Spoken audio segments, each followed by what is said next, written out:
which changed Chris Harrow's life forever. Shout out to Chris Harrow if you're watching. And then in 2019, the biggest Citizens we'd had at the time back in Manchester, which parallels what we're doing today. Huge screens, huge exhibitions, huge panels, huge discussions, huge reveals. I'm sure we all remember that Carrick trailer.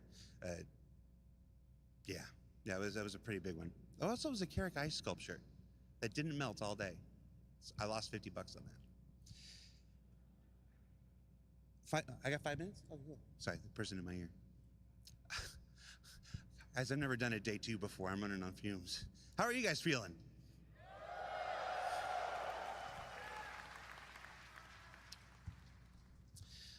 I do want to take this time, so like I said, Citizens started from humble beginnings, the birth child of Sandy, of Ben, of Pete Mackey back in the day. It's evolved over the years with many stewards, Eric Kyron Davis, David Roth, our stewards this year. They're going to hate me for shouting them out. Leah and Tyler, please give them a huge round of applause for Leah and Tyler, who have driven this year's event and made it everything that you guys hear live and in the theater have seen. Hall B, jeez. I hope you've seen Hall B during the interstitials between the panels if you're watching from home. Leah and Tyler have kicked the ball out of the park. I mixed my metaphors there. I wonder what I'm going to be like at the end of the day. Let's go into the day's programming, shall we? So in just a few minutes, at the top of the hour, we've got Ian Leyland, Sean Tracy, Forrest Steffen, and Sean Tracy again for character advancement. They're going to show you some of the latest advancements in our character tech. You saw, and Andre. Don't want to forget Andre. You're going to love Andre. Sorry, Andre. You saw a little bit of it in the Star Engine presentation yesterday. It's going to explode. And they're going to show you the full potential of that work for the star hair and the star cloth and the facial stuff and the clothes stuff. You're not going to want to miss that. Life in the first person is a look at the first-person existence in our Star Citizen's first-person universe. It's not just FPS combat, it's how you interact with the universe around you, and a lot of improvements I think many of you are going to appreciate. Then Taking Flight, Yogi and Diego and Inez and the team there are going to be here for another live demo where they play the game and show you the amazing master mode and flight changes that have come from their work on Squadron 42 that are being brought over to Star Citizen. We're going to break for lunch again, 2 o'clock. Get your lunch. It's a long day. Then finally, two-part environment and gameplay summit here with Living on the Edge and Destination Adventure, where we're going to go through a bunch of the new locations that are coming to both Stanton and the Pyro system. You're going to want to check those out. And for those who are here, be in your seats. If you have a chance to be anywhere, be in your seats as those presentations progress. I can't tell you why, but you'll thank me later. And then, of course, at around 5 o'clock thereof, timings, Chris Roberts will return to the stage for his closing remarks, his closing ceremonies, and you're not going to want to miss that. So that's our day's festivities. With that, I'm going to throw it over to Dan. He's back in Hall B. Dan, I hope you have more energy than me. Take it away, buddy.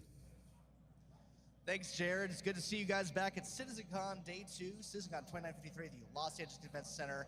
So many awesome things yesterday. We saw the server meshing panel. We saw people experience Pyro for the first time.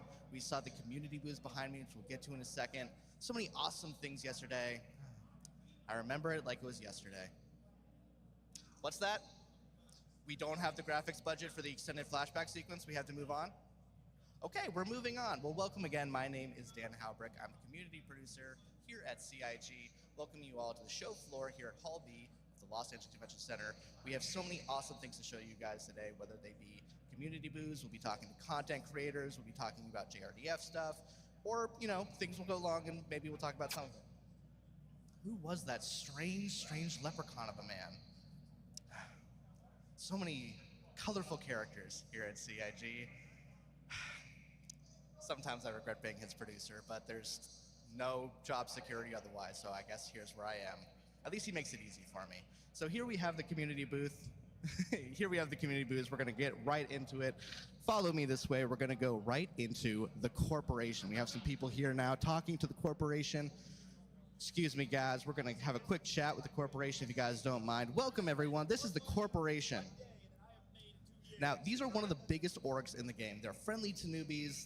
They have this really immersive scavenger hunt, so we're going to get into it. Welcome, guys. So can you tell me, what's the main focus of the corporation?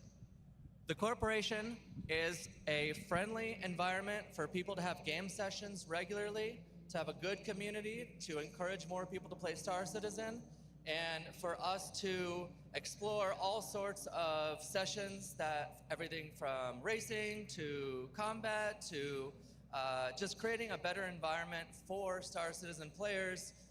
And we look forward to its release so that we can have a wonderful exploration of the universe. Awesome, that's a great answer. So I hear you guys have a really immersive scavenger hunt you guys are doing for everyone on the show floor. Can you guys tell me a little bit about the scavenger hunt you guys are doing here at Citizencon? So the scavenger hunt is right here. I'm sure a number of you have grabbed some of the beads that we have, and if you are managed to find someone and trade with them to have 3 of the same color, we are entering you in a raffle for a vulture tonight. As well as a raffle for our Pyro plushies, and a couple other little surprises if you come by and say hello. Well, guys, be sure to come by and say hello. The corporation are, again, one of the oldest orgs in Star Citizen. They are a staple of the game, and we're so happy to have them here. If you guys are wondering, these community booths are all different orgs that represent a variety of facets of the game. Each of them brings something new and unique to the table, and it's why they are the backbone of the show floor here. They help represent the community, which is you guys. Now here we have Equinox. What's up, guys? Hi, I'm looking for you. How's it going, man?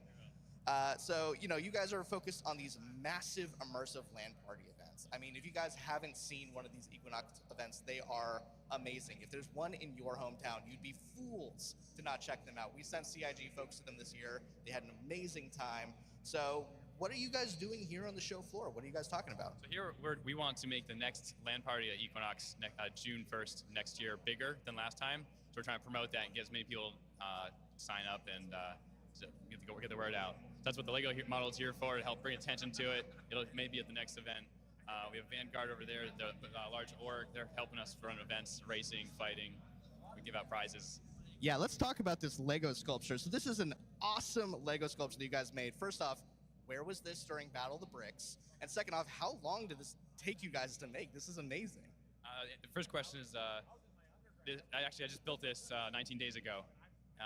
And for Battle of the Bricks, I built a Scorpius and took an updated version to last LAN party at the Equinox. What was the other question? How long did it take to build? Yeah, how long did it take to build? About 120 hours in 19 days. So that's like, an average session of Star Citizen sometimes, yeah. So no gaming at all. So I think you answered it a little bit, but what can people expect from Equinox in 2024? Equinox, you bring your own PC, a lot of computers to pick from, big swag bags, and a lot of giveaways. Yeah, any cool events that you're able to tell us about for 2024? You mentioned the June one. Is there anything else you guys are doing? Like activities during the event? I don't think we have anything pegged out specifically yet, but we last time we had racing, PvP, fist fighting in Origin jump, or 890 jump. Just some rich people boxing. You love to see it. Well, thank you guys. If you guys are here on the show floor, again, come check out Equinox. Come check out this Lego sculpture. It's the coolest thing I've seen in probably 5 minutes. I have a very short attention span. We're going to be making our way now over to the Walkers of Sigma. Now, these guys are the forefront security org of Star Citizen. These guys provide security for major events like the Daymar Rally. They are the forefront runners, like I said, of security. So how's it going, guys? Happy to be here. Happy to be here. I love that. So how do players or other orgs go about requesting security from you guys? What's the process for getting the Walkers of Sigma to be security? Sure, absolutely. The best way to get a hold of us is to join our Discord. You can go stop by our booth and pick up a business card where you have our Discord link on the back of our card. Let me see that. That looks so cool. Look at that. That's actual wood. Is this laser engraved? Yes, sir. Laser engraved. That's awesome. This looks phenomenal. Look at that. Here you go. I'm going to have you hold that for a second. So what's it like running security for things like Daymar? Obviously, that's a huge operation. There has to be so much that goes into it. What's it like running security for it? So running security can be both very stressful and also at the same time a little boring. You're going to have some of those servers, you're securing roughly 15 different servers for something like the Daymar Rally. So some servers might not see any action at all, and you're just kind of sitting there hoping and cheering on your favorite racer. but there are other servers that can be super chaotic and are nonstop bombarded by outside forces. And those are the ones you really have to keep your eye on, make sure they have enough people to secure as many people as possible, and get any reinforcements if needed. Yeah, that sounds like a logistical nightmare, but luckily they have the Walkers of Sigma to help make it all possible. So, kind of last question. Jared and other people have been harassing me throughout the convention. How do I get you guys to follow me around? I actually have one of my best guys here. This is our combat branch officers. He's going to keep you nice and safe. All right, well, I now feel safe and secure. Come follow me, guys. I got a big bodyguard now. I feel on top of the world.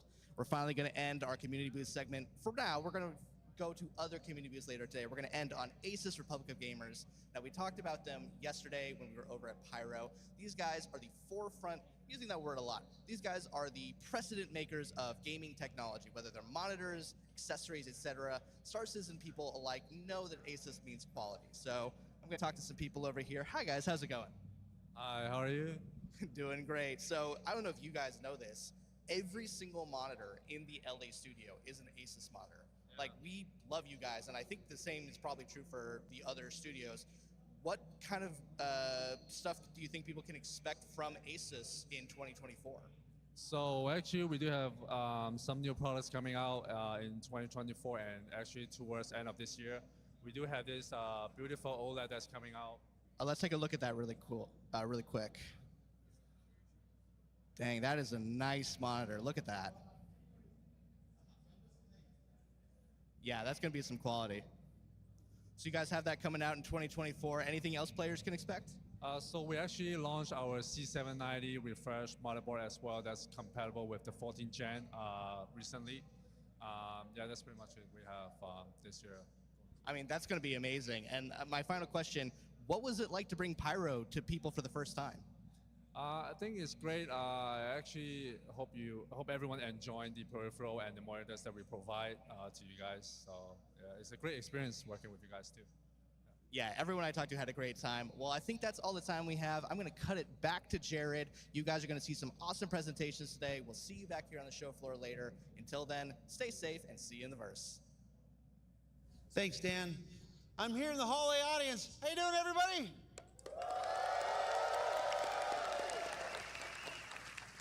I've not spoken one word to this individual next to me. Hi, individual next to me. Who are you? Hello, Jared. My name is Jack. Hey, Jack. What do you do in the verse? Salvage. Do you like it? I love it. Are you good at it? I'm good at it.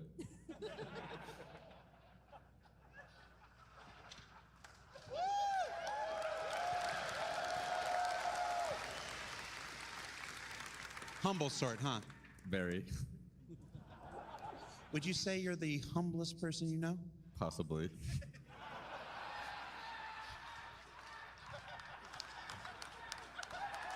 Could there be someone more humble than you? Probably. Never mind. All right. So a couple more housekeeping things. As Dan said, Asus is one of our amazing partners here to make this event possible. We also want to shout out our teams at IX Systems. They helped build the amazing server technology that we're using in the Pyro Playground. We are not connected to the internet. We have our entire environment replicated here. It's back there. You should go check it out.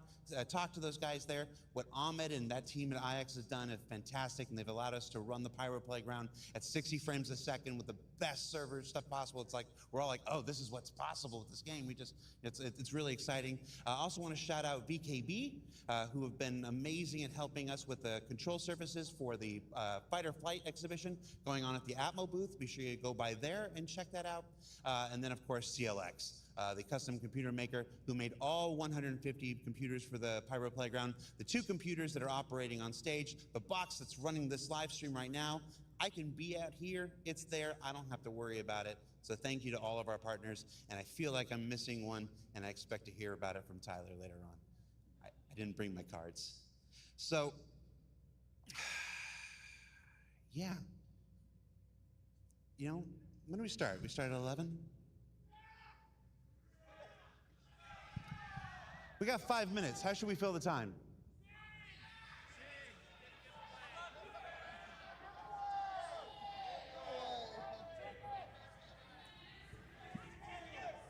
All right. Okay. So here's what we're going to do. Back in 2013, we attempted to sing Star Citizen Happy Birthday. And at that time, there was a weird legal kerfluffle. It was believed that the stream got muted because we sang Happy Birthday on stage, and Twitch automated content said, no, don't. It's our birthday. It's a little late. It's also Jake Acapella's birthday, so if all of you would join me in a rousing edition of Happy Birthday, we're gonna test the stream gods and see if we don't get muted. So ready? All right, everybody.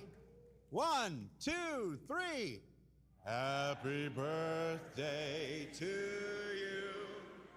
Happy birthday to Раз. you. Эван на связи. Happy birthday, dear Star Citizen.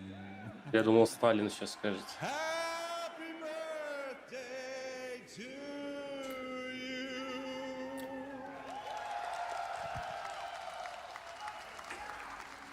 Ух ты, добрый вечер, бла-бла. Ой, я проглядел. All right, with that, we're going to take a break. Тайм, привет, я отходил. Get your last snacks, everybody. The show'll start in about 10 minutes with our character advancement panel right there on stage. So stay tuned. If you like day one, we've got more to come, everybody. Take care. We'll see you in a bit.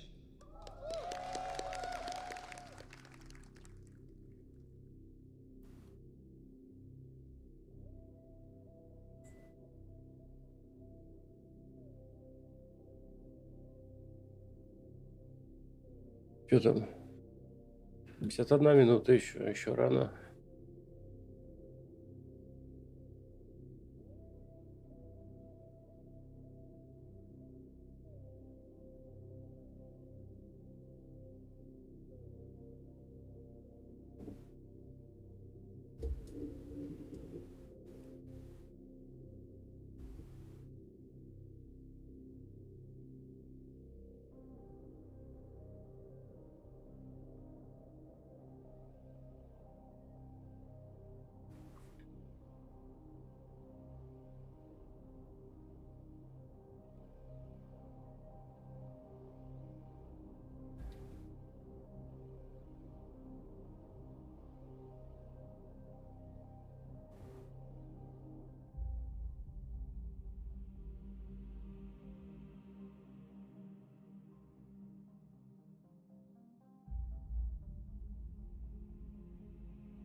А вот и школа. Да какая школа? Ты глянь. Вообще пиздюков не встретить. За редким исключением. Одни дядьки, вот оно, комьюнити. По мнению наших школьников, это лохи.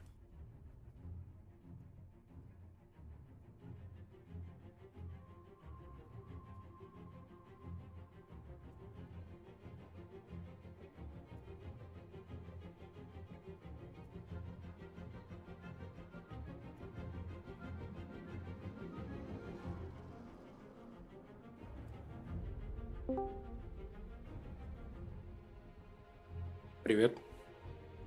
Паша. Паша. Необычно тебя Пашей называть. Зачем? Не. Название. Да, это тоже необычно было услышать. Вот именно.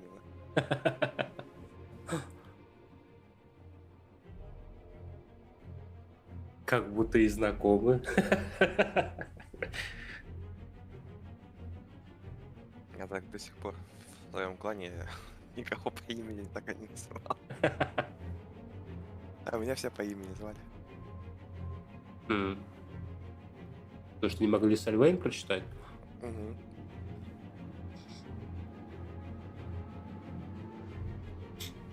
Нет, знаешь, я когда с Анархией виделся, сколько мы в 2014 году познакомились, а в 2019 я встретились в реале.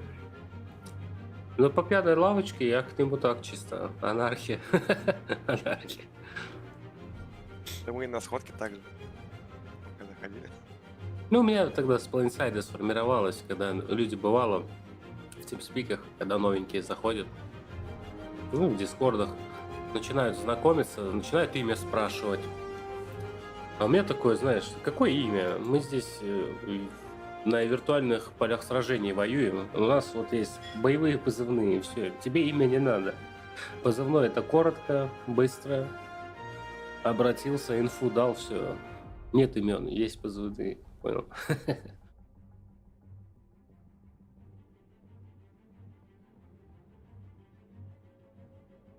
А в тундре всегда в Паше зовут. Везде. Почему какой ник у тебя? Такой же. Везде. А кто тебя там Пашей зовет? Все знакомые абсолютно. Ну, это так знакомые. Незнакомые, кроме ника, ничего не видят же. Да, многие даже моего ника не знают, потому что на стриме меня все время тоже Паша зовут.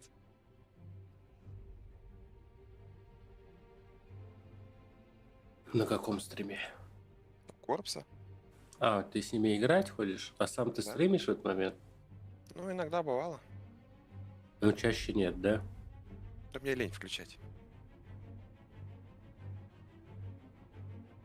Ты там на танках катаешься? Хотя меня просят включать периодически, когда я там Mass Effect проходил, еще что-нибудь такое проходил.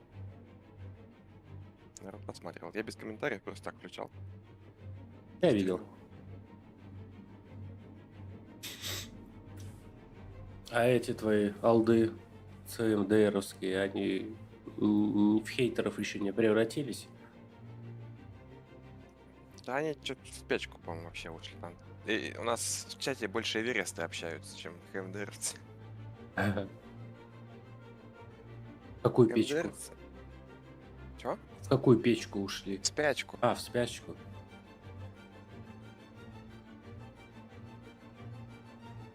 Ну или в ДКС. Ага. Ну они же изначально ДКСеры, не? Не, изначально, по-моему, они доставочка.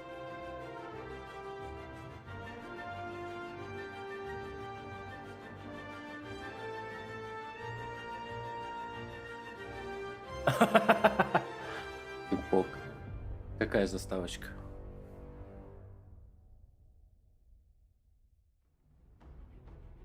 Я пробовал сегодня сделать рестрим на YouTube и в Яндекс браузере перевести. Ни хера не переводит.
Все джамбу показывают.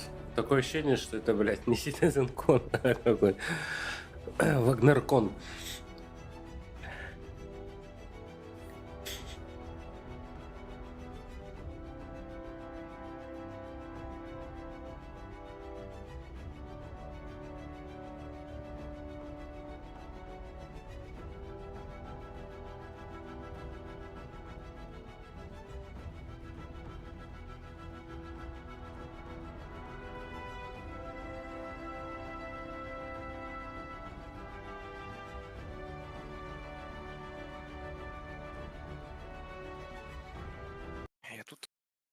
Мгм. Ты сказал заставочка и ушел. Я правильно услышал? Доставочка. А, доставочка, вот оно что. Я говорю, пробовал запустить рестрим на YouTube и перевести Яндекс браузером. Ladies and gentlemen, Не получилось. please welcome to the stage Ничего the не person who переводит. forgot to create himself an intro, Disco Lando! Woo-hoo! He also had caffeine in the last 10 Ладно. minutes. Не, он вообще Welcome to красавчик. Ситизенкон Day 2, Люблю этого everybody! пухляша. Are you pumped? Are you psyched? Have you eaten 2 dogs? Get in your seats. It's about to start, ladies and gentlemen. Welcome to day 2. I'm not going to take up any more of your time. Up first, character advancement with Ian, Sean, Forrest, Andre. Give it up. Bone, start the show.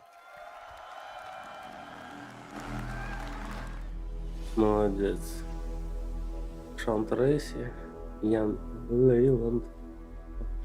Так, это кто у нас? Hello Еще раз. there. Character Advancement. Hey everyone, it's Persona. so good to see you all again in person. Thanks for coming out. So I'm Ian, I'm the art director for Star Citizen. We're going to kick off the first ever day 2 of Citizencon by talking about some of the awesome work done by the character team. All right.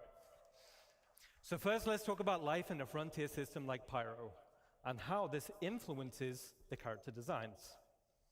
So we wanted to create something unique compared to what we've seen in Stanton already.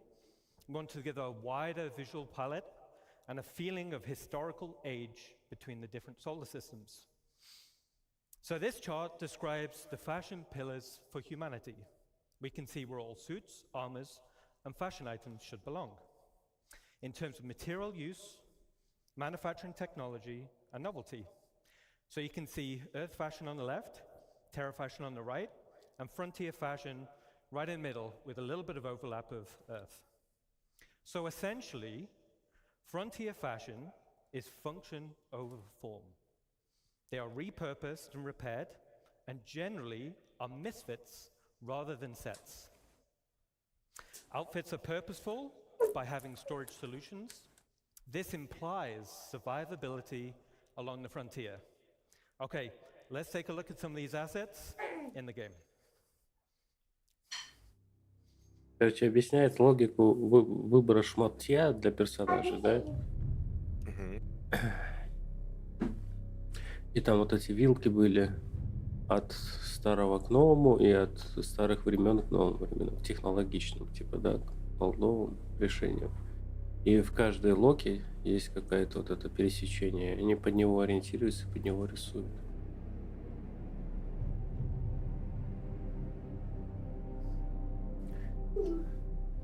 Типа должно быть оправдано.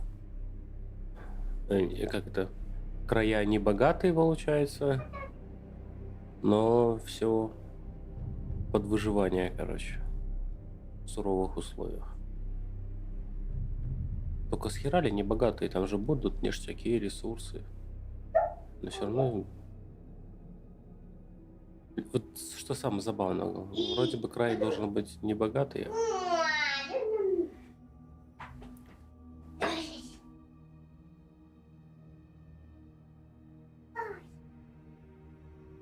но для игроков там будет много таких вещей. И там могут ресурсы быть, за которые бьются бандосы.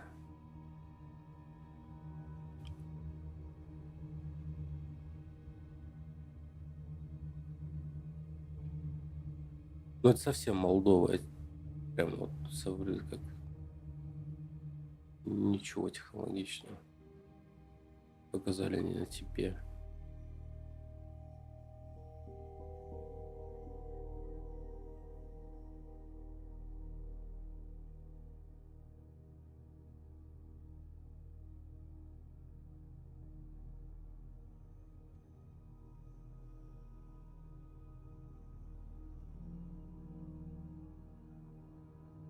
Такой шлюз большой.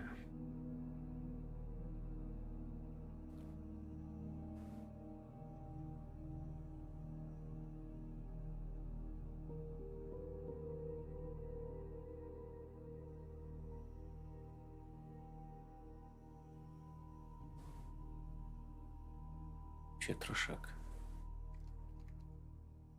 Okay, awesome. So hopefully you guys that played Pyro Playground, you will have seen a few of those assets being showcased. So as we saw from the video, pouches and storage are a key part of the Frontier aesthetic. This drives the feeling of survivability. But from here, we thought it'd be really cool to give the functionality, but also some customization options. So let's take a look at a video we just developed internally, and this is for modular storage items on the player.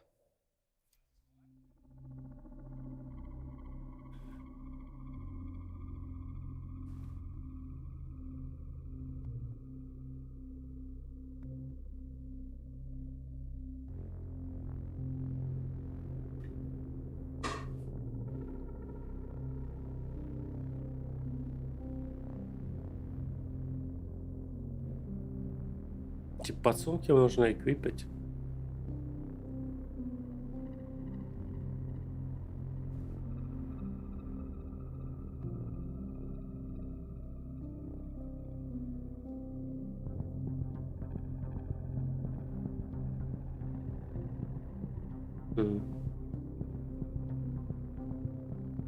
О!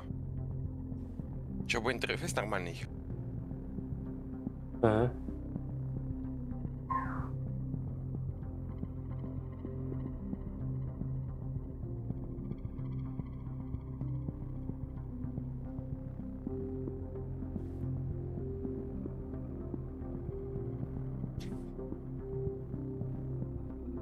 Весь обвешался.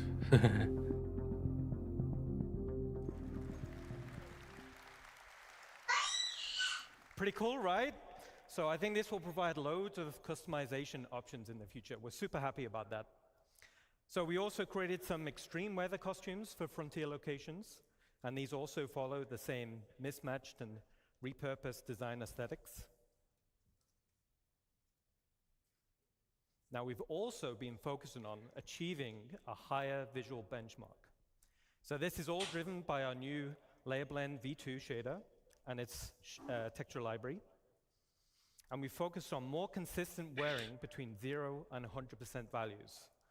So to showcase this, let's look at a quick example asset.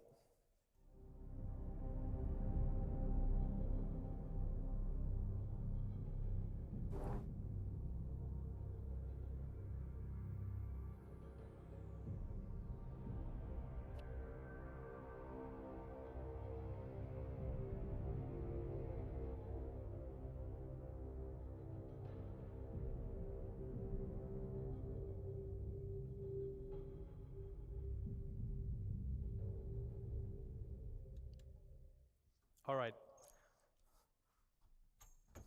So as we saw in the video, the insides of the helmets are looking fantastic. Now this is us getting them ready to animate with put on and take off.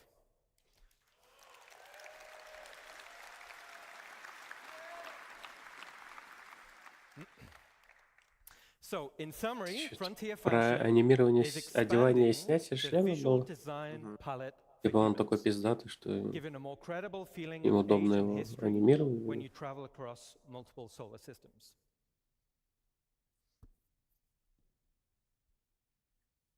All right, now let's talk about something different. Now we're going to talk about some of Протеанин. the gangs in Star Citizen. So Ninetales have been one of the main gangs in the game. So far,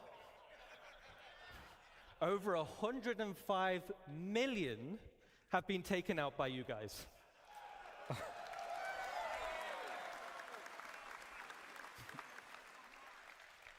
So you guys have been busy. Great job. All right. So it was like, all right. Now Типа we're gonna игроки need to 105 introduce a few лямов factions to the game. Ninetales убили. Да. So the first faction we're going to talk about is Rough and Ready. So the aesthetic of the gang was to be subtle. They're understated in terms of clothing, and they almost blend into their environment. Привет. On closer inspection, you'll notice their tattoos. These signify rank and progression within the gang. Let's take a look at a quick video. Подсумки показали. Кастомизируемые. Типа новый инвентаря, что ли, интерфейс? Если бы. Нет, со старым. Но подсумки новые. Можно кастомизировать себе количество инвентаря. Навешивать себе доп. Эти пакетики.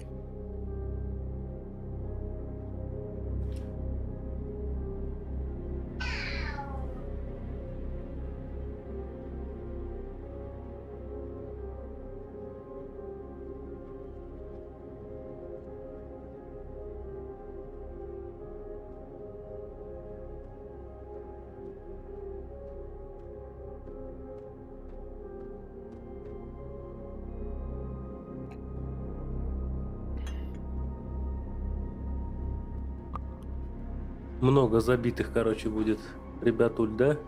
Там все там, блин, не в скафундрах ходят.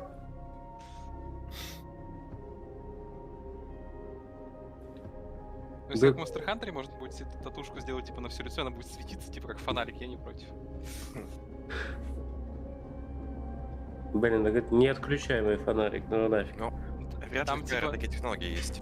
Там просто, типа, ты можешь нанести, типа, любую фигню, типа, на лицо, и ты можешь нанести, типа, вот полностью закрасить все лицо и его сделать, типа, чтобы оно вот светилось. Просто как фонарь бегать. Удобно.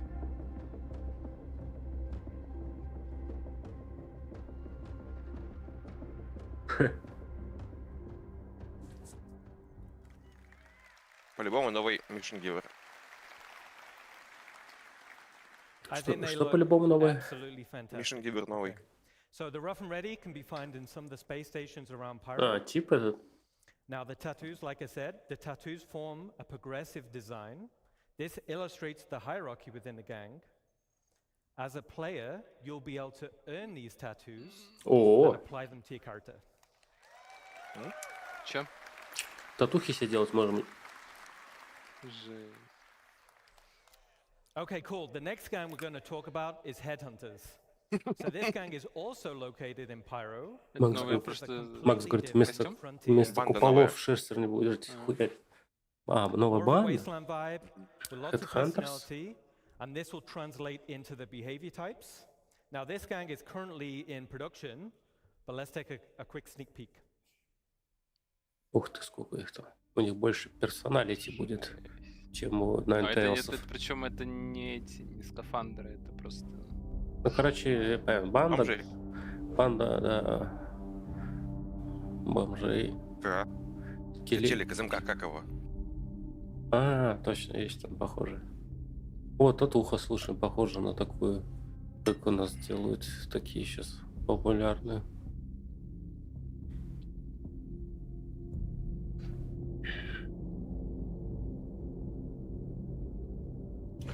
Прям панки, блядь. Ну, типа в таком, наверное, в космос не выйдешь. Но в этом, скорее всего, выйдешь. Видишь, железь какая-то под низом.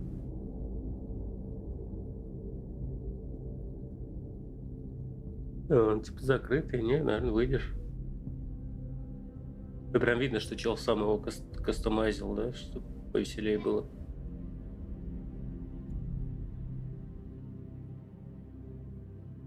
Это что-то уголек опаленный.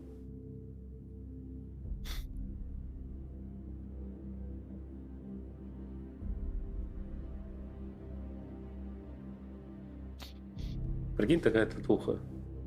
Типа в говно упал лицом.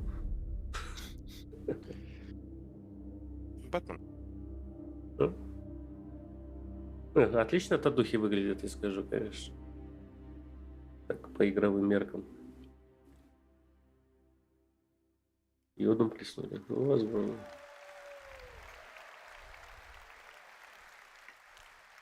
Okay, so cosplay competition next year. I can't wait to see what you guys come up with. All right.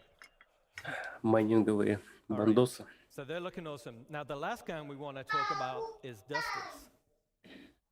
So Dusters are a criminal gang specializing in mining-related crimes. Now internally, I love the original Desert Nomad armor. You can see him here, right? Now I wanted to use it as a starting point to establish the Dusters design language.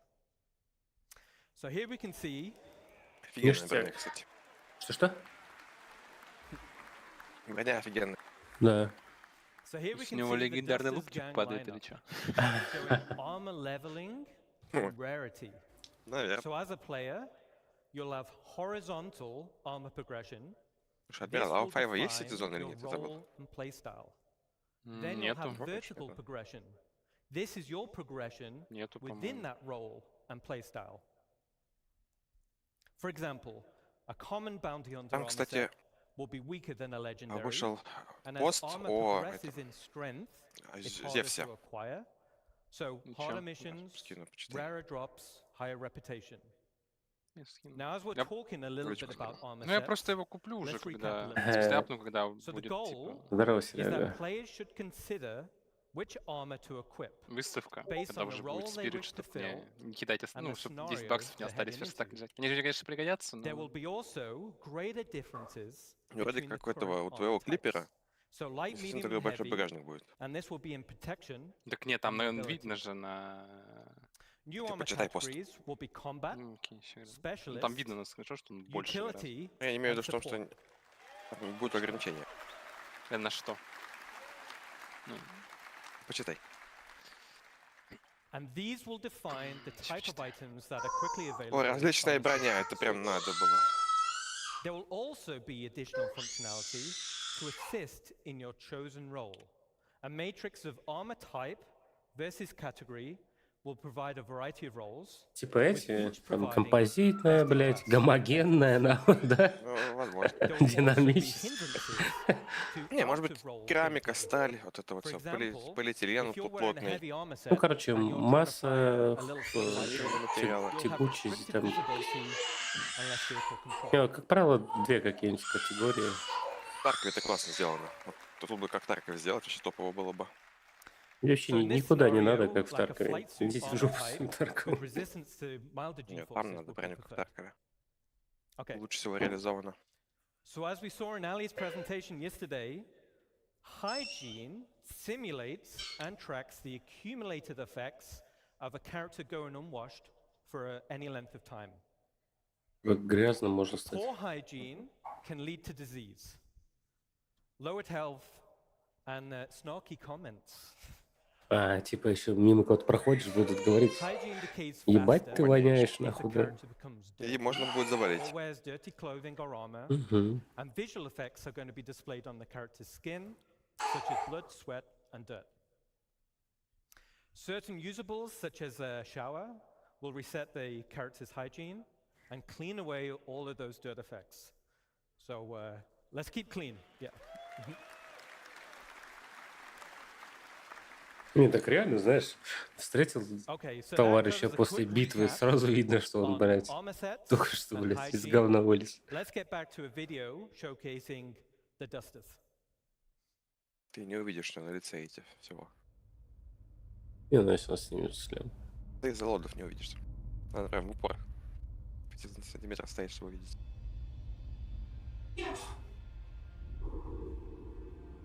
Что-то мне напоминает этот шлем. Я знаю этого. Кто там главный злодей после Дарта Вейдера, блядь, в Звездных войнах?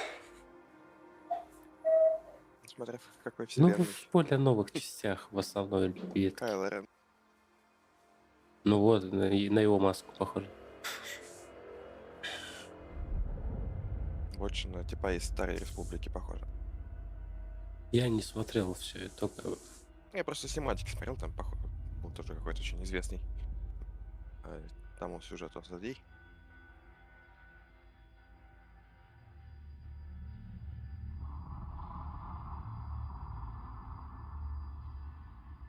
Слухач, нюхач. Уши свободны, чтобы шаги слушать.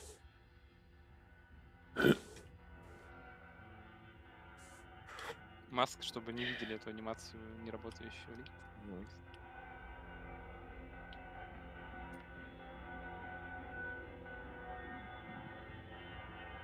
Стоит чё?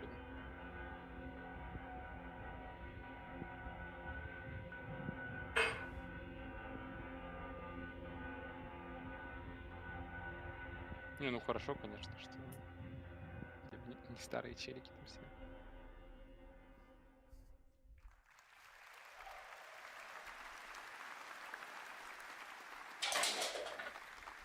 Awesome. So you'll be able to find the dusters scattered around various settlements and wrecks in Stanton, and the dusters will be available Q4 this year. Ну, объяснили, почему можно будет ходить не в броне и в костюмах, потому что некоторые зоны тебя будут просто не And пускать with в that, броне, I'll hand you over to Sean и Tracy. You хождение guys по have been КД в awesome. этом Enjoy the костюме rest of будет the влиять show. на гигиену.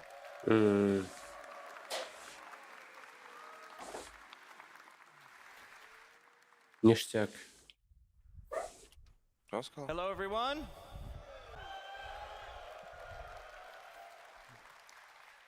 All right, so I'm Sean Tracy. I'm the Senior Director of Tools and Tech Content here at Cloud Imperium Games in Los Angeles. So today I want to talk about Starcloth. Starcloth was initially unveiled at a previous Citizcon, kind of in an early stage. So it's now rolled into full production, and it's used in both Squadron 42 and Star Citizen. So it's going to be seen on more and more assets, like some of the great art that you just saw.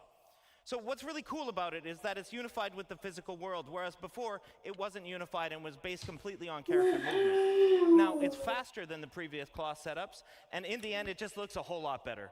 So today, I'm going to cover some of the tech, the pipeline, and we'll see some results. So let's get and see it in action.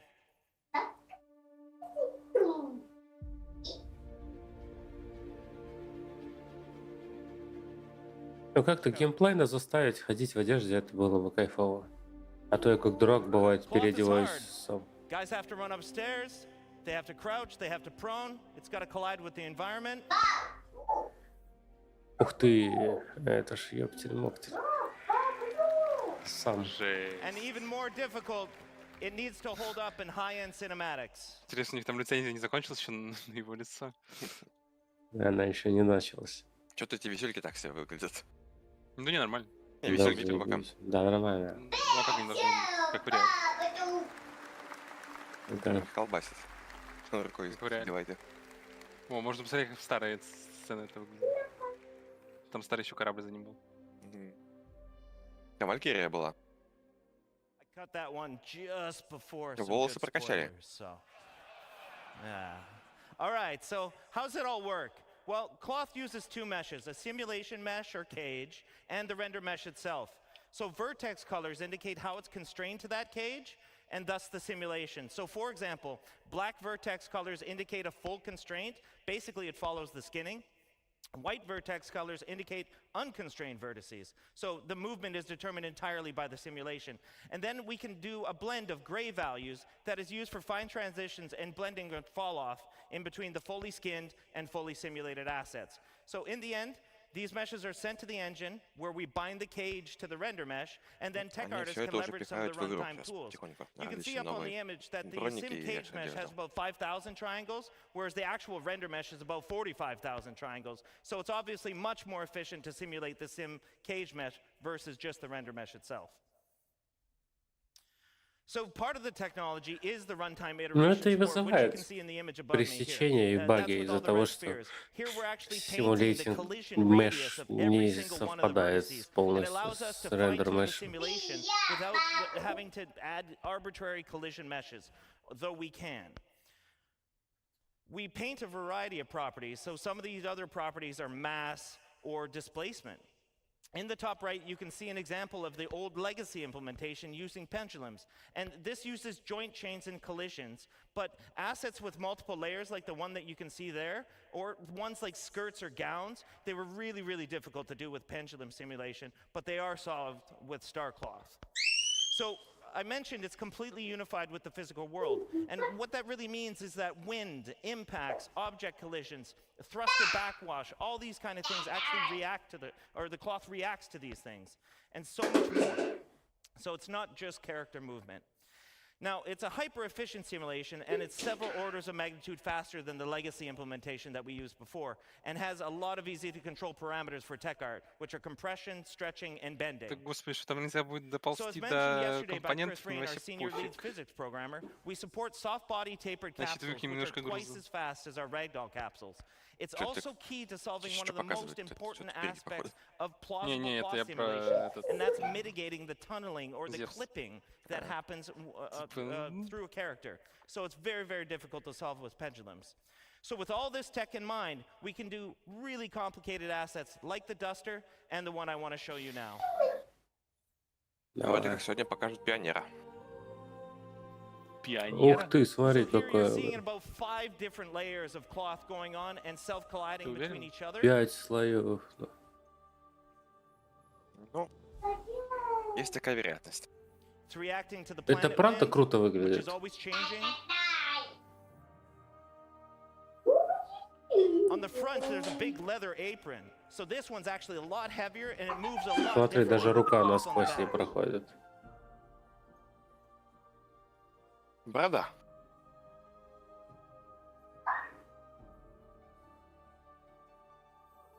So he's walking into the wind here.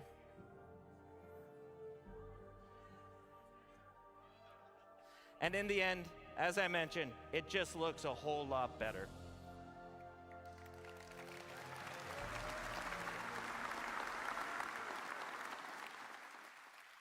So with that, I want to hand you off to my friend Andre Piers, who's going to talk about hair. Андрей. Thank you, man. Hi, everyone. So, nice to be here in LA with all you guys. So, I want to start with a question. Андрея. How many of you are actually excited that we're getting new hair Когда там into the какие bus? панели интересные сегодня? 12 часов.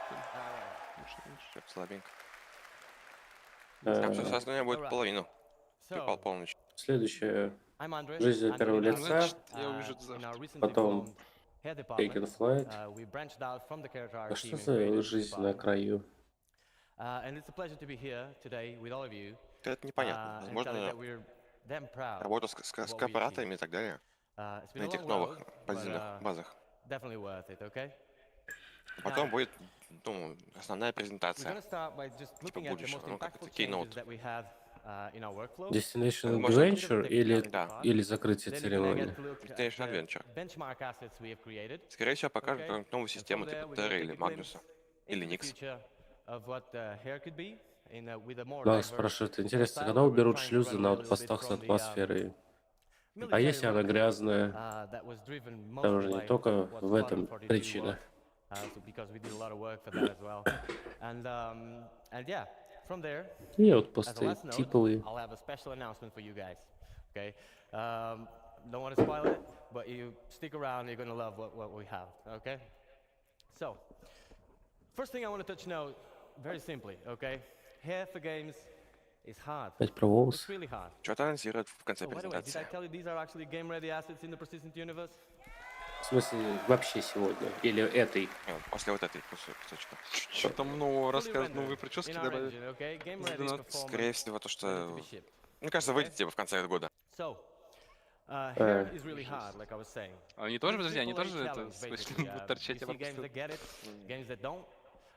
Some of them get it more or less. Волосы Говорили Either об этом way, что-то или нет? for us, the challenge is the О чём? same. We're not Про то, different, что, and the типа, что challenge is real. волосы In the scope of торчат Star сквозь Citizen, шлем. like Как они торчат сквозь шлем. day-night Сейчас надевается cycles, маленькая, all так, these как light маска shafts, под all шлем, и this, волосы исчезают. MMO, people running around with the hair, Как a lot of шапочка motion, для a lot of плавания. fast-paced movement. И волосы скрываются. Yeah, it is hard. Поэтому не торчат. But Так the было best thing очень is давно, we have просто не variety, всегда срабатывало. okay? Да. Бывало, yeah. бывает, а так в целом. По большей части It is- работало так. And it doesn't end here, okay? Yeah. Окей. It does not end here, okay? It's the nature of CIG. We just keep pushing the boundaries, but like I said, we're really proud of what we're showing you here today. So let's dive in what we made all this possible, Бля. okay? On a high note, on a high level, basically, a successful hair requires 3 fundamental elements, okay? There's the texture, there's the Все placement, понятно, крутые and there's волосы. also Видите, что the выходит shader. завтра, и If one of these elements fails, Ну, волосы, мне, all честно, of вообще them все do. равно, когда они Okay, so выйдут, it's если basically честно. you can have a great texture, Типа, great placement. конечно, хорошо, If когда your, слово shader is релиз, wrong, когда они будут типа в сквадроне, типа no go. хорошими, ну, типа, это Really. окей, это важно. And the same if the texture fails or if the Ну, в placement нашей fails. So вселенной, типа, really vital, really important нахера не нужно. that everything works together. But the good thing is by breaking down the hair into these 3 parts, it also allows us to actually Каждый go год deep выходит, into рассказывает each про of them волосы, and типа, там. push the quality up. Не, Or like не Chris против, Roberts но- would say, bring the high Думаю. fidelity, right? Про волосы давно не рассказывали ничего. Очень Да? давно. Я конечно, в прошлый раз рассказывал. Про волосы последний раз рассказывали в 2019 году, когда был on этот texture Vertical end, there was Slice a lot of демо. changes. Когда Хэмилла As you показали see on the top there, the с common крутыми approach of волосами. a AAA game would be to have true black, Это уже true 5 лет white on a прошло. transparency map, a bit of taper on the tips and roots, and call it a day. That's what happens in 99% of the games. Now at CIG, we went a bit further than that. We tested all the thicknesses that were actually reasonable to test, of course, and we came to a realization. The hair doesn't need to be thin enough. It just needs to look thin.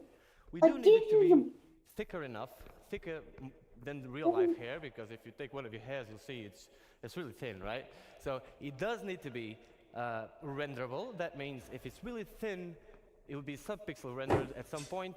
With the motion and all that, we will get a lot of artifacts. And so that Макс, would это be a no-go. недочет. We do need it to be thicker than in real Вот life. инженерный геймплей But вчера can we make it показывали, look он будет за это thin? отвечать. That was the question. So we came to the realization that from hair, or from scalp to hair, and from hair to the background, so these 2 points, the transition points, are the most important ones for the hair. So we aggressively tapered the tips, which is what you see over there, and added a gradient to it. So no longer true black and true white. Now, this is a lot of technicality. You'll see practical examples of this, but that allowed us to have smooth transitions and basically achieve the result we expected.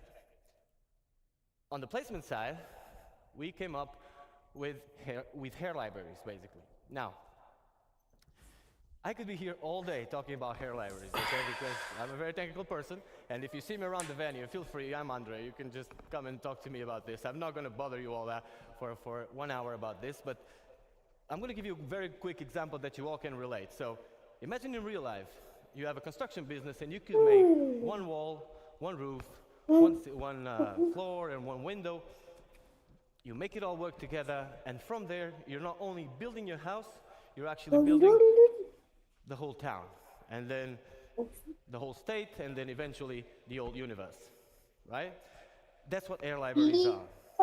Obviously, the result, if you could do that, it would be much cheaper, Они показали much faster, не пионер, and ну, в above смысле, all, да, логично, если... Хотя зачем you wouldn't have a сквадрон fruit устроить? salad of assets, which was what we had in the hair not too long ago. Типа вот если они будут показывать пионера, значит будет типа построить только не спадрона показывается. Ну, панели сейчас... Ну, я к тому, что типа пионер просто так не будет показывать, он показывает сразу с постройкой, скорее всего. Ну да. А если постройку, то пионер показывать не будет. Да и не сливали ничего, по-моему. Зайло говорил, если вы владеете пионером, то вам понравится Ситизенкон. Он такой говорил месяц назад. Как ты думаешь, что это может быть? Не знаю, он врал. So yeah, that was major achievement. Зелох? Зелох. Cool. So hair libraries are just А где говорил? we love it. It's not just picking up a text. Я не помню, то ли на спектруме, то ли где-то в комментах. You need to actually see the В вакууме он gladly, говорит. we have some of the best artists in the world on hair working with us, so we managed to achieve this at the scope that we wanted. Now, on the shader side, there was plenty of changes as well. Some of them are very techy, very cool as well. I'm going to run through fast through some of them so you guys can understand the scope of what we're dealing with. But let's just Неплохо understand, occlusion at смотрится. bake time, so bake time is prior to runtime. Runtime is where the game runs. Bake time, we're preparing the asset to actually put it in the engine. At bake time, we calculate the custom normal and we store it per vertex. So each vertex gets a custom normal. That makes, in a practical sense, for those who are not too technical, it basically makes the car, Каждая the air car, вершина not имеет look like a car. кастомную нормаль. Normals is help with the way the light reflects. И что это дает? Kinda do more smoke and mirrors on it and make it look like Уменьшение a car FPS. by just baking it. Now, on the Это только касаемо волос, да? we store two baked ambient occlusions onto the color channels of the vertices as well. Now, each vertex on a mesh in any game has a color to it, okay? You might use it or not. Imagine in a car, you have a trunk. You can use it or not. It's up to you. You don't, it's not silly to use the car without using the trunk, of course, but if you have a luggage, you can put it there or in the back seat, wherever you want. Now, we decided to use this because it was free. The trunk was already there, so the vertex color was already there, and we just decided to store two ambient occlusions on it. These two ambient occlusions work this way. Light hair, like a blonde hair, obviously needs more shadowing, or less shadowing than a dark hair, right? And so we store two. The length of the card is now baked onto the last one, and that gives us a metric of where the card starts and ends, and allows a lot of cool things you're going to see on the videos I'm about to show. So, one last thing before we can start looking at videos is that, and this is really creative, total credit for the people, for the tools programmers. I personally had nothing to do with this. This was already at CIG when I joined. It's absolutely amazing. So, we have an hairstyle that was ready, that you can see over there. And we have a hair cap. An hair cap is basically a mesh on top of the character's head, which is invisible, transparent. It is just there. Sometimes we use it for shadowing. That thing has an UV. And so we project the hair, or where the hair starts, onto that UV, and gives us that image that you see on the middle, right? And so we now have a 2D space that relates to a 3D location. Meaning that if I want to have hair like mine, which is white on the sides and dark on the top, I could just paint this part and get it white on one side and then dark on the top, which is an insane advancement because cards normally are stacked on top of each other. So when an artist is placing cards, if you paint one card to make it white here, well, it's going to be stacked on top of the other. Из-за ничего волосы продавать начнут. And no control over it. So this allows us to give control. Кстати, неплохая монетизация была бы. Ну, типа как в финалке, знаешь, там... Не, финалки нет монетизации. Просто... Мальчика Эма можно сделать.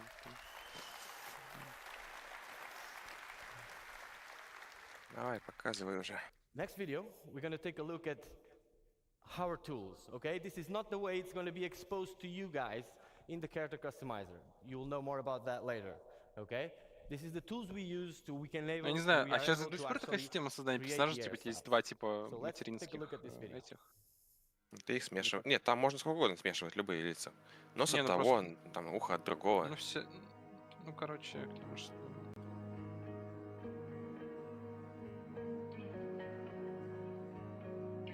О.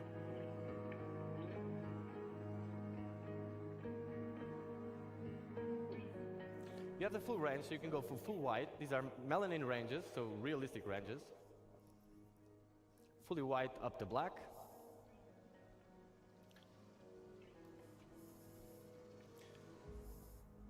Obviously, you can go red head as well.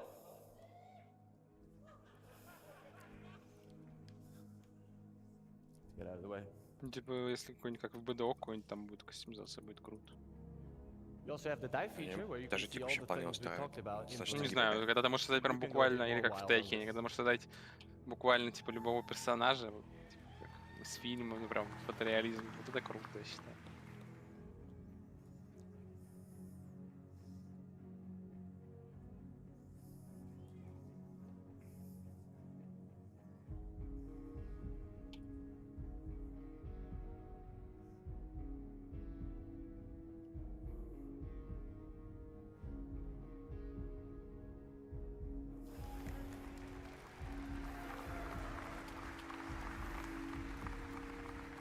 Да ладно.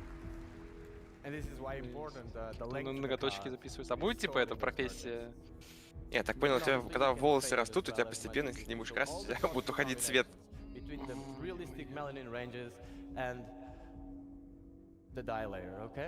This is how the occlusion is working, so you can see these shadowings, creating more negative spaces, more structure to the hair.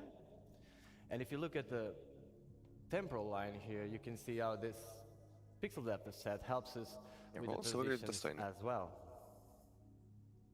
Cool. Но они их еще не показывали прям очень много Что в кадре было много? Не, нет, в смысле, это все картинки. Работают это. Видео.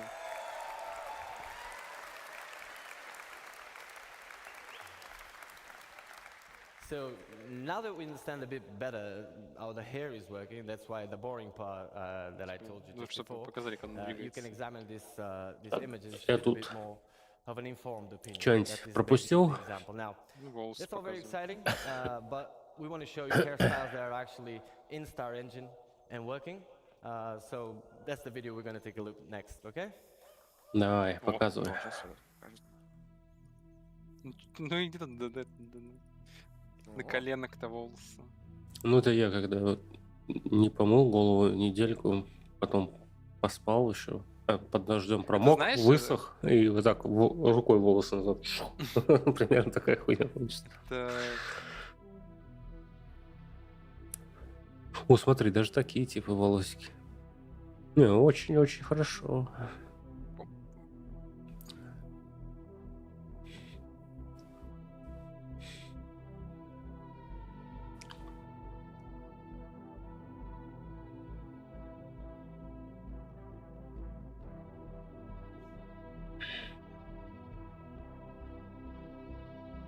Паша. Вот ты помнишь, в этом в Гандаме, короче, была такая девочка с двумя такими шарами огромными. Ну. И вот они прям специально сделали, ну вот потом выкладывали, типа, схему, что как она эти шары, короче, убирает, чтобы надеть этот свой чепчик, блин. Вот здесь такого так же не хочу, видел. чтобы было. Нет, там прям специально выложили, типа, официально, что, типа, у нее они не исчезают нафиг, а что она их засовывает, типа, под шлем. Полные эти. Вот смотри, что он написал. Чучу или как ее там звали? Да, чучу. На английском. Запомните, типа, ребята, Scam Citizen. Что ripped off, это что значит? Типа, ну, короче, через хуй кинул бану игроков 8 лет, пока продает 100 новых кораблей. Не, это владельцы банного Миршитмана, он про это. Ну да.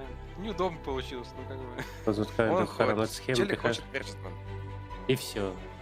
Да. А нюкс будут сделаны за более короткое время, типа ядерные бомбы или что?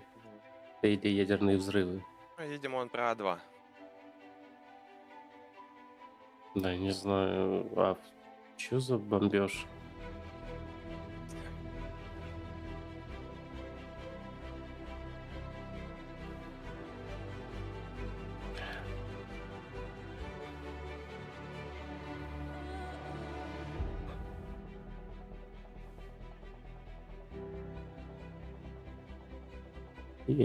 Даблкап говорит, что ему волосы неинтересны, но очень нравится. Мне тоже не сказать, что сильно интересно, но да нравится. Не, ну классно, чё. Да, классный волос.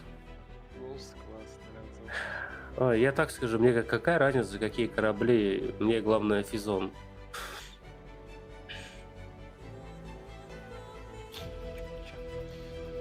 И что значит ban players, блин? Тут же нельзя за инопланетян играть. Ну, типа челик, которые на кораблях идут. Ну, он про то, что за 8 лет продали более 100 новых кораблей, а владельцы бануфаны. Бануфаны. За 10 лет продали сотни новых кораблей и не выпустили игру. А он просто спамит.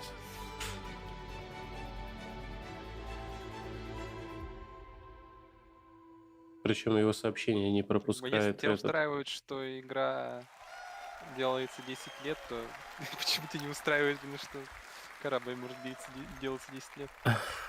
Логично. Great, guys. So I can see by your feedback that you really enjoyed the die. So типа, что ты сделаешь, перестанешь покупать корабли? Локап тоже формулу смотрит. Pretty cool. Какую формулу? Гонку пропускаем. We're trying to make this diverse and get away a little bit from this type of hairstyles you just seen now, which is a bit more military. Типа вот если бы они, знаешь, ну то есть там волосы это классно, но вот если бы они показали, допустим, как что у них будут работать какие-то эти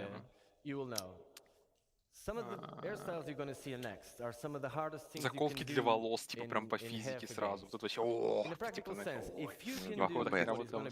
А вот можно взять расческу и расчесывать себя, да?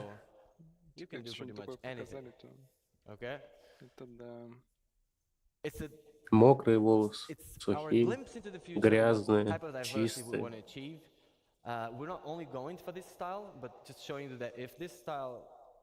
Но типок справа выглядит реалистичнее, чем слева.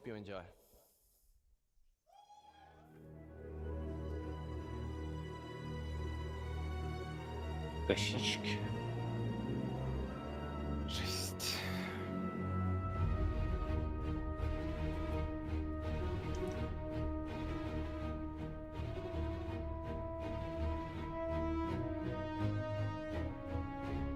Льюис Хэмилтон. А? Хэмилтон. Че, перед негром? 3D. Ну, ты как вот, ну, они и показывают их в динамике все равно. Типа.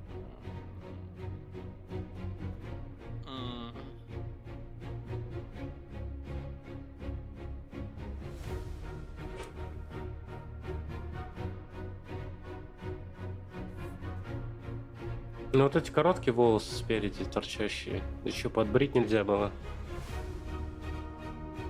Типа нужна.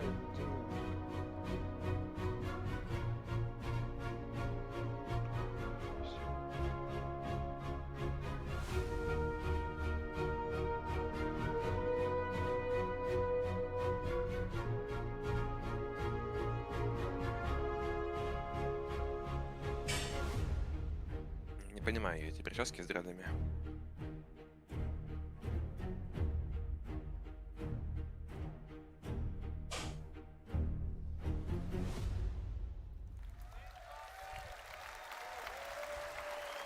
Thank you, guys.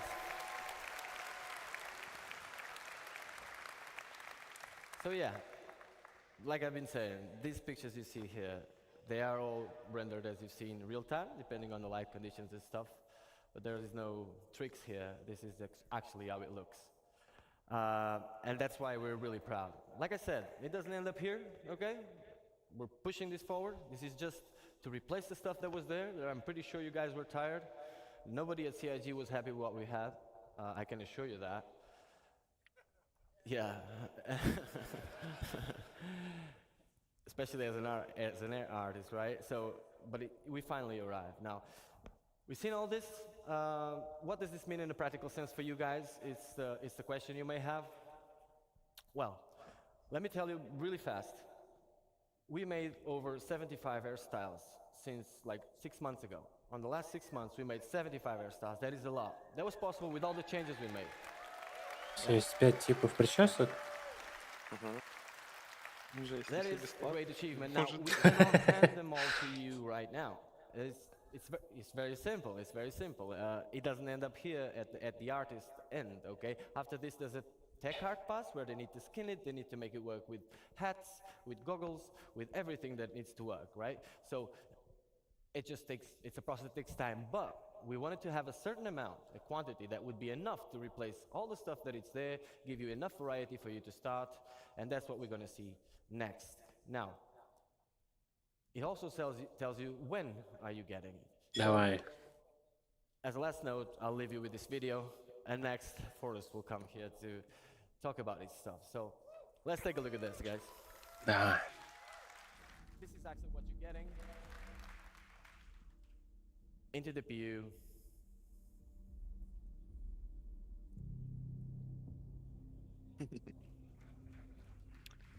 Ничего не нашел, где там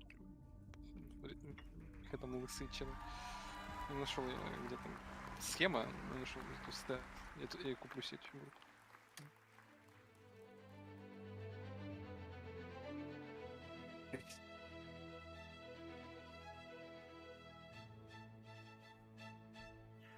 О, ну да, как ты и сказал. О, 22. Прочитано. It was a pleasure to be here with you today, guys, and see you in the verse.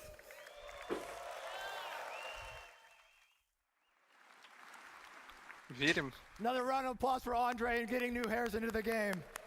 I can't wait to put new hair on my character, I'll tell you that. And for Ian and his awesome character team and the amazing characters they showed us earlier. Absolutely fantastic. I'm going to run through this. We don't have a lot of time.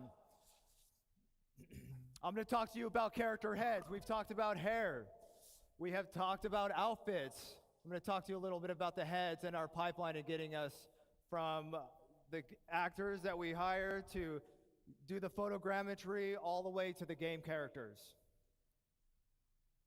So we have a DNA pool, expansion, and customization I'm going to be taking you through.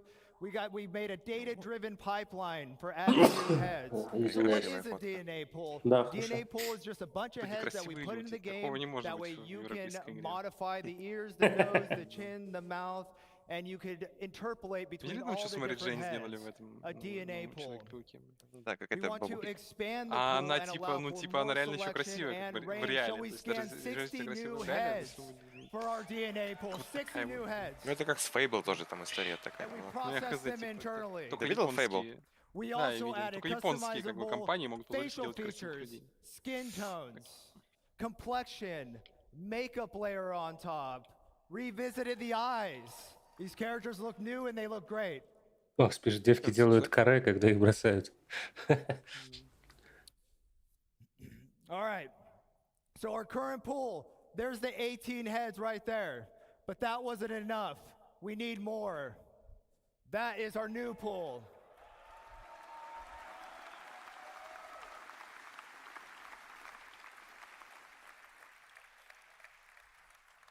Very exciting. Right now in the Третий ряд BU, снизу. when you're Вторая playing, справа. see that center row? You get 9 females and 9 males. And now we're going to be getting all these characters. It's for Squadron and the Persistent Universe. Выглядит очень криповенько. How do we do it? Европейцев Well, we очень partnered with мало. Clear Angle over in Pinewood, London. And they have this thing called the Clear Angle Dorothy Scanner. Европейцы просто не дают себя The сканировать. scanner improvements allows us to get shoots done in Нет, 4 я weeks думаю, of sessions. Custom квоты coded не flash хватило. that just kind of does it automatically, Квота all exceeded. calibrated. Seconds. To give you an idea, our old process for doing this took hours to calibrate. This thing does it in seconds. Talk about state of the art. Average of 4 scan actors per day now. We used to be doing 1. What this means to you is we can get you characters faster. We can get you new heads faster. Polarized image data resulted in improved spec, blah, blah, blah. Those are awesome texture maps that we could put on the head. That way we could render them, make them look really good. Photogrammetry captured in raw images at 8K texture map resolutions. Hyper accurate scan results. Now, close your eyes if you're a little sensitive to light. Им, наверное, обидно, что они на этой херне не This is the сканировали всех process we этих use to get the звезд. pictures, to build the photogrammetry, to Ой, calibrate the ой. cameras. Всегда обидно. Звезды там у них уже выглядят устаревшие.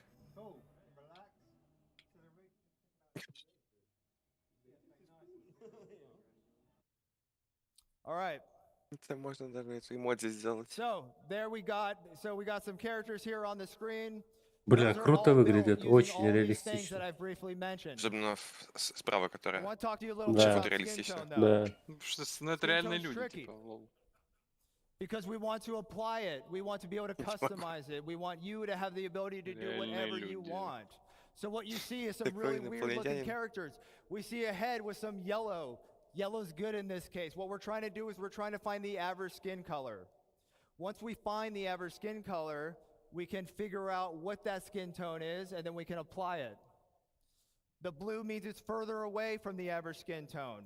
So when you apply your skin tone, it has less influence, keeping those high details, keeping the color, the blemishes, the imperfections.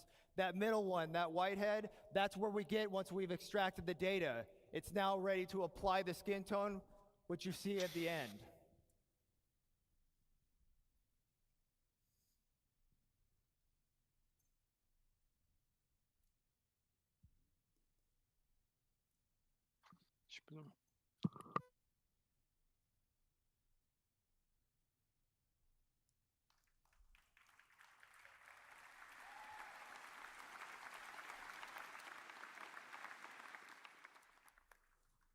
All right, so here's a little more detail what I'm talking about.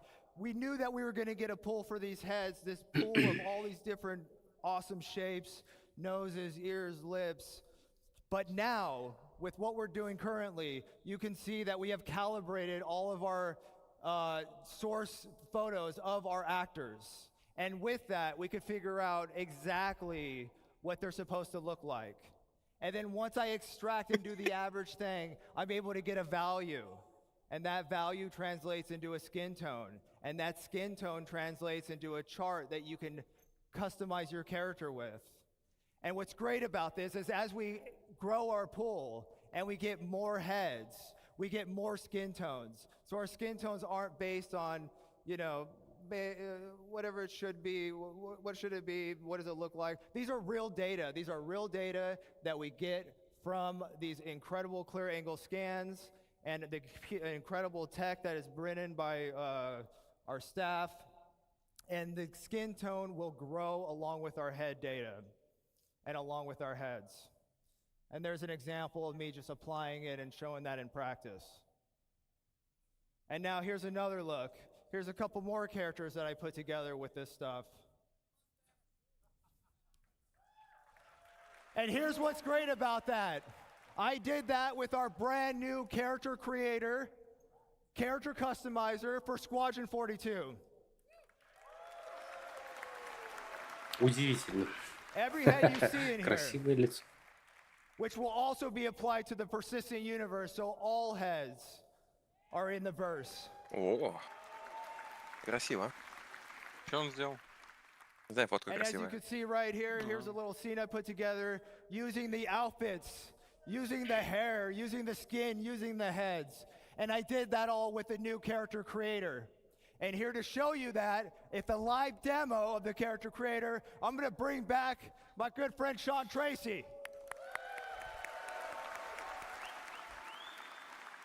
Thanks, buddy. Give me. Oh, it's awesome. All right, so what's this all mean to you guys? Let's show ya.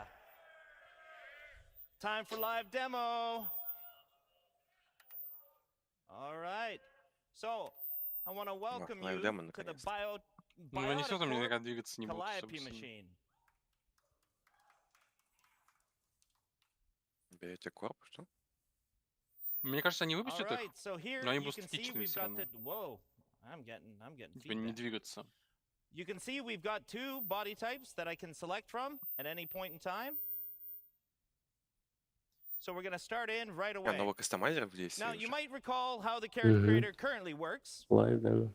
You would have a whole bunch of source heads from our DNA pool. We would select one of the facial shapes, and then we'd blend it up or down, depending on how much you wanted that certain facial shape. Now, this was pretty good, but it's not the most intuitive of systems. So instead, what we wanted to come up with was a much more intuitive way to control this. And what we've now introduced is sculpting mode. О, то, что я хотел. Вот это круто. Это прям Black Desert Online, It's бля. quite interesting to know what's going on Там behind не, the не scenes, Black and this Desert, wasn't там an easy problem Taken, to solve, Street but our Fighter, вот у них animation особенно там programmers and tech Ну, artists там, and правда, вообще everybody уродов came можно сделать. together, and they figured out a Это way вот to и здесь, basically наверное, make it И so здесь that тоже from можно, the ну, DNA pool, ничего we are плохого в making a этом нет. selection based on what you want out of it. So it's going on between all the different options. Now, I'm going to start making some changes here Людям right нравятся away. уроды. So I want to wind up the nose. You can see that it's all very intuitive. It's fast to use. I'm going to make the lips a little bit bigger here. There we go, something like that. I think that looks pretty good. I'm going to adjust the brow here, maybe make a little bit of a heavier brow. Now we can adjust the eye shape. We can go more almond eyes. We can go more oval. We can have a heavy lid. You know, I can find a whole bunch of different options within here. So here, we're starting to look pretty good. I want to give him a little bit more of a hero chin. Да. And there we go. I'm liking that. Yes. That's cool. All right. So, not to spend too much time on that, I want to show you some of the other features. And speaking of features, we go to our skin tone. So finally, you're not just selecting a preset skin tone. You can move through the whole gamut of the lookup table. And this is melanin and hemoglobin at the same time.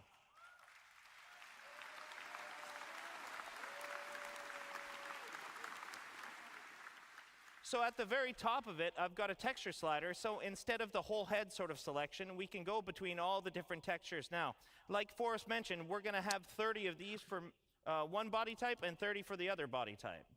So here, I'm kind of liking, what am I liking? Oh, I like this one. So here, and I'm just going to set a skin tone that I kind of like. Something like that. That's cool. All right. So the next step in our skin tone is the complexion. And complexion, we've added freckles. Родинок можно нахуярить. Кошмар. So here I'm just blending in and I'm blending out the amount of freckles. Now I've cranked it all the way to the top just so you guys can see it. But for my character here, I'm going to keep it kind of subtle, like this, but quite a few of them, something like that. We've also got sunspots. Now this is, a little more weathered skin. We'll give this sort of look. And we've got a whole bunch of different blemish masks planned for you guys, whether that's sunspots or liver spots or anything to that effect. Now, I'm going to give this guy kind of a weathered look because I think the skin tone looks pretty cool like that. Yeah, I'm digging that. All right, so next up, eyes.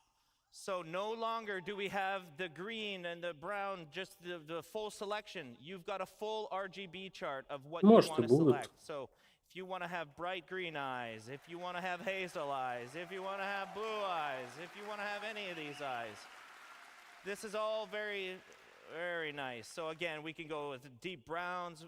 We can go with sort of a steely blue, which I'm kind of digging for this skin tone.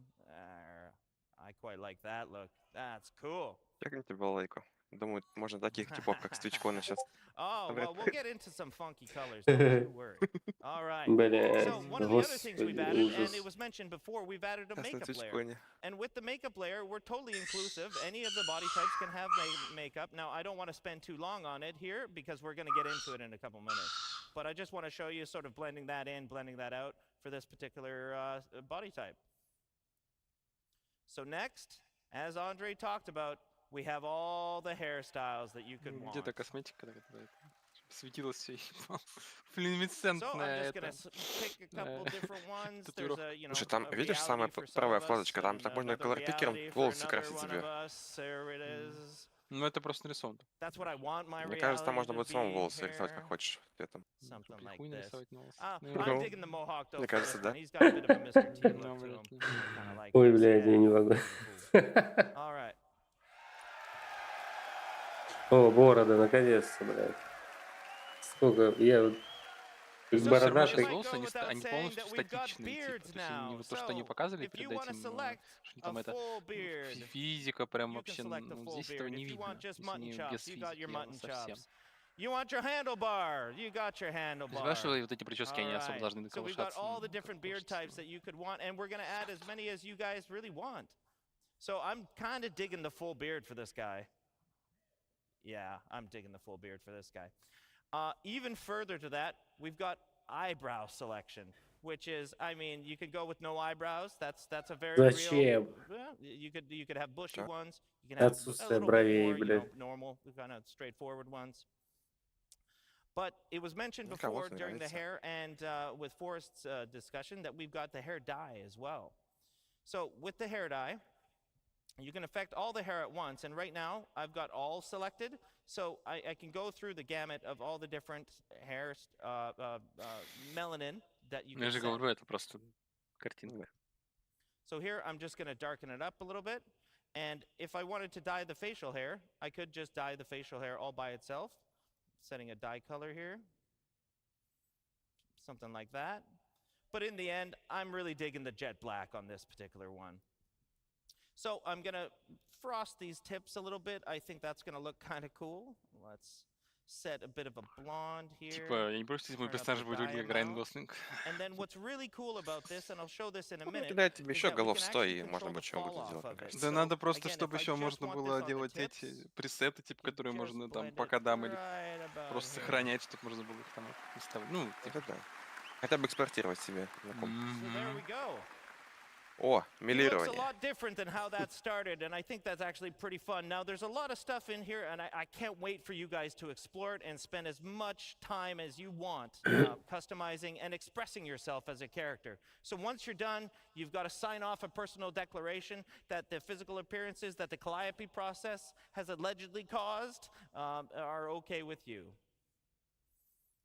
So let's go to our next body type. All right. Body type. So I'm going to go to town here Нет, real пока такая. fast.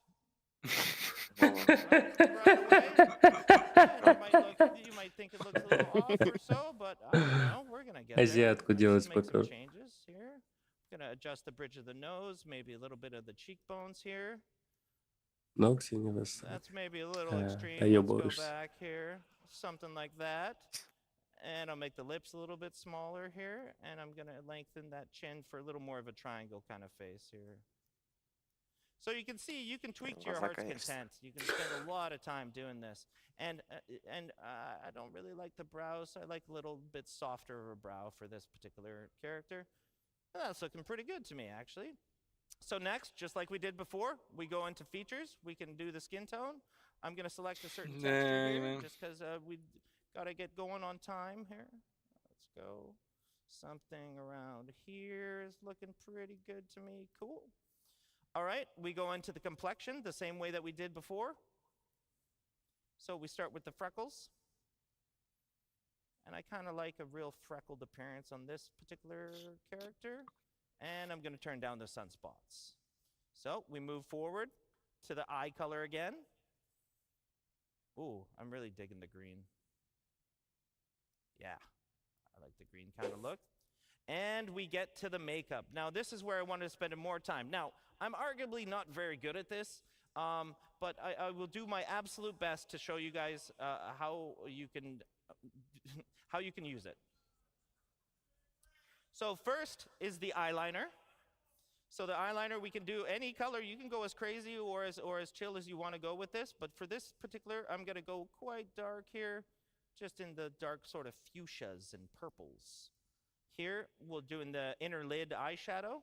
And that, I'm kind of keeping the same theme, I think. Yeah, and we're going to do the same thing with the broad eyeshadow. So again, we can go as crazy or as calm as you want.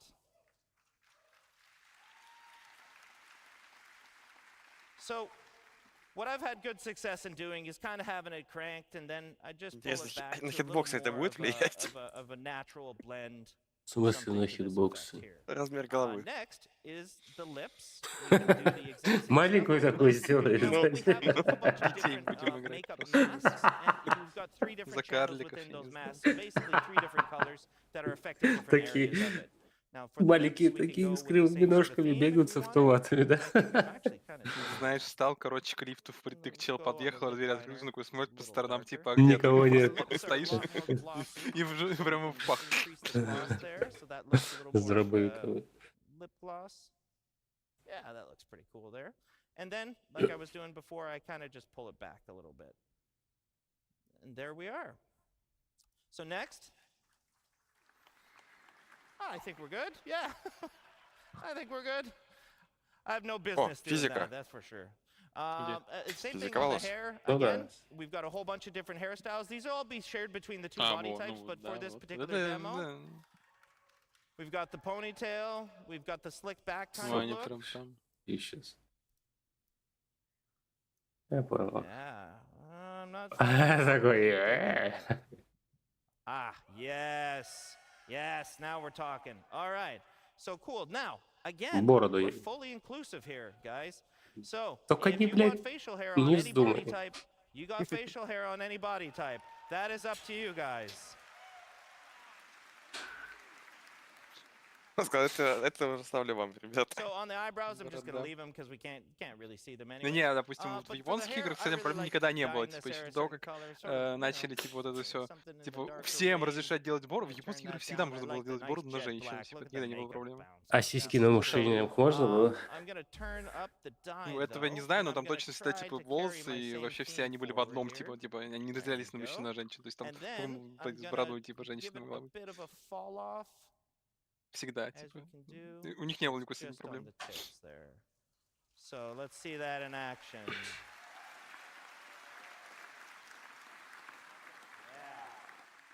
Такой кастомизации цвета волос даже обалдеть нету. You know, at first, we weren't sure about that character, right? But in the end, Да, I think she покрасок нет. turned Не, out в Балдергейт tипа лучшие кастомизации это Тейкен и Старфайдер. and head to game. Там, So, там you know, вообще I'm всего really тело. lucky to be able to sit in front of this. And again, В it was этом a Теки huge не в можно amount of work. своего Tech art, персонажа делать. engineering, designers, and Да. specifically the squadron feature team Файтеры. that has done all this Еще work. в этом в And one Нараке of the тоже cool очень things to note хороший is that то же we самое. use this now internally as a tool. That's why it's me up here demoing this. This is our tool internally for creating all these heads, for creating all the NPCs in the verse. Because as Chris put it one time, he doesn't want his NPCs to look lame. He wants them to look cool. And this gives you cool looking characters. Thanks a lot, guys. Не, ну, это прогресс прям на лицо. В данном случае на лице. Да? О, Макс хотел косплей халата. Макс, косплей халата. Вчерашняя презентация. Что ты делаешь? All right, we're behind on schedule, so let's welcome the life in the first-person crew. Take it away. I'll be here. I'm busy. Я дебил. Следующий, когда оно? Сейчас. Сразу, без перерыва. Hello, everyone. Да? You know, it's a. Am I too early? No. Пока непонятно, о чем It's будет a real рассказывать. pleasure to be что там here at нужно Citizенкon in рассказать? person. I've О, had so этот much как fun. называется? Thank you all. Провелся, то есть but передвижение my name is по Jens. I'm here from этим Manchester. локациям. Там. I'm going to Они talk больше about показывали это Может, как опять покажут этот, да, в Dying Light. We're going to start in Zero G. We've И невесомость been тоже. rebuilding the EVA experience from ground up. О, Zero G сейчас начнется. Давай. Давай, So the Zero G. first Это thing прям you see топово is было. that we've made О, the это как тогда, exit да, from да. gravity О, это что, Спирит? less disorientating. Да. Круто. Это знаешь, чтобы можно было, ну, как в Харике, типа, вот этот видос, Oh, когда we're там gonna человек face plant. прыгает, короче, и падает We в made it. атмосферу, его ловит. Оп, кислород All right, плюс, so we да. made the re-entry much more forgiving. Тут с открытой дверью. So this EVA has a new prone lateral pose, and this is really important to us because it allows us to get close to surfaces. And it allows us Это to без walk топлива или across. чисто на инерции? Мгм. See that in this video here?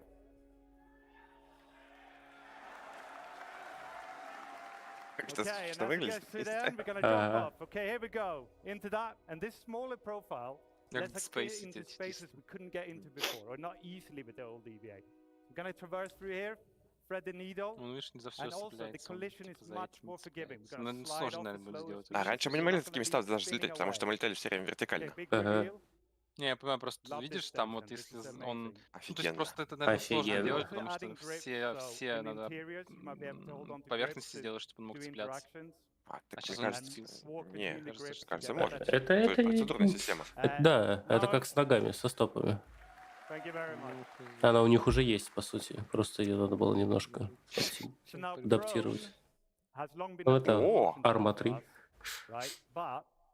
But taking these EVA posing solutions, we А saw можно как Макс Пейн, если нету, we типа, can now гравитации, rotate знаешь, прыгать? around the Кри- camera without any Крис translation говорил давно translation, еще, so что we're not хочет rotating around что-то the hips похожее anymore, на арму and it allows в you to aim боевке. much better. We're also not moving the body, so we don't need to worry about the external collisions anymore, right? We're not going to get pushed around.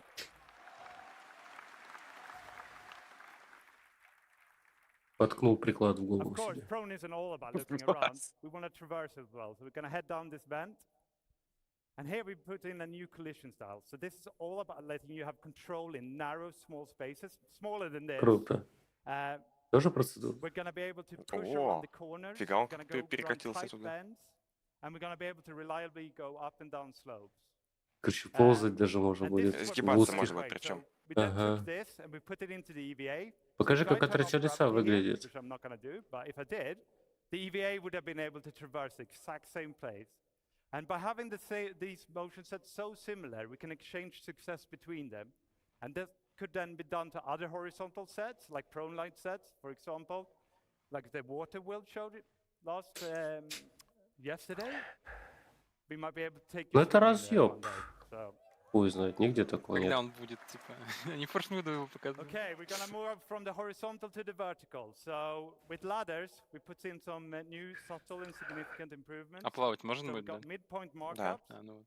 That lets you enter the ladder Охуенно. anywhere. We're gonna let you look around so you can do 360s. Охуенно. We're going to let you lean on the ladders so that you can avoid obstacles or peek around corners. And this all got a full new animation set. It looks amazing, especially with all this beautiful star cloth. You know, you got both the hood and the cape there. It looks amazing. Okay, so with combat, we wanted to add more speed to the encounters. So what we've done is we've removed the weapon penalty, so you can move at the same speed with or without the weapon out. We've reduced the inertia, so you're going to be able to push up to your desired speed faster. Все снизили, и инерцию, и пинать нашли оружие. And we got more things like this to come. И это уже на лайве? 3:21. Ага. Right, so I didn't just want to talk about Почему я этого не видел? А ты пробовал? Right? Да. So, sliding. So, with the power slide, you inject a burst of speed. Охуеть. Непонятно хуя, но окей. This doesn't just take you from A to B faster. You're going to have a reduced profile. You become a smaller target. It doesn't come for free. You know, you're типа это явно только вот челики без брони могут делать. You're sliding. That's going to add stamina cost. And when I do it back to back like this, my heart rate is just pumping, right? So you got to be a bit careful. You can't just slide your whole way from the hubs to the spaceport. Okay, so another thing that is really important to us is that with the slide, it's a short duration, but we want interactivity as soon as possible. And that's true for all our motion sets. We're going to go through all of them and give you interactivity. Еще можно стрелять, да? Из-под We want you to be able to aim around as soon as possible. The moment you hit the ground, you're going to be able to Вот это прям Warface, блядь. The direction is locked, so if I was to slide from one end of the stage to the other, I would be sliding this way, but I'd be looking this way, right? And look at you guys, hey. Прям плавненько выглядит. But while I'm sliding, I can hip fire, and as I come out in the exit, I can ADS, I can lean, I could go back to sprint. В принципе, почему в боевке не быть такой динамичненькой? Okay, so moving beyond traversal, just to finish this section, I want to talk about new hazard. Now you saw this yesterday in the UI demo. I lost my phone. Bone, can you press the button? That's it. Okay, radiation, right. So radiation, for that, it's a new addition to this active status system. And we need to look at the bottom left here. So in the middle, you got the amount of radiation that being pushed on your body. If you have a directional source, it's based on your body surface and your distance to that source. So by going behind the cover here, I can completely cut off all the radiation. So I can use that. And then on the left, we have an icon that has a shield around it. Now, that shield works in two ways. Right? First of all, it comes from your outfit. So depending on what you're wearing, you're going to have a better or less accurate shield, right? It has a threshold. Забавно, что все презентации 21.9 не идут. Что все? Все презентации 21.9. Да. Я давно заметил. Ситизен это давно. Блядь, у меня буферизация начала. Прекращается.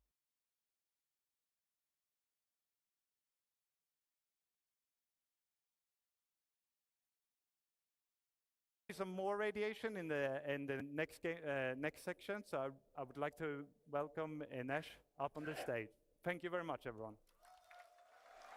Хотя в игре у них до сих пор есть траблы с отображением интерфейсов. Why are we showing that? Okay. Hello, everyone. My name is Inesh, and I'm a gameplay programmer here at CIG. And I'm here today to tell you all about.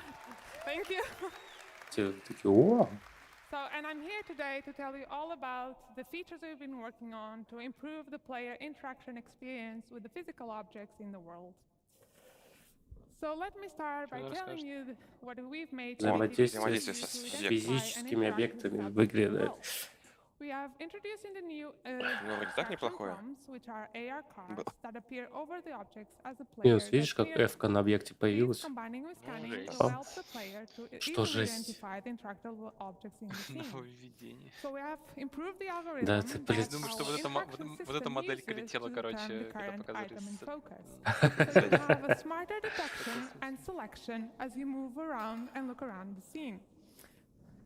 So the prompts will show you the active interaction and the keybind that you can use to quickly trigger it, like you see on the pictures.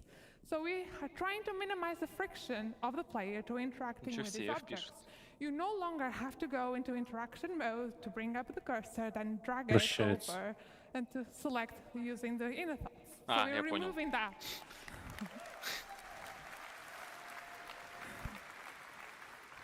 So what happens if an object has more than one interaction? Well, for that, Ой, они выпилили полностью текущий interaction мод с подсветкой. Полностью?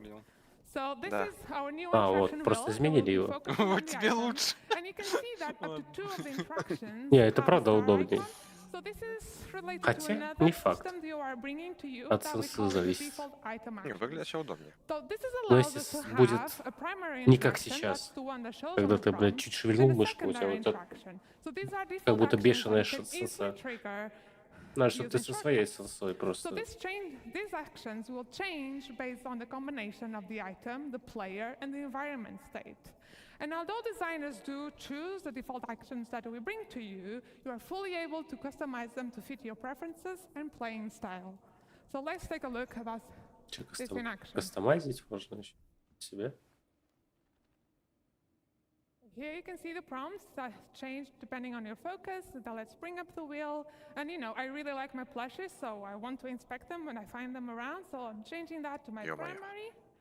And you'll see that does not affect only the item they're interacting with, but any item that falls into the same category.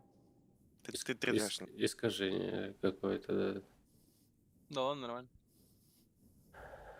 Ну ты видел там, а ты после инспекта еще с этой с primary что-то...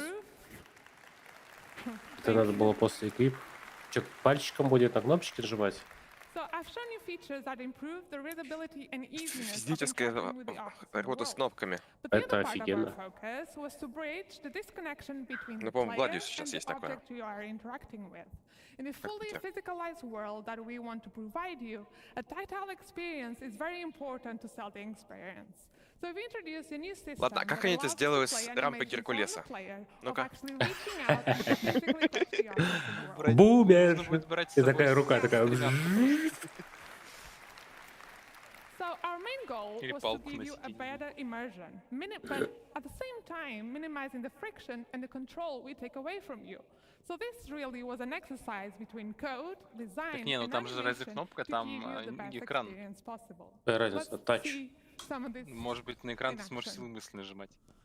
And you know, pressing buttons has never been so satisfying and fun. Силой жопы. Ух ты, клево. Вообще, типа, что-то там пукнул в сторону. And you know, I just kind of like go. Лучше бы вместо курсора, когда их зажимаешь, вот так палец уже вперед, раз, ты им прям вводишь. Да нет, это Ух ты, клево. Тебе вот просто F нажимаешь, ты не выходишь из прицельного. А если ты будешь F нажимать, у тебя сразу палец типа уходит в эту, ну, в смену анимации, то это будет дополнительно мешать. Блять, а нахуй тогда прицел? Вообще, ЛЦУ просто отсутствует, будет как класс с этим прицелом. То есть, блять, ЛЦУ реально не нужен. Ну, ЛЦУ, наверное, просто как бабку не дают. Точно. Блять, ну а зачем? Ну, а зачем его не делать, типа, очень красиво, серию без лазера? Ну так надо тогда прицел убрать, сделать ЛЦУ и все. То есть, хочешь от бедра гасить? У меня вообще на мониторе как бы есть перекрестие встроено. Но оно не такое, как здесь точно будет повторять отдачу. Я в свое время в армии вообще только от третьего лица в основном стрелял. Хотя там вообще не было перекрестия. Там и зависит от нас, от сервера. В армии так легко понимать, когда ты стреляешь. Там ствол не находится, блядь, в километре от центра экрана. Он там правильно расположен. Can't go forward because of the toxic water. So he has to go over to the valve to turn off the water. So before we could maybe play a simple animation when you interacted, but now designers can give full manual control to you. So you, by pressing the specific inputs, you will be driving the system. So, but this is not enough. We needed to be able to give designers a way to translate what the player is currently doing and affect other objects in the world in specific ways. So this is what is happening here. As the player is turning the valve, is controlling the flow of the water that's coming from the pipes. And what should happen when the player is no longer in control? Do we want to keep the state, revert back to the initial one, or maybe trigger something else altogether? Well, it's up to designers to define the type of experience they want to bring to you. So let's finally turn off that valve, rush over before that broken valve starts turning off, and then see another small example. Oh. Типа, чуть за жижей я You'll пропустил. see another small example where you won't be able to open the door by a press of a Просто button, but токсичная you have вода, to manually грязная. interact with that pump and manually open it. So you'll have to time your inputs to slowly open the door. So this is just a small taste of the level of interactivity that we can now have with these objects. We had really Короче, nice понятно, results ты with сам будешь quadrants, управлять metal этими line, and I can't wait to движениями. see what the PU Крутить designers will create and bring up to your hands. или мышку в ту сторону поворачивать, или кнопку давить. Короче, ты на F-ку берешься за предмет, а потом должен выбрать что-то там, крутить лево, вправо. Let's quickly talk about kiosks and terminals. And let's be honest, it's really hard to interact and get a good view of these ones. So we made a small little changes to make it easier for you. We've created a new focus mode that will walk the player to perfectly align with the kiosks. So we can better perfectly frame the screen on the viewport. At this point, the interactive screen will steal the input focus until you actively chooses to leave. So let's take a look at this in action. Ну, типа, я хочу, чтобы реально были очереди на киосках. Прикиньте, будет сервер-мешинг, будет там сотни тысяч игроков, и там просто очередь такая из магазина стоит. Как на Джамтауне. Это плохо, но это классно. So finally, let's talk about looting. This is our new looting screen. It's not replacing the inventory, but it will be used when you're looting a body or any other lootable that you find in the world. Ну это сразу то, что на тебе повешено. Ну, и они не показали еще, типа, какой-нибудь интерфейс доспехов. Он не заменяет то, что есть, только когда тело лутаешь, вот это будет. So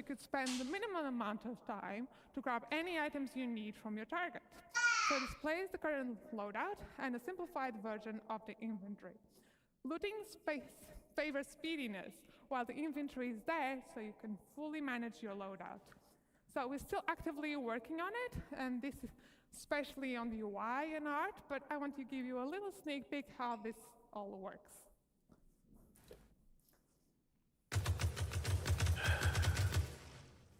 Даже в пехоте из мастер-модов этот интерфейс. So you see the player loader is on item. Ну, открыл, окей. Слишком долго открывается. Лишние анимации. Ух ты. Это пофиг. А где, типа, Где броня? А это не про броню. Они где ее нет? Не придумали. Мне не очень нравится. Really quick actions, and Но неудобно, более понятно. Ну, то есть ты все равно... Удобнее, чем было, но все равно. Это Ну, там прикольно. LKM Equip, Shift LKM Store. Можно себя накидать. Единственное, что можно на него понавешать, можно потом раздеться и одеть и выбрать. Ну, хуй его знает. Yeah, so it's looking really good, and I can't wait to see the final art. So that's all from me. So thank you so much for listening, and I hope you have a great time.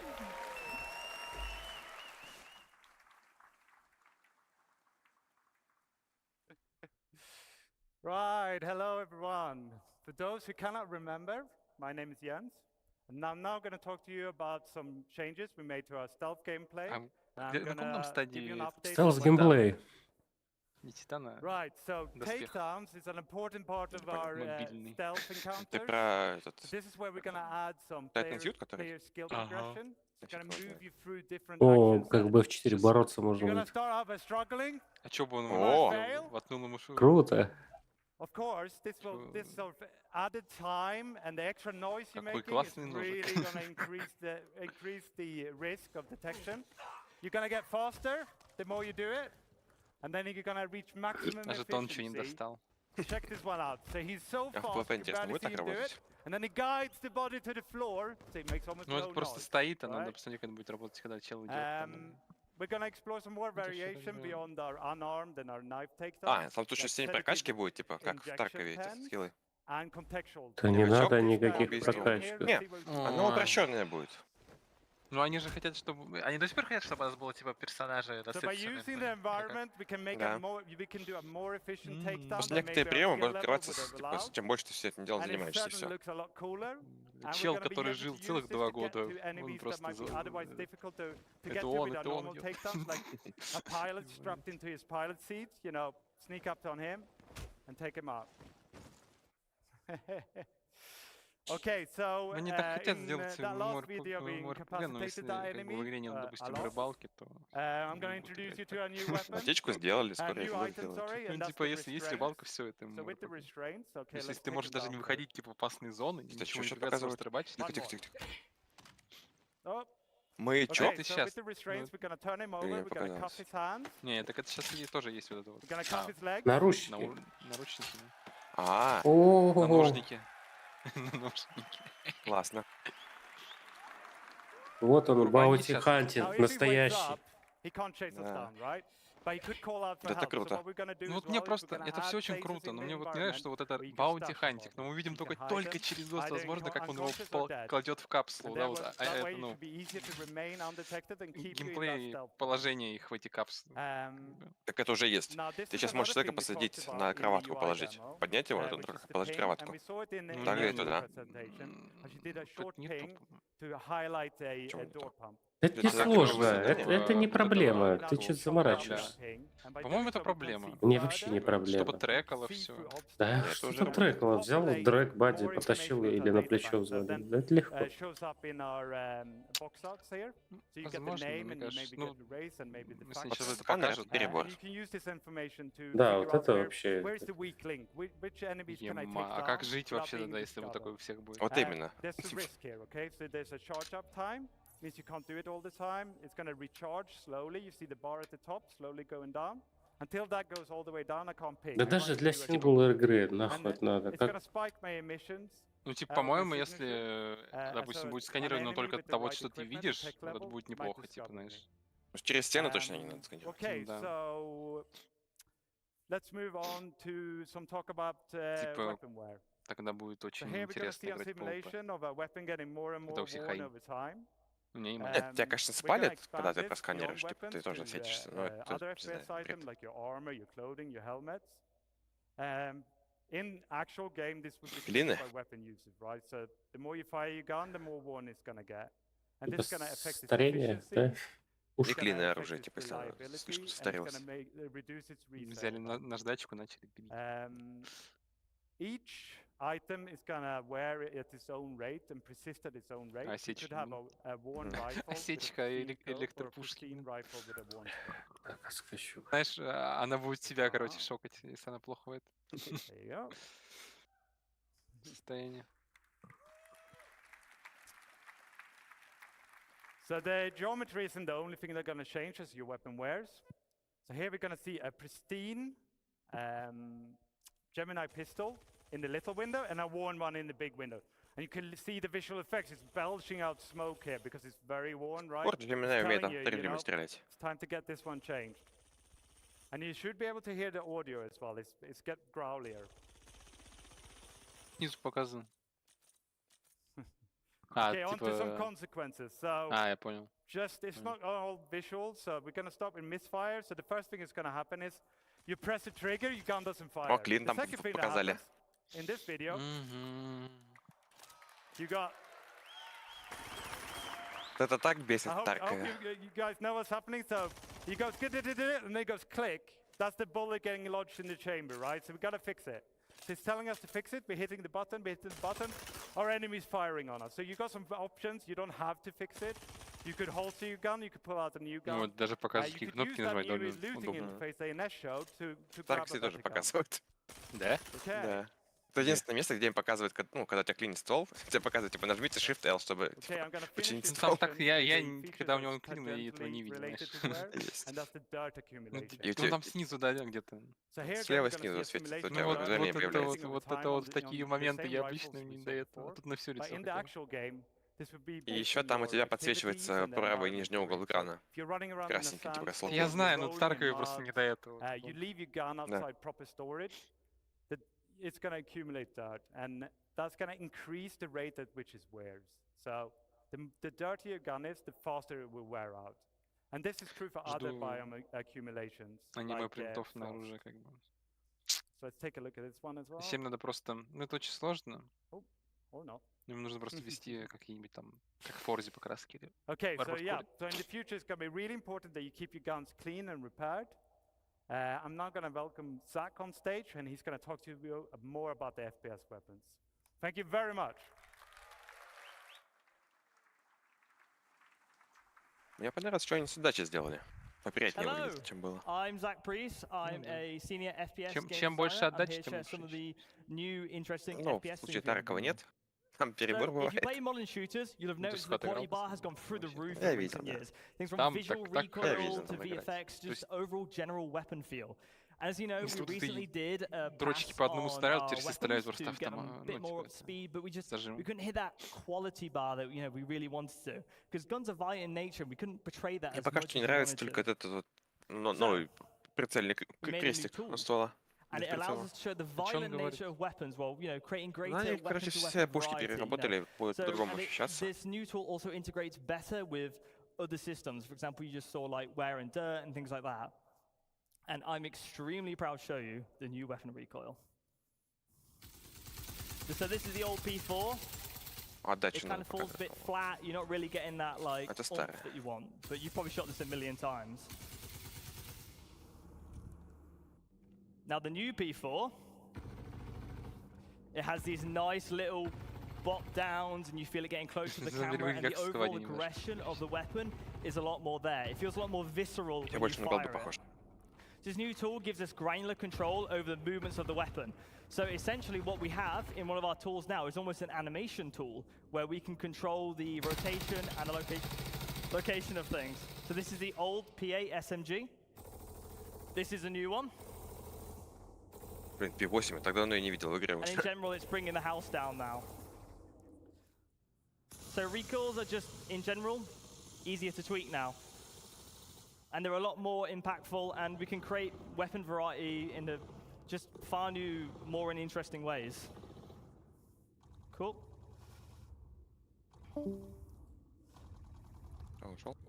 Okay. Thank you very much. Че они отдачу переработали? Да. Ой, это что за пушка? We also это. have new procedural animation over our ADS. So previously, as if you Процедурная play right анимация now, we basically have a перехода в linear прицеливание. post transition. And sure, it's there, but now we layered some of this procedural stuff on top. So, for example, even an SMG, it can come up a lot quicker, it can flick up, you feel really cool. LMGs can be a lot more heavy. So before it Во, basically даже не move хватало. from post to post. Скорость Now you can, ADS like, keep it на longer разные down стволы. here, bring it up И чем больше ствол, slowly, тем and overall it дольше just ты целишься. feels like you've got an LMG, or it feels Башка like you've типа got an быстро. SMG. We're just using things like, ease in and ease outs and just give more Это life прям to the надо overall было. weapon. Бадле этого не хватает. Oh. There we go. And we also have new iron sights. So, Чтобы лучше sci-fi weapons видимость are была. chunky. Ну They're да. full of detail. They look really cool, but a lot of that detail can potentially get in the way sometimes. So you've seen, this is a change to the Kana, where we have raised the weapon sight and given what we call the target acquisition window more room to breathe. So if you're aiming at somebody, you can just generally Разумно. see a lot more. So optics aren't a crutch anymore. По-моему, никто So you вообще can не see бегал this с on механическим the прицелом Ravager, толком. Я бегал. and you can see this on the Custodian. Подобрал что-то и все побежал. Ну да, типа там.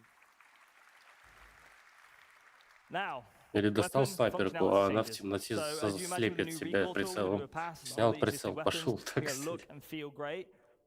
But Осталось what, слепить, while we were looking at our боты, weapons, we also realized that some things don't necessarily, align with their manufacturer, right? You look at something like a Gemini pistol. Now, Gemini overall, it's rule of cool.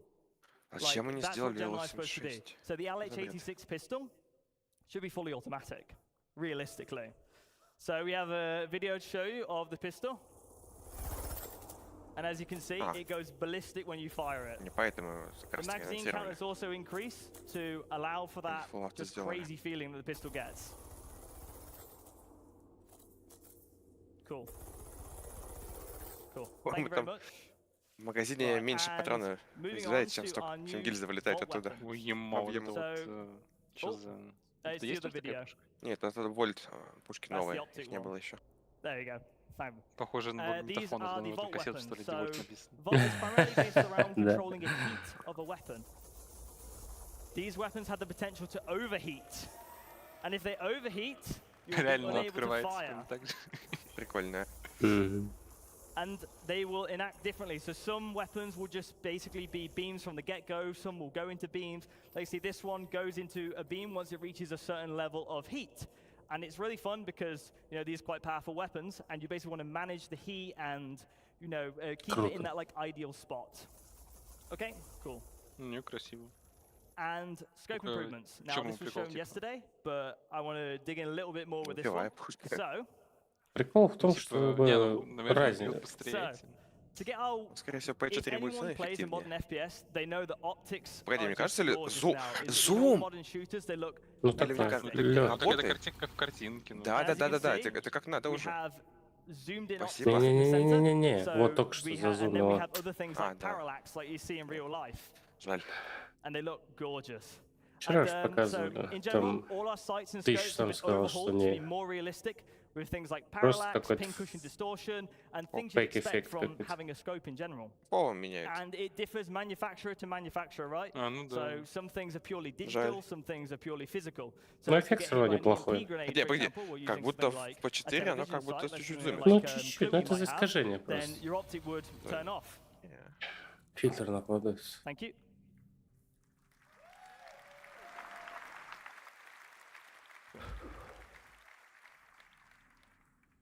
And weapons are ultimately as only good as they sound. I'll be quiet for this next bit, but as you know, we've done a lot of work on our audio propagation systems and just in general how guns sound.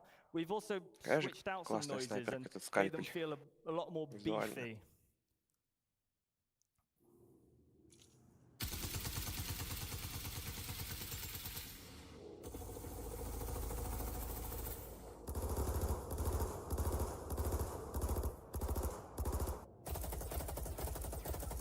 Прикольный люмен.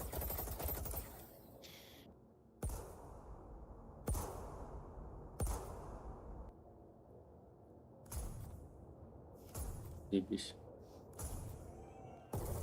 Ой, сочно бахает.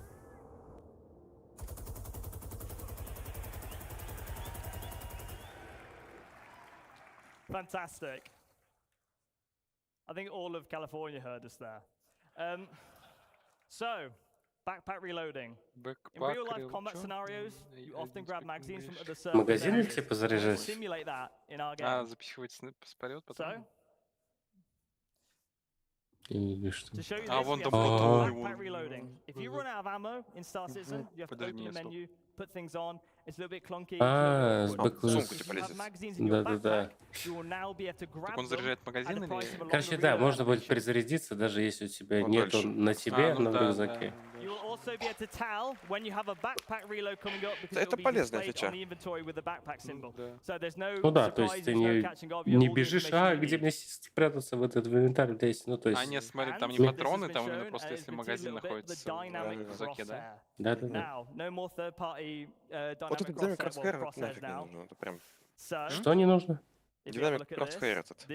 Да. Вообще не нужно. Нужен ЛЦУ просто. То есть, если хочешь такой себе кроссхейр, ставишь ЛЦУ и палишься, как бы, подожди, вы так говорите, наверное, он типа, ну, это же будущее, черт возьми, типа... Да, блядь, так можно любую казуальную хуйню можно объяснить в будущем, в футуристичном сеттинге. Вопрос же в том, что ты просто модуль целый уничтожаешь. Я не знаю, ЛЦУ так во всех играх, как бы он... В какой игре он работает ЛЦУ, блин? В любом милсиме. В любом милсиме. В Харькове как ЛЦУ работает? В любом милсиме. Где он есть. Some people have been playing it in the venue Я here. их не надеваю, потому что они палят. And it has been overwhelmingly positive. В арме, в ночных миссиях с ПНВ, и в этом в Warzone было, и где-то в колде В арме был. он, по-моему, без ПНВ не виден вообще.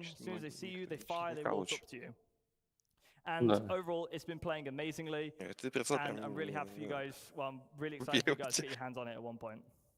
Ну это да, это надо шум поднимать. We want to increase the time to Лола kill. Капу это не понравилось. This allows for Блять, varied weapon balancing. увеличили We can time to lay kill. into like Да? sort of different aspects of the element more. It Он и leads to так higher не skill маленький. ceiling and less unfair deaths. It will no longer be a game of whoever shoots whoever first. Speaking of which, force reactions. We're reworking them. We're aware it's frustrating, and we are going to rework the system. У нас больше не будет играть, типа, кто первый стреляет, тот и победил. Почему нет? Так наоборот, с увеличенным. Это такая, это увеличивается, вот эта фишка.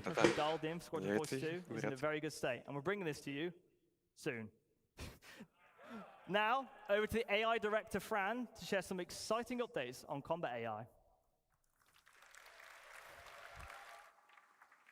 Не, ну для ММОшки, может быть, это надо, но...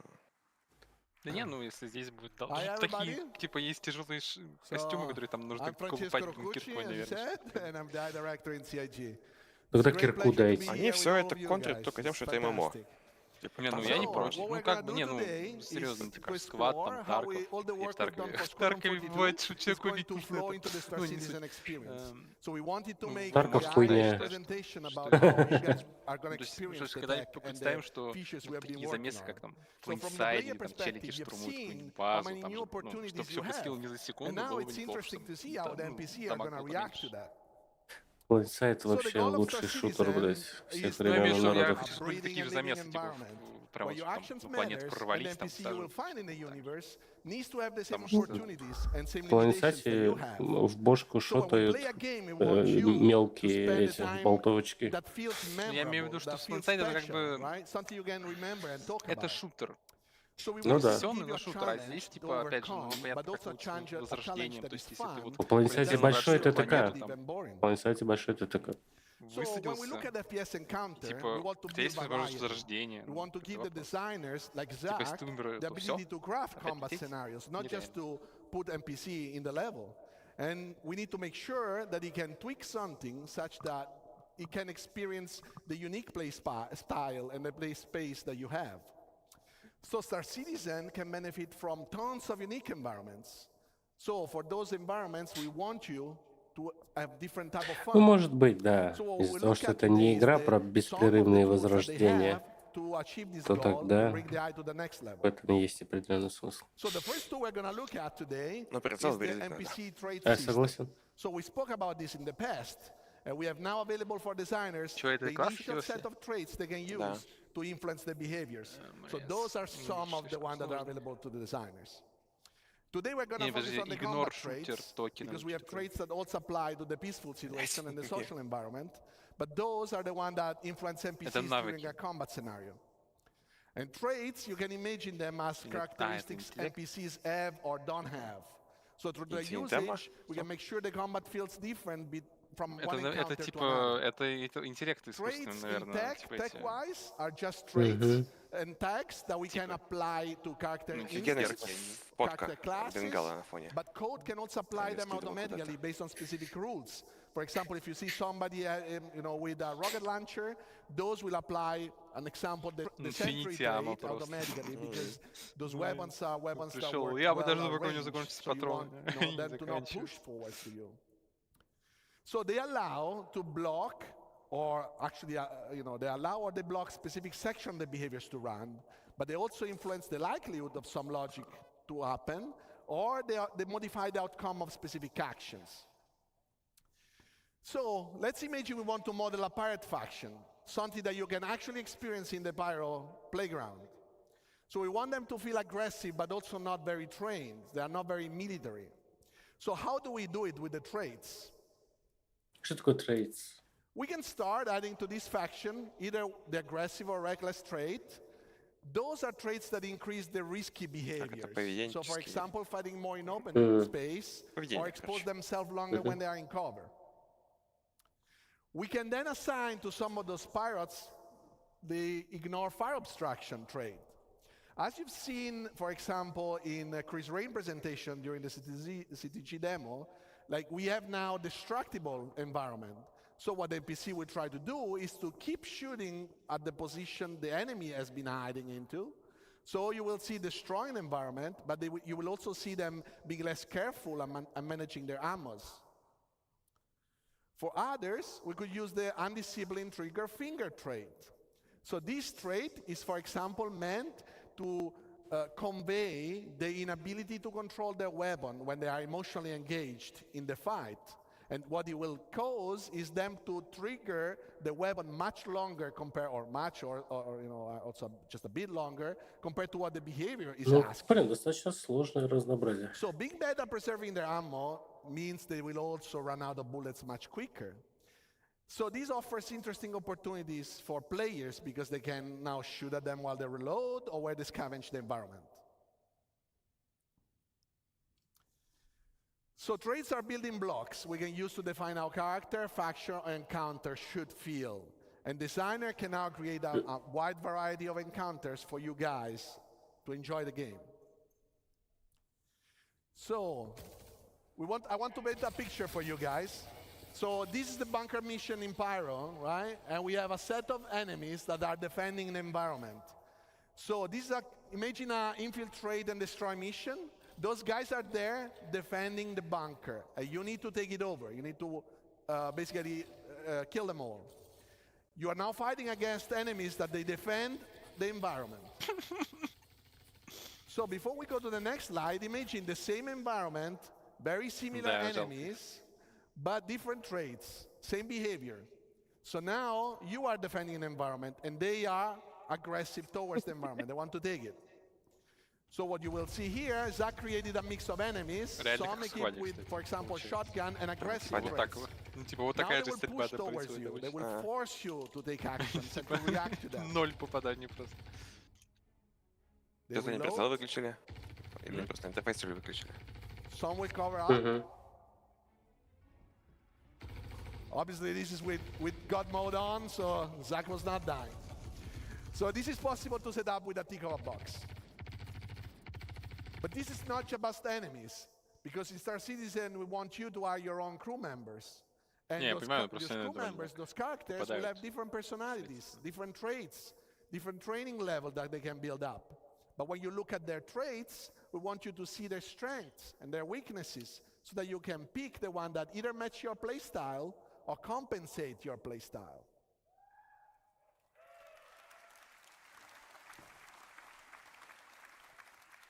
So one good thing that we want to show you today is the medic. So there are some NPCs that can carry, obviously, med pants, but not everybody is able to use it well or wants to use it in a specific encounter. So we want to tweak this, and we have the medic trait. Here we combine a lot of the tech that we have spoken in the past, usable tech, behavior tech. And as Jens showed you, players now can just not only kill enemies, because before our NPCs would just die. But now you can take them down, you can restrain them.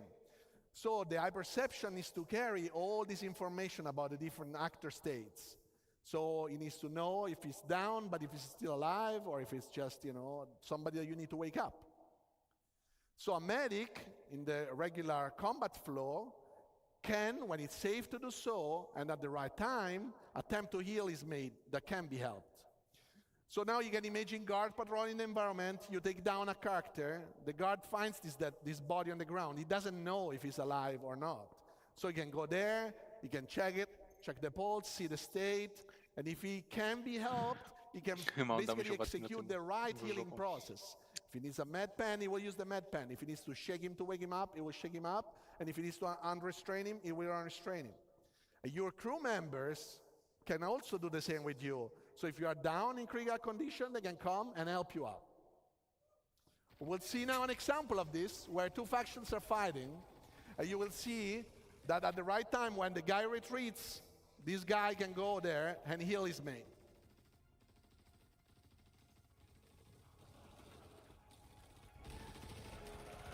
And obviously, he needs to pick up a new weapon because he just dropped it. So as we mentioned before, and as you've seen here, NPC can run out of bullets, but can also lose their weapons. So what we have to do right now is that, first of all, we want NPCs to have a concrete ammo pool to use. We don't want infinite ammos anymore. Наконец-то. So the ammo pool is actually constructed by the ammos the NPC carry in their weapons, the one that they carry, the one that might have, and all the magazines they carry. They don't have any more bullets out of that.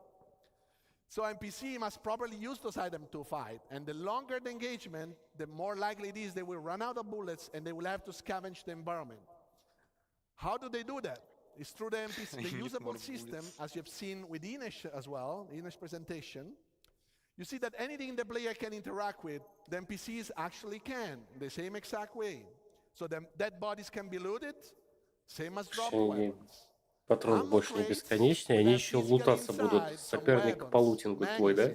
They can provide you with items.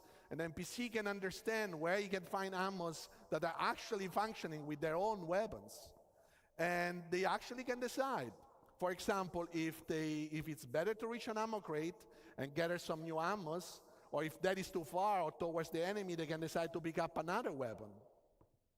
So you will see that. Also already in Pyro you might see it. Пока неписи еще рассказывают или уже патроны? Про неписи, которые больше не будут иметь бесконечных патронов и будут думать, типа ему ближе сбегать по патронов, подобрать для своей пушки, или слишком далеко, проще подобрать другую пушку с патронами. Это все не очень.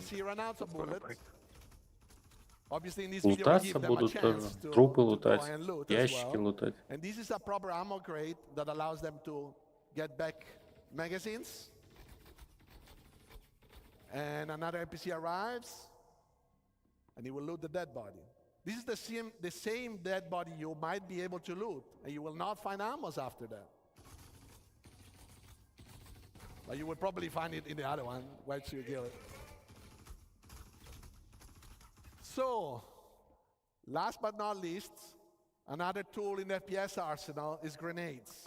Grenades are a great tool. NPC can now fully react and use grenades in the environment.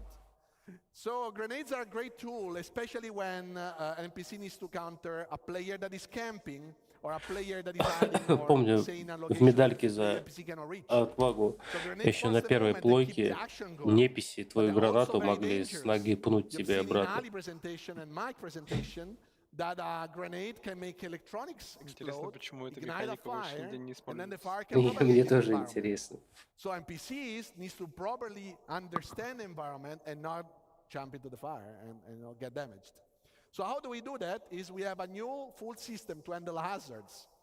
Basically, hazard on the technical side can create a navigation volume modifier, and the navigation module modifier gets registered in navigation system, and our basically mesh Вообще раньше больше can be заморачивались modified, на and это. it will carry semantic about if that is a danger, something better, and how Подстреленные much costly it падали, is to go доставали through. пистолет, Because maybe you have уползали, a там suit that allows you отстреливались. to go through the fire, so that is fine. You Звали will на not, the помощь. NPC can understand that. But if they can't, they will try to find positions that are safe for them to position themselves, but also paths that will avoid those dangerous areas. And now we'll see an example of that. You know, this is a safe environment, still fighting, but safe, safer. And what will happen now?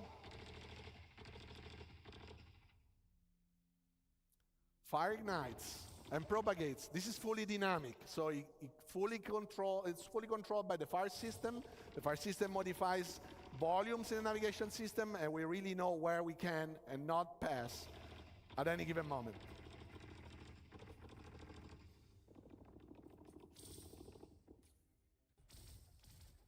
So this is a subset of the things that we worked on and we wanted to show you today. Thanks very much for listening, and now back to Jens.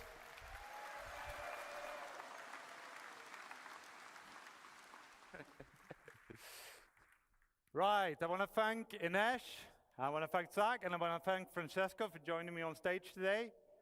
We want to extend a massive thank you to everyone who contributed to, supported us, and made it possible to show what we showed today.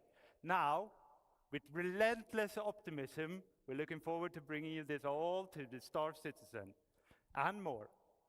Okay, we're going to leave you with a quick peek of a demo in Hangar 14 of Checkmate with some of these new features. Enjoy.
Ни хера через прицел не видно. Просто на видео, наверное. Наверное. Теплаки нужны. Не нужны. Такого нет. Не надо. Теплаков в будущем нет. Теплаки это, блядь, это дичь. Она убивает игры. Сканер через стены не убивает. То же самое убивает игры. Ну, теплаки превращают просто Он не стал стрелять через дырки, потому что... в то, что все бегают с теплаками просто поголовно, круглосуточно. Теплаков есть ограничения по дальности. Ну да. Заметные.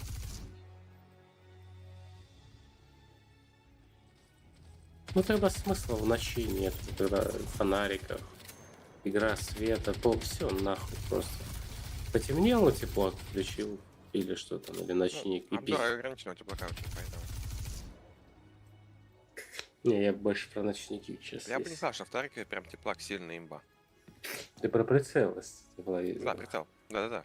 Прицел. Да. Я не про очки. Ну, прицел еще. Пусть. Да, он такой ситуативный прицел.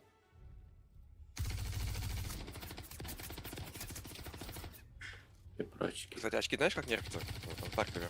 Нервы работают классно. В чем прикол? Почему они не имба? Почему? Потому что они не работают ни с коллиматорами, ни с оптикой, ни с чем, только с механическими прицелами. А где они работают с оптикой? Нигде. Но... Это как бы делает их не такой уж и Ну ты говоришь... Нет, ты говоришь в Таркове, блядь. Я говорю, где микро... Ну, где... Это по-другому. Где... В армии, по-моему, тоже. Не работает. Ну, блин, через стекло не видят теплак. Это как бы всем известный факт. И я это знаю откуда-то из игр и не из Таркова. То, что в него не играю. По-моему, из колды это было. Да, там. Right. Thank you very much. I urge you all to come and join us in the Pyro Playground pit and have a go at Hangar 13 in Checkmate. It's a really great encounter. Thank you. В армии, да, тоже. Без стекла не видит такое. All right, so that was live from the first person. We're keeping this train running because we got a lunch to get to. Up next is Taking Flight with Yogi, Inez, and more. Let's get it started. Вот, сейчас самое интересное для меня, но я как-то вангую разочарование.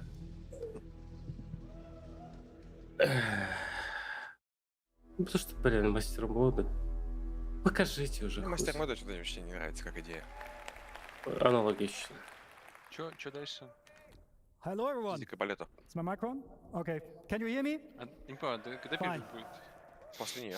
These are the wrong slides. И там уже в час, да? Ну, уже в час. Well, hello, everyone. My name is Yogi Klatt.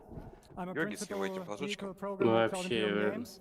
And the focus on space flight and the Это он, блядь, space отвечает combat. за флайт-модель, да? I really love Ну, my все job, so понятно. this is why I'm really excited to show you the progress that we did on Squadron 42 in the last 2 years. So there's two things I need to say here. Такая у нас First модель. thing is, we're doing a live demo. Они пытаются быть Поэтому их команда за несколько лет ничего толком не добилась. So there is a good chance. И пытаются быть толерантными, блядь, ко всем игрокам. There is a good chance for bugs, which, well, if you see them, just look away. It will be Ужасно. fine. The second thing is, I'm not flying myself today. It will be Brent Gunzinger.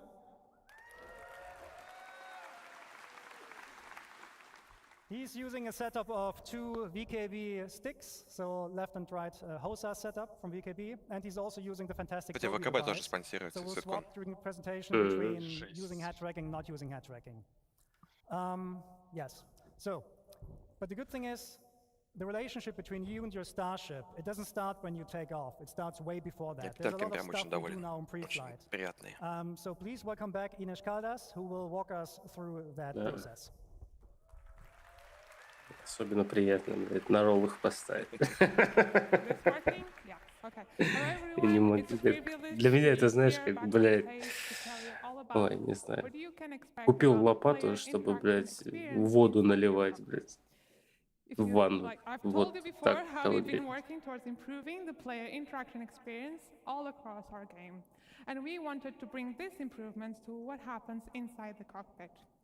So we wanted to give you a greater immersion and okay, yeah, the slides are not, sorry about that. Yeah, so you wanted to give you a greater immersion and give you a closer experience to what pilots go through in real life, not only when you're flying around your ship, but the moment you take your seat Самая at the понтовая cockpit. презентация будет после перерыва уже, да? So to achieve this, we've created, when you enter your ship, you'll be put in what we call a new relax pose. So in this pose, you'll have free look enabled, so you can easily look around the cockpit and your dashboard. The prompts will be showing over the button, so you can easily find the ones you have to interact, and you Новое the pilot расслабленное have положение to press all the different buttons to get your ship более ready for flying, легкого and the character взаимодействия hands will be lowered away from the с control панелями. stick.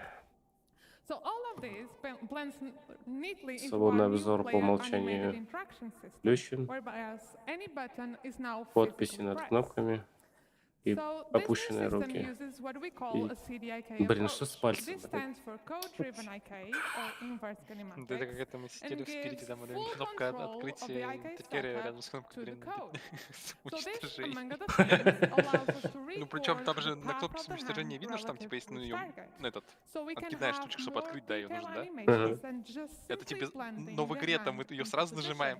So for example, we can open a flap and Там then нет него press the предохранителя. button. But you know, enough of me talking. Let's go jump into the demo and see all of this in action. So now.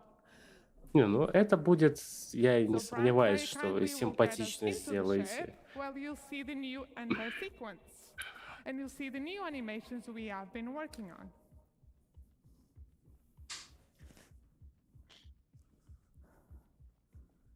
Уже с открытой рампой, но с закрытым фонарем. Так, сел, руки опущены, да, и фрилук активирован. Окей. So you can see now that you won't directly grab the control stick.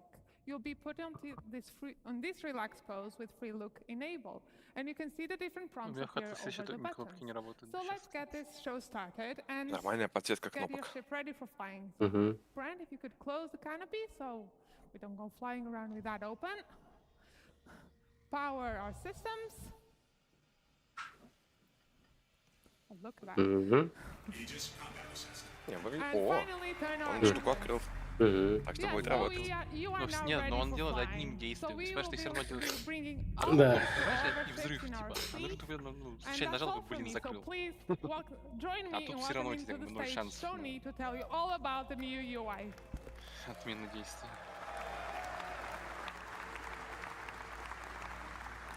Это было неплохо, да.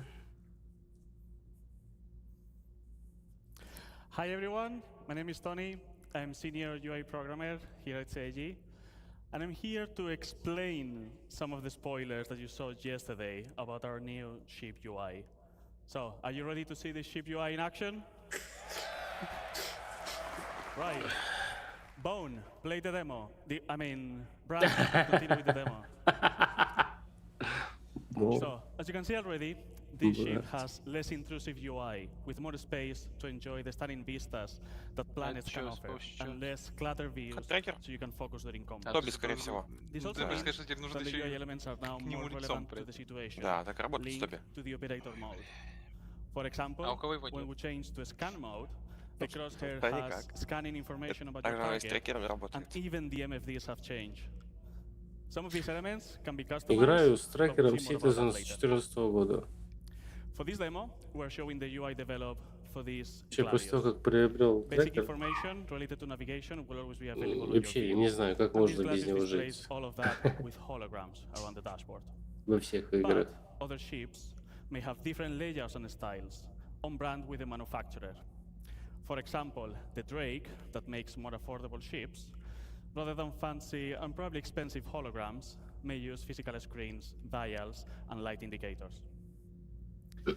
This dashboard shows your current speed, the remaining afterburn, and some decoys available.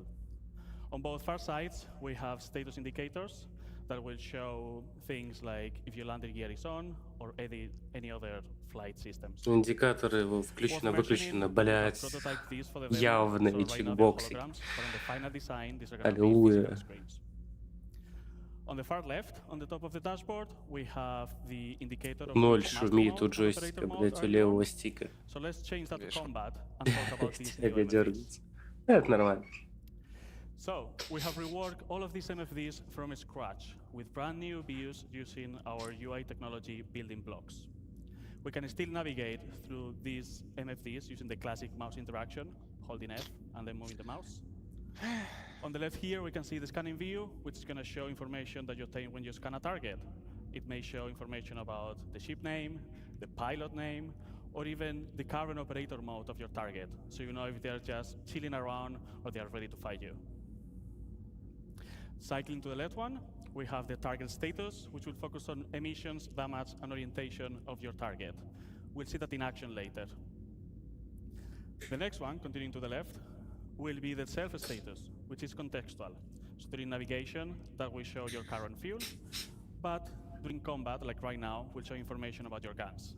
You can click on the gun, and you can see basic information about that. You will see the name, Группу and you can also изменить see тут же. which Прикольно. group they are assigned, which Yogi will explain later.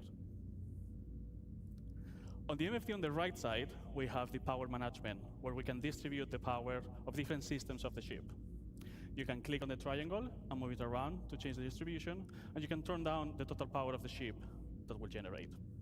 The classic key bindings that you all know already works, so when you change the power management, you will see now a triangle on top of the radar to show you the changes. Слева джойстик вообще плохо стал. Now, instead of using mouse, you can also use key bindings to select MFDs and cycle through the views, which might be faster when you are in certain situations like during combat. And for those pro players out there, we have added about 100 key bindings, and I mean 100, to navigate through all of these systems. So you can fully customize how you want to navigate through them. 100 кейбиндов добавили, чтобы не And I really можно hope ли 3 клавиши? that's more than enough to use on your Нет, это keyboard, под on your себя, HOTAS, or even каждый on your game class под то, setup. что ему надо. But if you need more, just let us know. Anyway, I Реально think геймглаз you're надо not gonna использовать уже. need even thus many shortcuts. А. For each operator mode, we now persistently save which Всё не views are нужно. shown on each MFD. So you can customize what's important to you for every situation. So as an example, during combat, you might want to have target information on your MFDs, but maybe when you change to quantum travel, have your current fuel, spend some time on the configuration screen, for example. Let's talk about this configuration screen. We're going to have now here a variety of options, from customizing UI elements to enable systems of the ship. We may see some of these later in action with Yogi. Автодрайвер, These settings compensation. are now available on this screen, not in the global settings of the game, Да, for всё quick уже access. понятно. So just as a warning, expect changes on the settings that you already know, but we'll tell you all about it when we have it ready. And the important bit about this is that they will persist to your ship. So you can keep different setup of which UI elements and even ship systems enable for how you personally use each of your ships.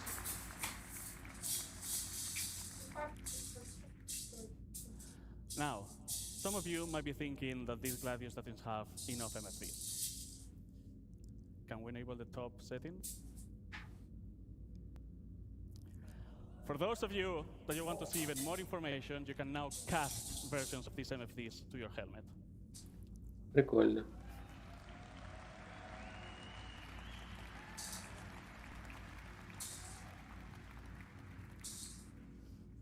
For this, you're going to need to equip the appropriate helmet, so it's connected to your ship, and I can get all this information. Нужен еще необходимый шлем, который может сконнектиться с кораблем. Before, so you can select which cast do you want to control and how to cycle through them. So you can pin views that are important to you that will move with your camera. So as you have seen, if you're aiming at the target or if you're moving with your head trackers, those views are going to be always with you. With all these tools, you can customize your experience and have it ready for every situation that you encounter with your ship, always displaying the relevant information to you. So for example, during combat, you may want to have all the UI elements enabled, all the pips, all the crosshairs, so the information of your ship on the physical MFDs, and maybe focus on the target information on your cast, so they're always on your view. But maybe when you go to quantum travel, you can turn those casts off so you can enjoy the vistas. That's all from me. Now we have MFDs ready, and let's bring Yogi back to tell you all about flying your ship. Thank you very much.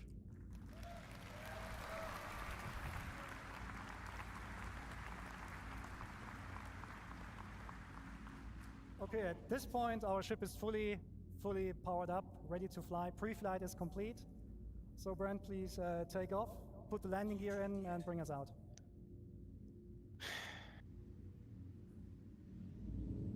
Have you seen the interaction? This is great, isn't it? Okay, so one of the problems we always have in space games is to produce a sense of speed. Space is big, and the sense of speed is always produced by, small things going around you.